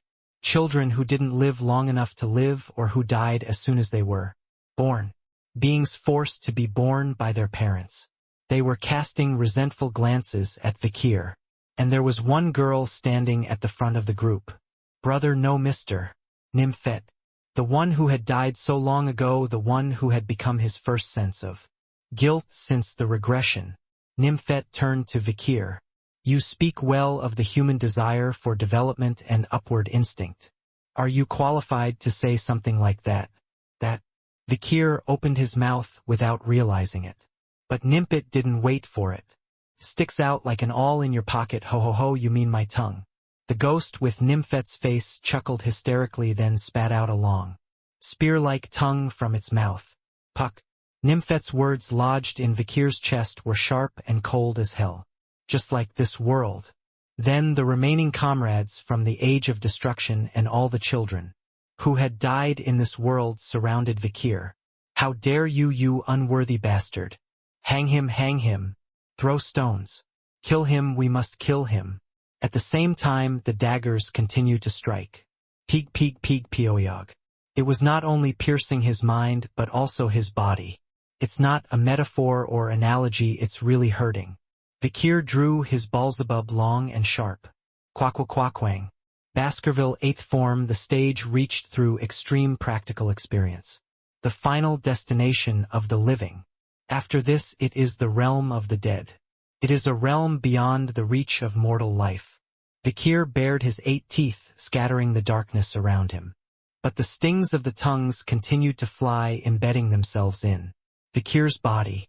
Where are you? Vikir continued to run through the blinding darkness. Andrus' voice echoed in his ears.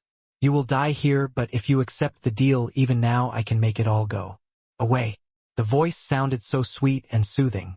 It felt like all you had to do was take the outstretched hand and everything would be fine. Like the promised salvation, the flower path for mankind. But, Pyoyog. Vikir stood steadfast despite the barrage of daggers piercing his chest. The surroundings have already become miserable with blood flowing down and spears and daggers stuck on the floor. It is the thorny path of asceticism itself. The flowery path promised before his eyes was in stark contrast to the thorny path I had walked so far. Are you scared? Are you afraid? You will be, because that's what humans are. Like, well, even now. Andrus' voice stuck like honey in his ears. But, demon. The aura Vikir emitted grew even more ferocious and wild. Kill. The crimson half-moon slashed through the black clouds around him. Vikir the scarred hound stood on the thorny path gasping for breath. The air around him was thick with blood and his heated body scorched the air. I am not afraid of death. Vikir had already died once. Twice if you count his experience in the Hell Tree. The end of a line head crossed countless times before, and now this. I've been decapitated by the guillotine and I've taken my own life. It's not a metaphor, it's a real experience. A man who has experienced death so many times that others have never experienced it. An anomaly who had actually experienced death and was still breathing right. Here. Vikir moved his hand and raised his sword. The sword that had always guided him through the countless deaths he had faced. Vikir swung the sword. Perhaps it would be the last sword form he would ever use. 8 trajectories began to glow like guiding stars. However, there was nothing to be done about the countless tongue stings from the darkness. Vikir fell to his knees, spewing fountains of blood. Vikir shook his head, unable to utter a groan. The darkness cleared before him. Andrus appeared, clicking his tongue. Too much rigidity will break you. Andrus gently touched Vikir's bloodied head with his toe. Is he dead? Is his mind dead as well? Alas, I must have misjudged my power control. Where should I look for the second prince then? Andrus tugged at his hair, his expression gradually turning to irritation. Bang. A bombastic sound from far away, an earthquake that traveled through the floor. The battle outside the imperial palace seemed to be getting more and more intense. They'll have to clean up the mess outside first. Andrus frowned in annoyance. Then as Andras was about to slowly turn away from Vikir, demon, there was a groan that sounded like a gut being ripped out. Vikir lifted his unfocused eyes to stare at Andras. Kill. Ha ha ha ha ha, you're like a bloody dog. Andras laughed at the absurdity of it all. But regardless, Vikir could only move slowly, his body stiff with exhaustion. 1, 2, 3, 4, 5, 6, 7, 8. His mana is drained and not even a faint aura emanates from him. His hands are moving but the teeth can't be felt on his tips. Just before reaching the threshold of death, the now familiar dry and crumbly sensation was repeated 8 times. Andras of course does not care for Vikir's final act. And because of that, Andras missed one thing. 9. The trajectory of the 9th, the one that followed the 8th. And finally, a frighteningly intense burst of light began to emanate from the tip of Vikir's Beelzebub. Andras turned his head. There was a burst of light so bright that it burned out his pupils who were accustomed to darkness in an instant. His tightly closed eyes burned. A thick cloud of pungent smoke was billowing out through his eyelids. 1, 2, 3, 4, 5, 6, 7, 8, and 9.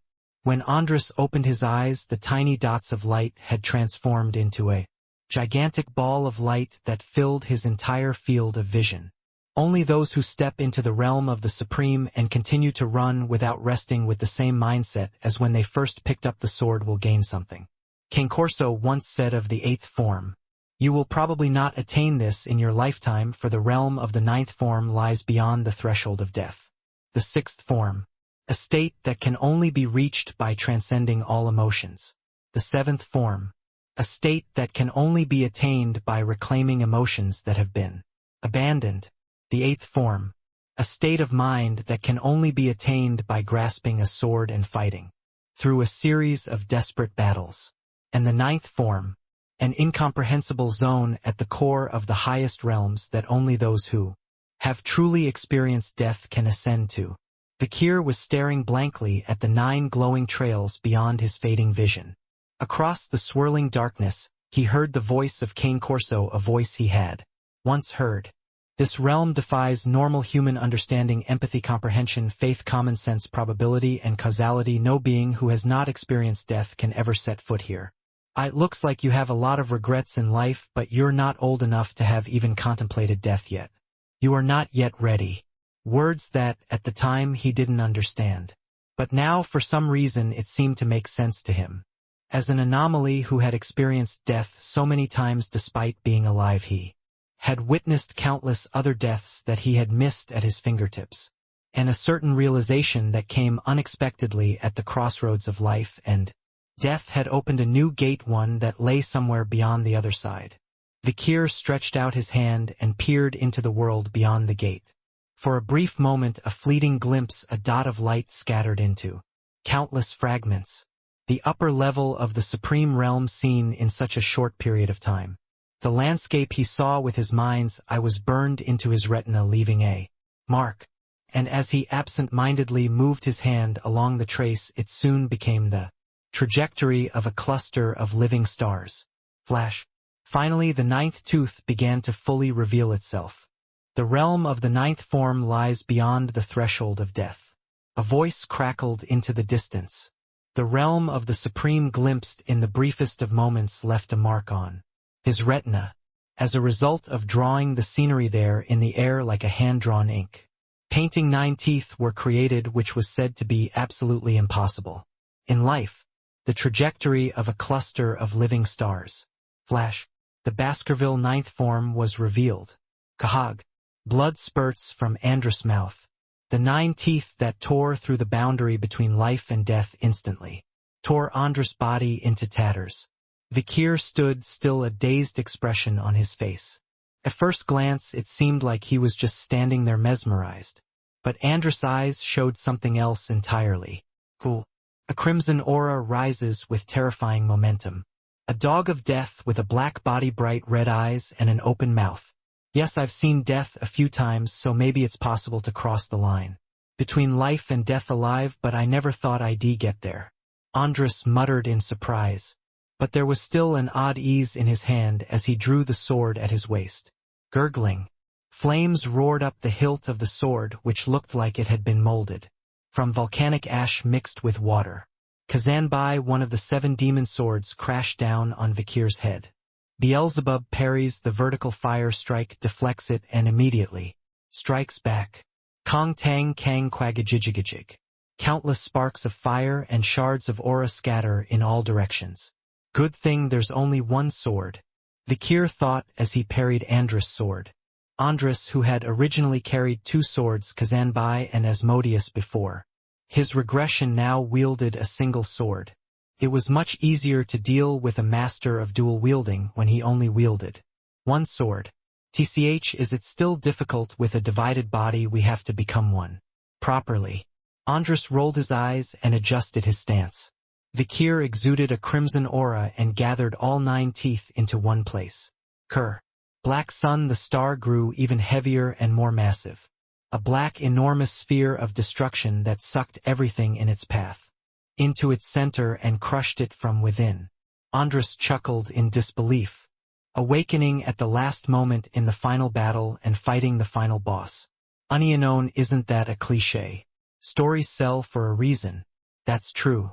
At the same time, a dull noise erupted. Andrus' face was sliced horizontally, leaving only his mouth. Kerr.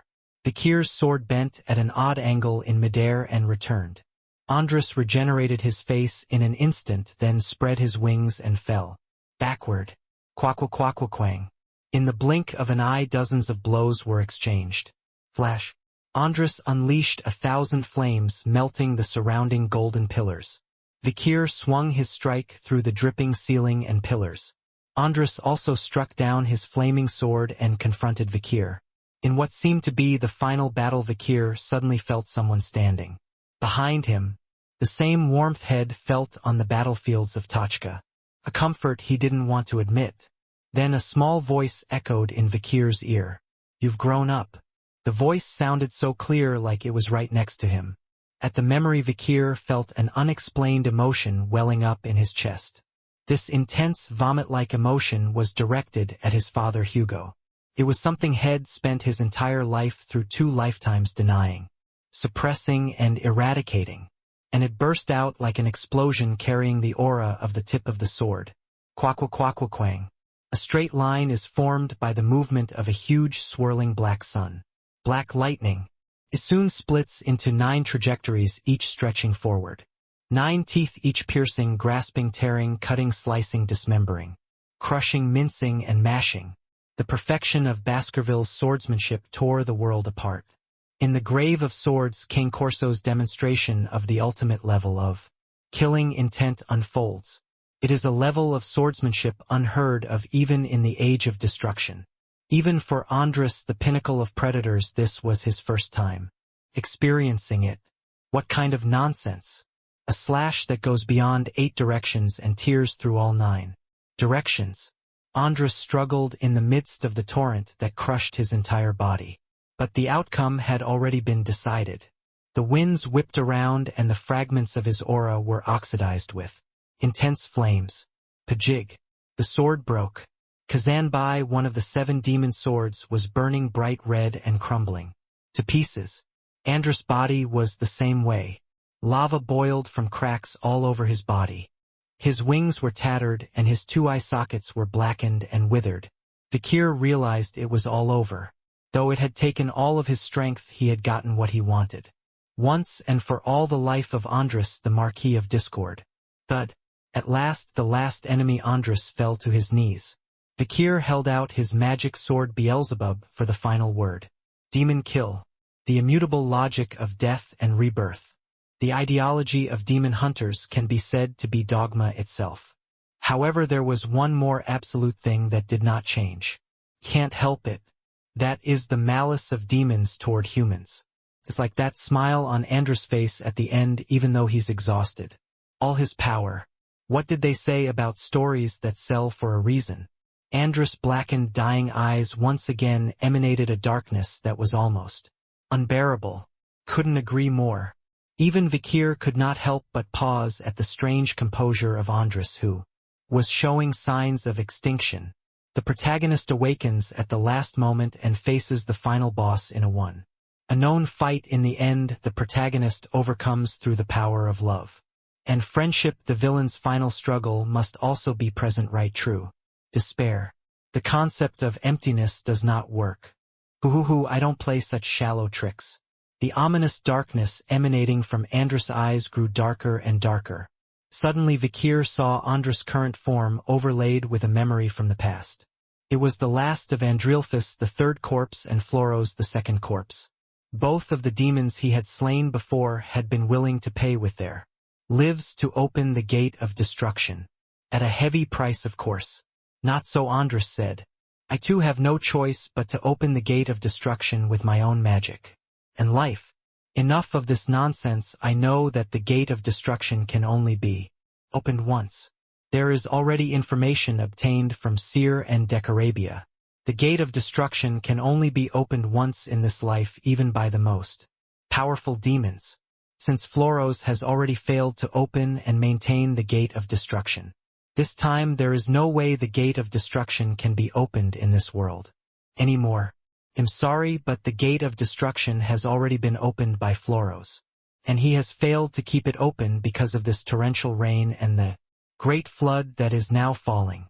Oh, so that was you. I thought it was just bad luck that the great last remaining dragon was awakening at that time. Once the gate is closed, it's closed, and now it can never be opened again, no matter what sacrifices you make. Andrus smirked at Vikir's declaration. Well, is that true? Andrus laughed bitterly, and he continued speaking in a relaxed tone. I'm afraid I'm the one who's sorry. There's one more gate of destruction, and it's already wide open. Vikir's eyes widened. Then Decarabia, who was hanging on Vikir's chest, shouted, It's ugly, Andrus, to prolong your life with such lies. There is only one gate of destruction. How can you say that you can create two when it takes the combined mana of 10 Demon King demons to create one in the first place? Ha, what is it, Decarabia? You're acting funny, but I'm not lying. Another gate of destruction is already open. Andrus burst out laughing. No, not just one, I can open more than 100. At the same time, Andrus gathered his last remaining mana and summoned black magic circles around him, one after another. Ding! Dozens of dark portals drew in the air. All of them were magic circles that didn't require much mana. However, in an instant Vikir's expression stiffened. I called you. Vikir's mind flashed back to the conversation he'd had with Andrus when they'd first met. It was I who brought you back. What Andrus summoned was not a portal to polar hell. Oh no. A world line where the door to polar hell is already open. It was a portal to the world where Vikir originally lived before regressing. The river of blood has finally dried up. The decades-long war between the human and demon realms has been recorded in the history books as the Age of Destruction.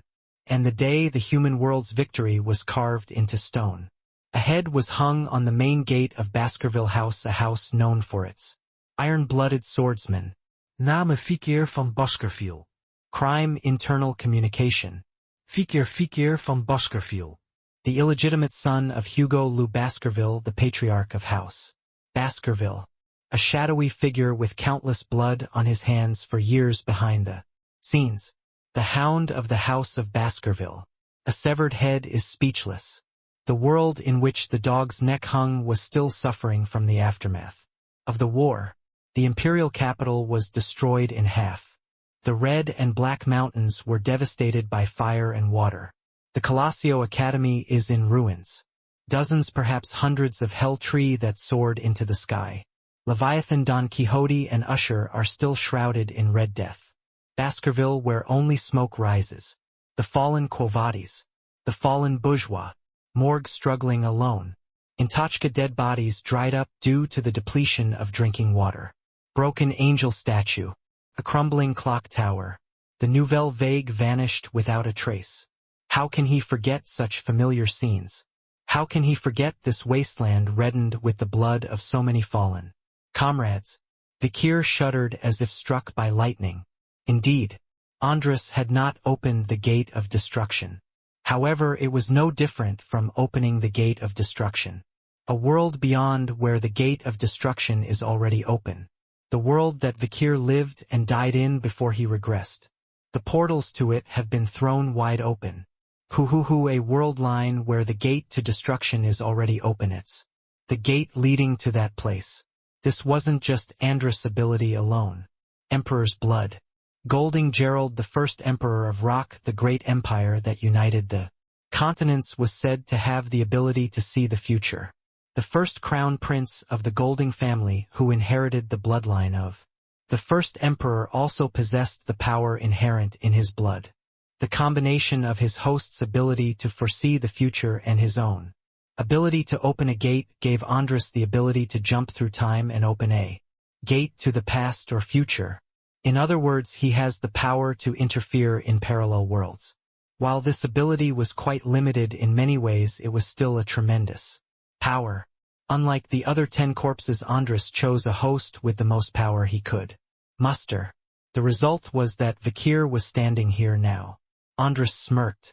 Are you finally willing to make a deal? Tell me who my brother is and where he is now, and I'll spare you the worst of it.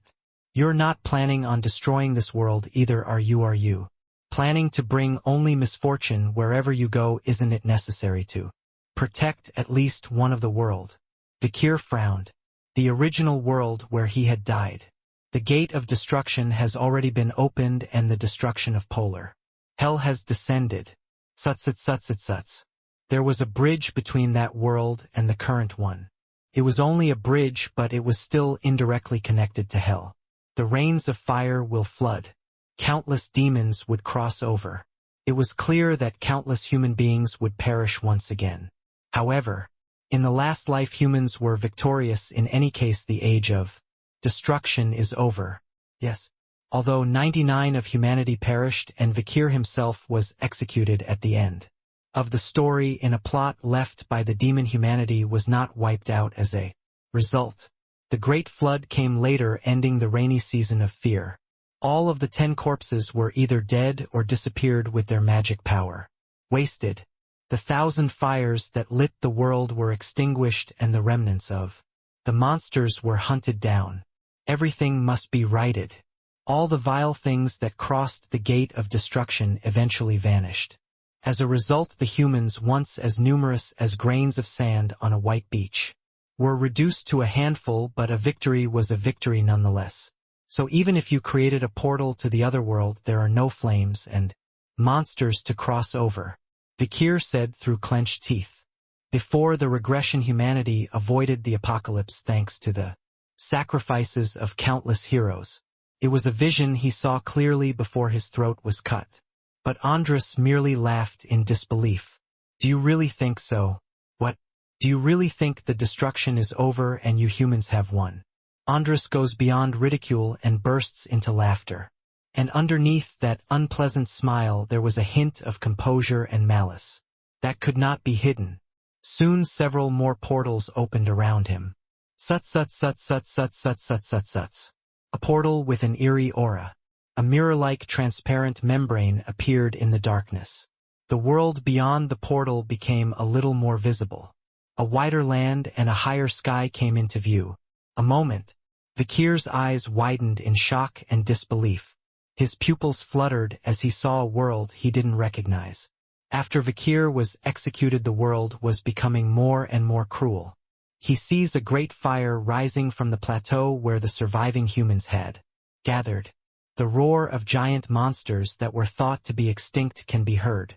Centipedes wrapping themselves around mountain cephalopods as large as islands rising from the sea, giants tearing through the earth, birds so large they cover the sky, and various ferocious monsters racing across the land. And there were demons, some of them seemingly powerful, leading hordes of monsters on a rampage. The deserts of the east were turned into muddy pools of human blood. Storms were blowing strong enough to turn the jungles of the west into a wasteland. The seas to the south have been turned to rotten water by a virulent plague. A tsunami of flame so hot that it turned the snowy fields of the north into lava fields. The demons and monsters that rampaged in hordes were more numerous and far more vicious than any of Vikir's most desperate times. Oh, all that could be heard were cries of rage, sorrow, and agony. The few remaining humans were fighting back desperately, but it was clear that they would not last long. Oh, how can this happen? Surely I died after seeing the victory of the human Alliance. It was rare for Vikir to panic, especially since Head regressed. But what was happening now would surely surprise even a seasoned veteran who had crossed so many lines of fire. This is ridiculous. Is that really the world I used to live in? Vikir's pupils trembled. The world in front of him was indeed his original world. This was the intuition of a superhuman. A terrifying sight that far surpassed all the horrors Vikir had seen and heard before his return. A sight so horrifying that even a regressor who had lived through the age of destruction would be appalled. We're down, more demons are coming. Annihilation, this is annihilation. This is impossible. How much longer do we have to fight? Kill me, just kill me. I'd rather have been there when the gate of destruction first appeared. The heroes are all dead. It's over, it's the real end of the world. Countless people were dying. The situation has gotten so bad that even the great heroes of the age of destruction, the great heroes who fought alongside Vikir, are dying like garbage. The monsters that burst forth from the gate of destruction and the 10 corpses who led them had been little more than a tutorial. Vikir doubted twice or thrice that Andras was showing some kind of illusion. Human, that's not an illusion or brainwashing, it's real. It's not a lie, since the same thing is being seen through the eyes of the demon Decarabia. What they were seeing through the portal was clearly the world after Vikir's execution. Andras clutched his gaping stomach in disbelief. What did I tell you earlier, that the world was much more stable after your death? If I were to be honest, that was a lie. You can't do that. I surely died watching all 10 of them lose. You saw it. Well, it's true that we failed. In any case, it is us. Andras chuckled. As long as the gate of destruction remains, the demons will be able to rebuild their power. Do you know why? Andras' words were followed by an unbelievable statement. Because we 10 corpses are only the weakest among the demon lords. Obvious story. Common cliché. But there is a reason why those things work. That's because the obvious and common things reflect reality best. And then beyond the many portals, giant shadows are revealed. Sut-sut-sut-sut-sut-sut-sut-sut-sut-sut-su. The shadows were so huge, so vast, that as if the world beyond wasn't dark enough, they stretched beyond the portals into the world here. Andras said, I am Andras, Marquis of Discord, and a demon of the bottom seats, ranked only 63rd in the 72 ranks. Do you understand what this means? With a smile that tore the corners of his mouth past the base of his ears and up to the crown of his head, it means that beyond that gate of destruction there are 62 demons stronger than me. Beyond that gate of destruction there are 62 demons stronger than me. The impact hitting the back of the head instantly turns his vision into a dizzying darkness. Vikir could tell Andras' words were mocking but not untrue. Vikir could feel the malicious gazes from all sides of the portal now cutting into his skin in real time. His skin burned as if it had been under a magnifying glass for a long time. The unpleasant sensation of countless worms burrowing deep into his insides, and the feeling of being watched by countless eyes. He could feel the other 62 great evils watching him. The gazes from beyond the wall of searing black flames were like thick spears, piercing into his body and soul. If it were a normal person, just receiving one of these gazes would have been enough to make them vomit blood and die. Vikir watched as gigantic shadows were cast beyond the dozens of portals Andras had created. The nebula-eating serpent, the leader of the insects, the king of the vampires, the scorpion that spewed dark venom, the woman who was beautiful on the outside but no one could tell what was inside, the desert-eating monkfish, the lord of all things rotten, the centipede that scales mountains, the one who walks beneath the sea, the giant that tears up the earth, the fire drinking lion, the bird with wings that covers the sky, the executioner of the graveyard, the corpse that lies rotting in the swamp, the tentacles that burrow deep, and so on. Things with all sorts of sinister names were showing interest in this world. They salivate and turn to look this way.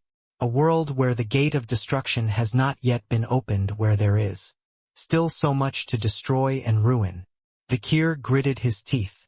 Some of the great shadows cast beyond the portal have already noticed the presence of this world, and some of the more vile among them were preparing to cross over. Gazes that convey a huge malice and an intense desire for destruction that have never been felt before even in the age of destruction. Andras chuckled.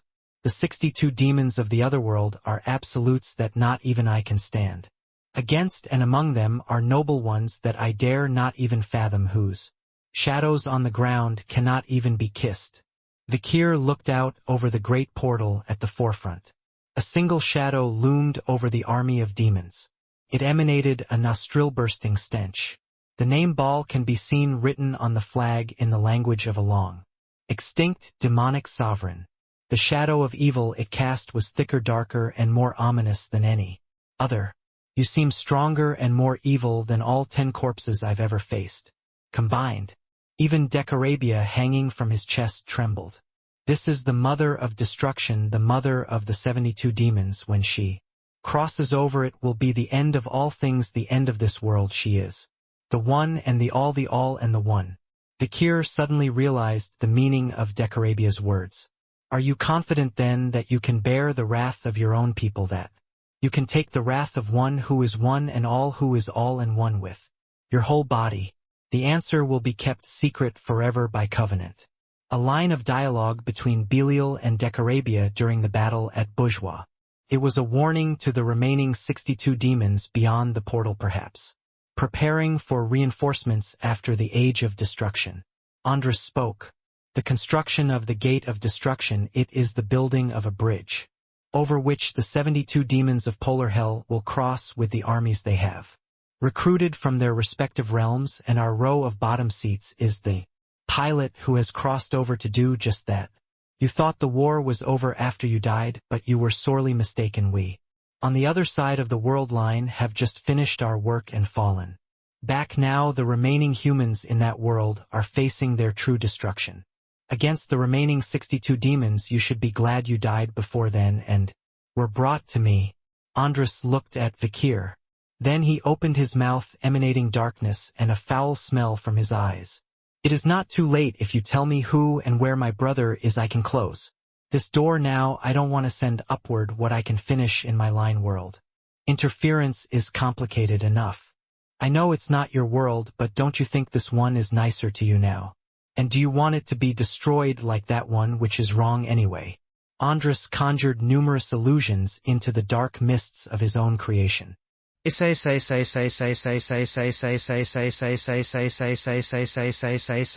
It depicted all the people Vikir had met and all the connections he had made since his regression. Don't try to take it all on yourself. You've come all this way. Think of the people who care about you. All these people here are following you, Vikir, and they're ready to follow you wherever you go, right? You shouldn't go inside because I'm always watching you. I don't want you to get sick. Stop fighting my brother. I'm already feeling very disturbed. Are you going to the Imperial Castle? I've only encountered it in literature. The voices in his head are as vivid as if they were right next to him. Camus has always been by his side. Dolores, who has been supporting him without making a sound.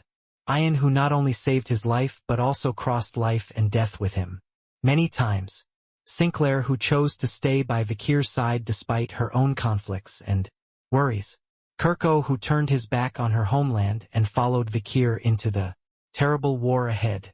That's not all. Colleagues that he met in the jungle of the Red and Black Mountains. Friends from the Colossio Academy. Team d'une nouvelle vague.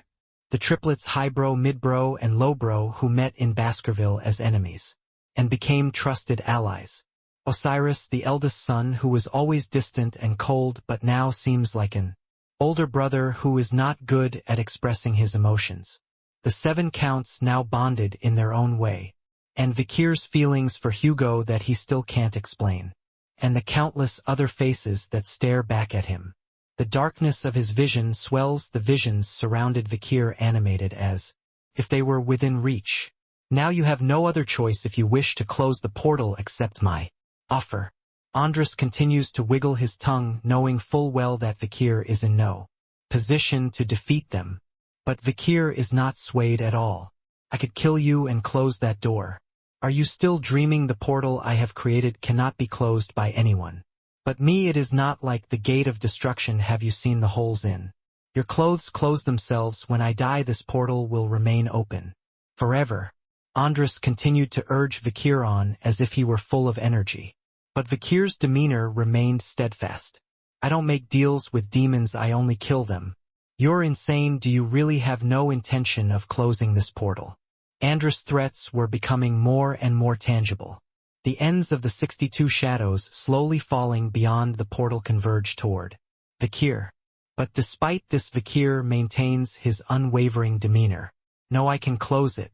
Andras was about to scream at the top of his lungs.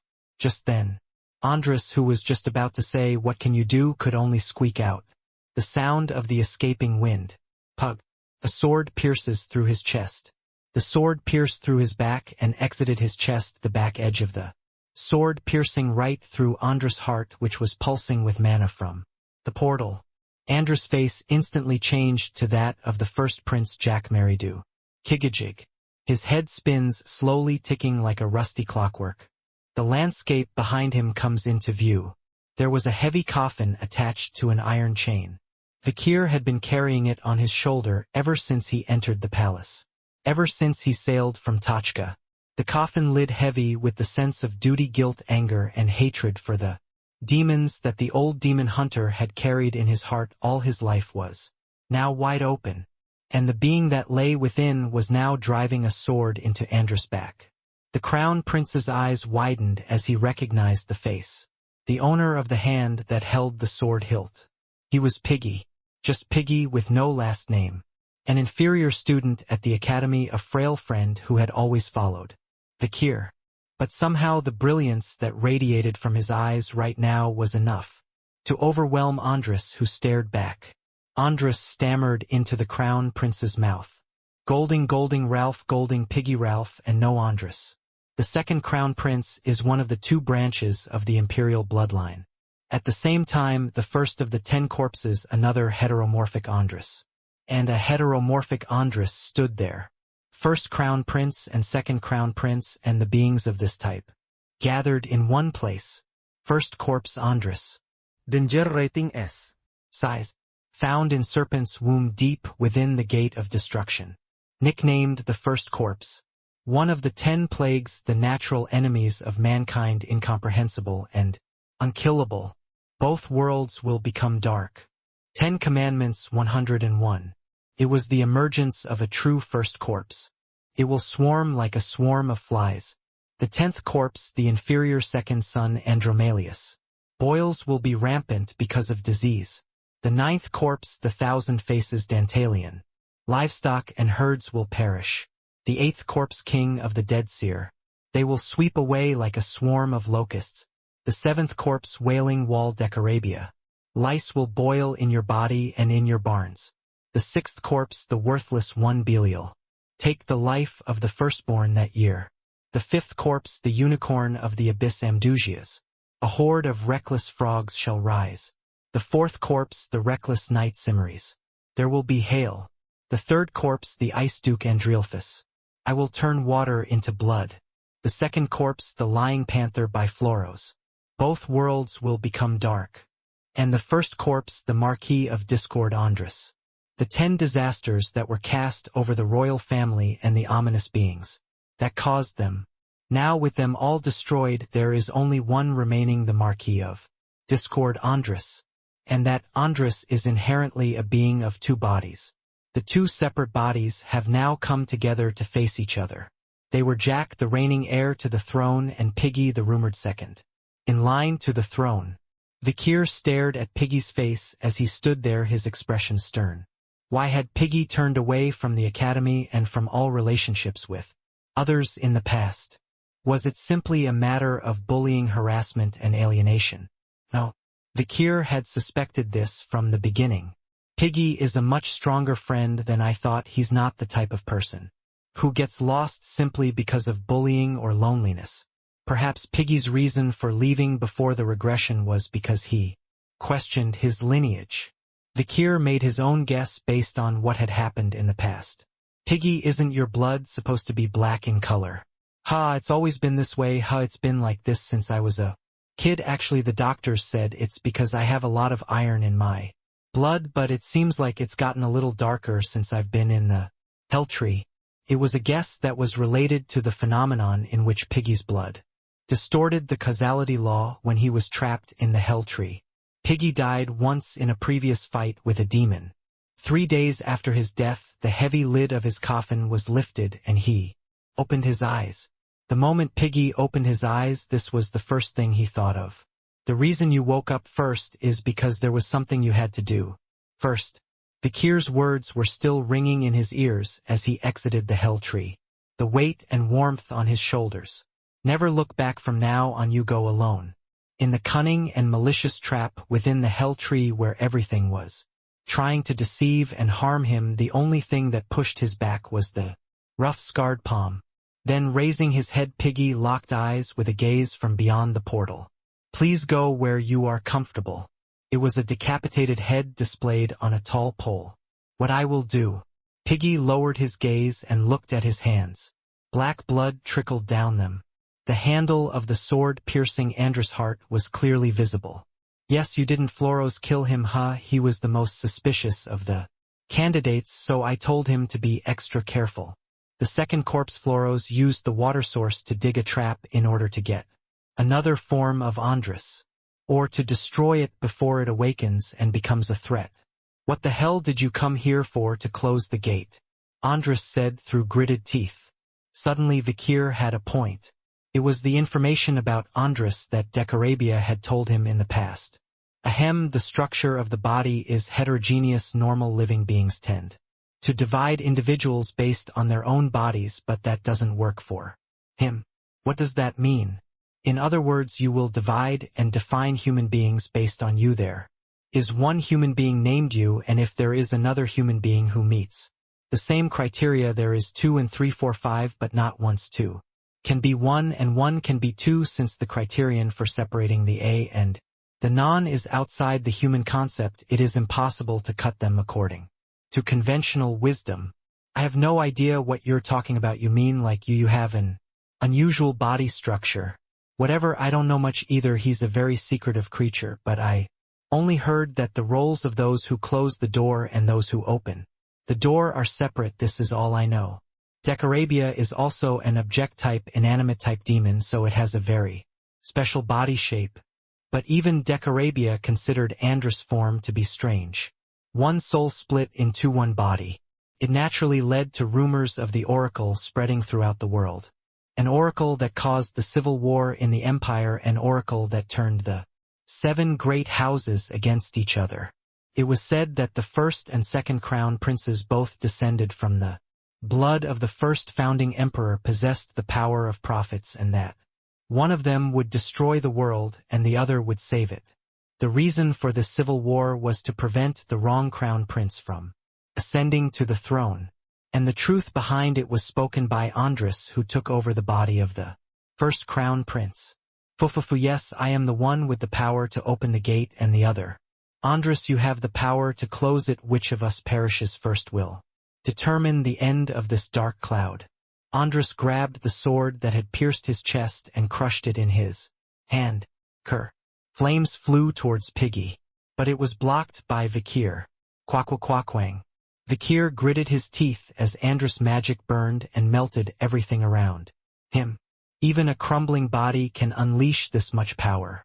If Andrus hadn't been split in 2, if he had killed Piggy and absorbed his soul, if he had even had the magic sword Asmodeus at his disposal, the result would have been unthinkable. Open or close the gate, it's time to choose one, don't interfere. Even at this moment Andrus was baring his sharp teeth and showering fireballs. Piggy. Quack-quack-quang. The entire imperial palace began to shake ferociously. Andras de Meanor was desperate and desperate again. It was true that he wanted to find his brother and become one. But the way to become one was through the logic of a game of survival where each must kill the other.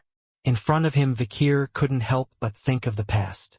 When Granui's participation in the war had killed Piggy, Vikir had personally picked up Piggy's body, just as he had before the regression. I had also personally carried Piggy's body back then I was with him on his deathbed. Vikir's memory of the exact circumstances is hazy, but when he recalls the moment he thinks, "He's a good person." It's a phrase he's heard over and over again in moments of crisis, and it sticks in his mind. Since then Vikir has had some amazing experiences. Piggy's body hadn't decomposed even though it had been days since he'd returned from the battlefield. Piggy's body smelled stronger as time passed. At the same time there is also a bad smell, but it was of a completely different nature from the stench of decomposition. Awakening. With his death Piggy was reborn into something completely different, something not human. It was due to another Andras self that had been dwelling near his soul all this time. I thought it was somehow similar to Seer.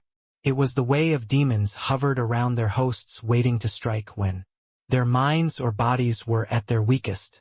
As soon as Vikir smelled the familiar yet unfamiliar odor on Piggy, he held up the mirror of truth he had borrowed from Dolores to Piggy's face. And in the mirror he saw a surprising reflection. The first emperor, the same face he'd seen so many times in portraits. Piggy's lineage was now revealed to the world. The soul of another variant of Andras had been lingering around Piggy's body, waiting for the moment of awakening. "I see now why your blood was able to close the hell tree." Piggy smiled faintly at Vikir's words as he stood in front of him. Piggy's soul, which hadn't been completely extinguished, was able to remain in his body with the help of Camus. Andras' ego, which unlike Seer's had a completely different structure, fused with Piggy's soul, and as a result Piggy was able to stand here now. Also, an intangible string connected Piggy and Vikir's hearts. It was the same string that Andras had noted when he occupied the body of the first crown prince, a strand of unbreakable bonds from the world before the regression. "I remembered, Vikir, how you and I met in the other world," and Piggy opened his mouth in a tone that was somewhat sad but full of longing and joy. "Why I brought you back. I remembered why I brought you back." Piggy's voice was trembling slightly. At the same time, a memory of the past flashed through Vikir's mind. It was the same events that had unfolded before and after the regression. "When did we bully you?" "It's just a friendly gesture. I'm going to see you for a long time." "Hey, why are you crying? And XX, are you trying to make us look bad?" "Hey, don't cry, have a drink." "AW, that's so dirty, it's all over my tights." "Wahahaha, you puked, you crazy guy, you've been so colorful since OT. From now on your nickname will be Puking Piggy. I'll call you Puke until I graduate." In his previous life, Piggy couldn't handle the bullying and dropped out, becoming a low-level government employee and struggling to make a living. His parents had gone into debt to send him to the academy. Then, when the Age of Destruction began and the Great War against the demons began, Piggy volunteered to go to the front lines, where he made many contributions to the Allied forces of humanity by implementing numerous supply strategies, intelligence analysis, and collection measures. He was a respectable comrade in arms. Although he left disappointed in the world and in himself, but he was strong enough to overcome his own trauma and join the Allied forces after seeing the hell tree rise in the academy, the imperial capital burn, and his classmates and civilians die. But just a few months into the war, Piggy is assassinated. Vikir still remembers the devastated look on his parents' faces when they saw their son's cold dead body. So Vikir turned back and twisted the causal chain. "You try to make a nuisance of yourself in the academy one more time and I will not only kill you but your father and mother as well." The night Hound terrorized the bullies who had been harassing his friend and deterred them from repeating their misdeeds. That small act of kindness rolled like a snowball and eventually made a huge difference. The result is the ultimate darkness driving a sword into the heart of the mightiest demon. "I guess I too, on the other side of the world line, thought you were my only friend." Piggy's words reminded Vikir of Piggy's last moments before he regressed. Vikir had collected Piggy's body then too. At the time of the assassination, Piggy hadn't died. When he was first found bleeding to death, many people turned away. In their defense, it was war and the situation was urgent. It was more urgent to heal one wound on a great hero than to spend the time and effort to save a dying piggy. More people would be saved that way. The world is efficient. The world runs on cogs of cause and effect, and each of those cogs, large and small, has a place, a role, and a value. The small, insignificant cogs are left out in the cold while everyone else looks the other way, in distrust of the world, in loneliness, in bitter cynicism and resentment. Just then, a hand closed Piggy's eyes, wrinkled and scarred, covered in sticky blood and completely covered in burns and sword marks, but a big and warm hand. There was a boy there. A boy had met at the academy many years ago. Piggy stared at Vikir with narrowed eyes. It was a face he recognized, the servant of the boy who had shared the same room in the academy dormitory. The hand that had wordlessly handed him medicine when he was beaten and crying. When no one else was around, when he was traveling, he would quietly sit with him. When eating alone, he would sit across from him and stare off into space. When Piggy failed a test, when Piggy missed his mom so much, and when Piggy thought about ending his life, he would appear from time to comfort Piggy. And now, many years later, in his final moments, whether by coincidence or necessity, the boy's hand is still covering Piggy's eyes. The boy was the only one who was nice to him throughout his entire school career. Though it was only a small, fleeting act of kindness, it remained in Piggy's heart, as big and warm as the sun.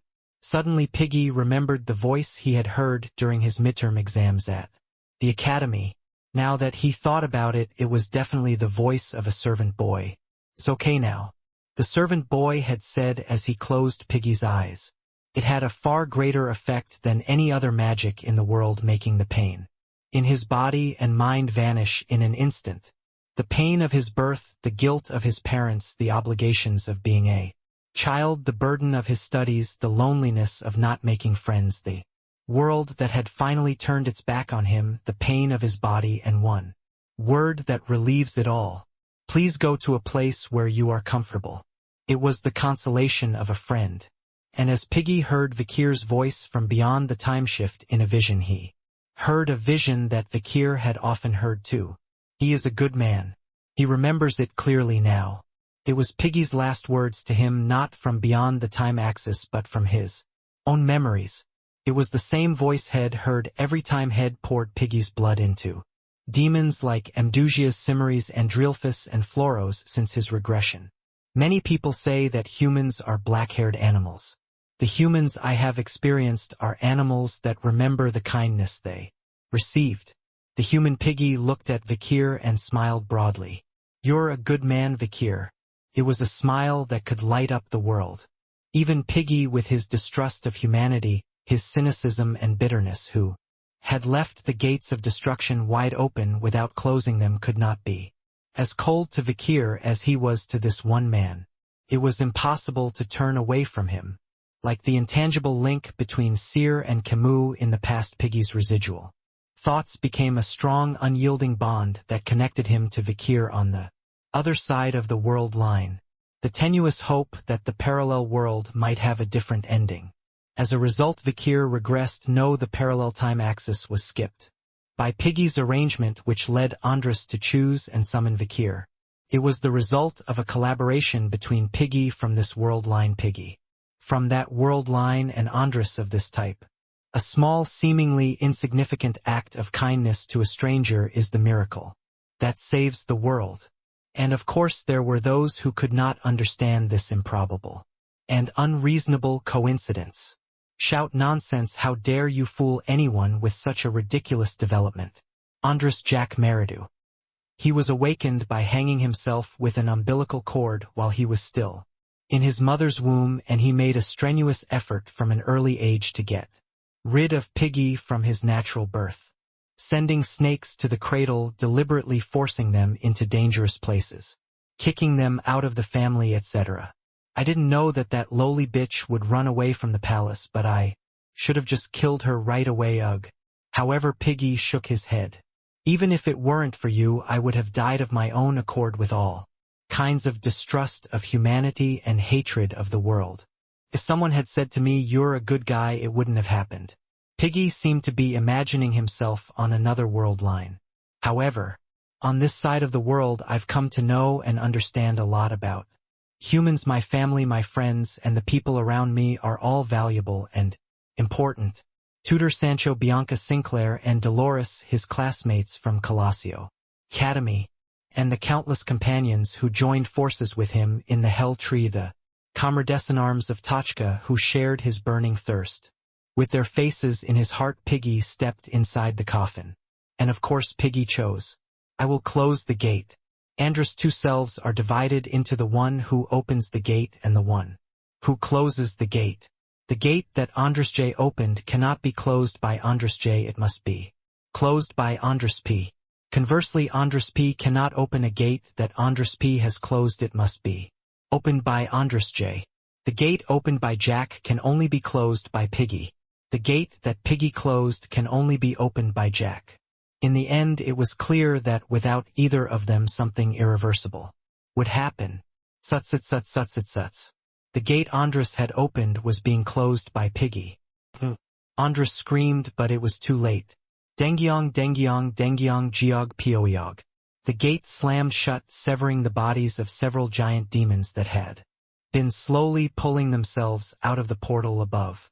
The nebula-eating serpent, the leader of the insects, the king of the vampires, the scorpion that spewed dark venom, the woman who was beautiful on the outside but no one could tell what was inside, the desert-eating monkfish, the lord of all things rotten, the centipede that scales mountains, the one who walks beneath the sea, the giant that tears up the earth, the fire drinking lion, the bird with wings that covers the sky, the executioner of the graveyard, the corpse that lies rotting in the swamp, the tentacles that burrow deep, and so on. Kung kvakvang kululeng. Dismembered body parts of demons fall to the ground, causing an earthquake. Ugh. Andrus shuddered with rage. Even now the 62 portals are slowly closing. You can't do that. If you want to close them, it'll keep them open. Andrus clenched his remaining magic power. Suts. If Piggy closes and Andrus opens, the result is the same anyway. From now on it's just a matter of who has more magic and who can interfere with the door the fastest. However, are you sure you're not forgetting me? Andrus felt his heart split in two then, for Vikir was standing in front, driving his sword into Andrus' heart. Pug. Vikir continued to drive the sword into Andrus' body. Kazanbai has been destroyed and Asmodeus is in the hands of Kirko in the distance. Only one of the twin swords that symbolized Andrus remains, and even that is now destroyed. Furthermore, having failed to steal Piggy's soul and body, Andrus is left with only half of himself. In such a situation there was no way that Vikir, who had developed as many as 9 teeth, would be pushed aside. Piog. Andrus' body was crumbling in real time. The Hound knew victory was within reach. He pushed harder and harder to break his prey's neck. At that moment, Vikir's eyes widened to tears. Black blood splashed from Andrus' body. It flows into Vikir's body through his wounds. Suts. Just as Piggy's blood had shocked the demon, Andrus' blood was causing Vikir to experience a strange phenomenon unlike anything he had ever experienced before. Didn't I tell you I inherited the lineage of the founding legend, the first emperor? It is not the blood of a demon but the blood of a human being. A relic of an ancient hero who was said to have possessed the most unique ability in the history of mankind, a unique ability that allowed him to rise to the pinnacle of all mankind. It was his power as a member of the imperial family, the Golding family of the Prophet clan. Now this is a spoiler. I'm about to show you your future. Andrus laughed as he gripped Vikir's arms tightly. After a lifetime of entangling yourself with demons, aren't you curious how your life will end? The blood of the imperial family, who possess astrology, astronomy, and other abilities to foretell the future. The first crown Prince Jack is the one who inherited the abilities of the founding emperor, whose ability to see the future led to the beginning of the empire. Andrus is currently using Jack's body as a host to maximize the abilities in his bloodline. Kuliog. Pieces of crushed internal organs and black dead blood are gushing out from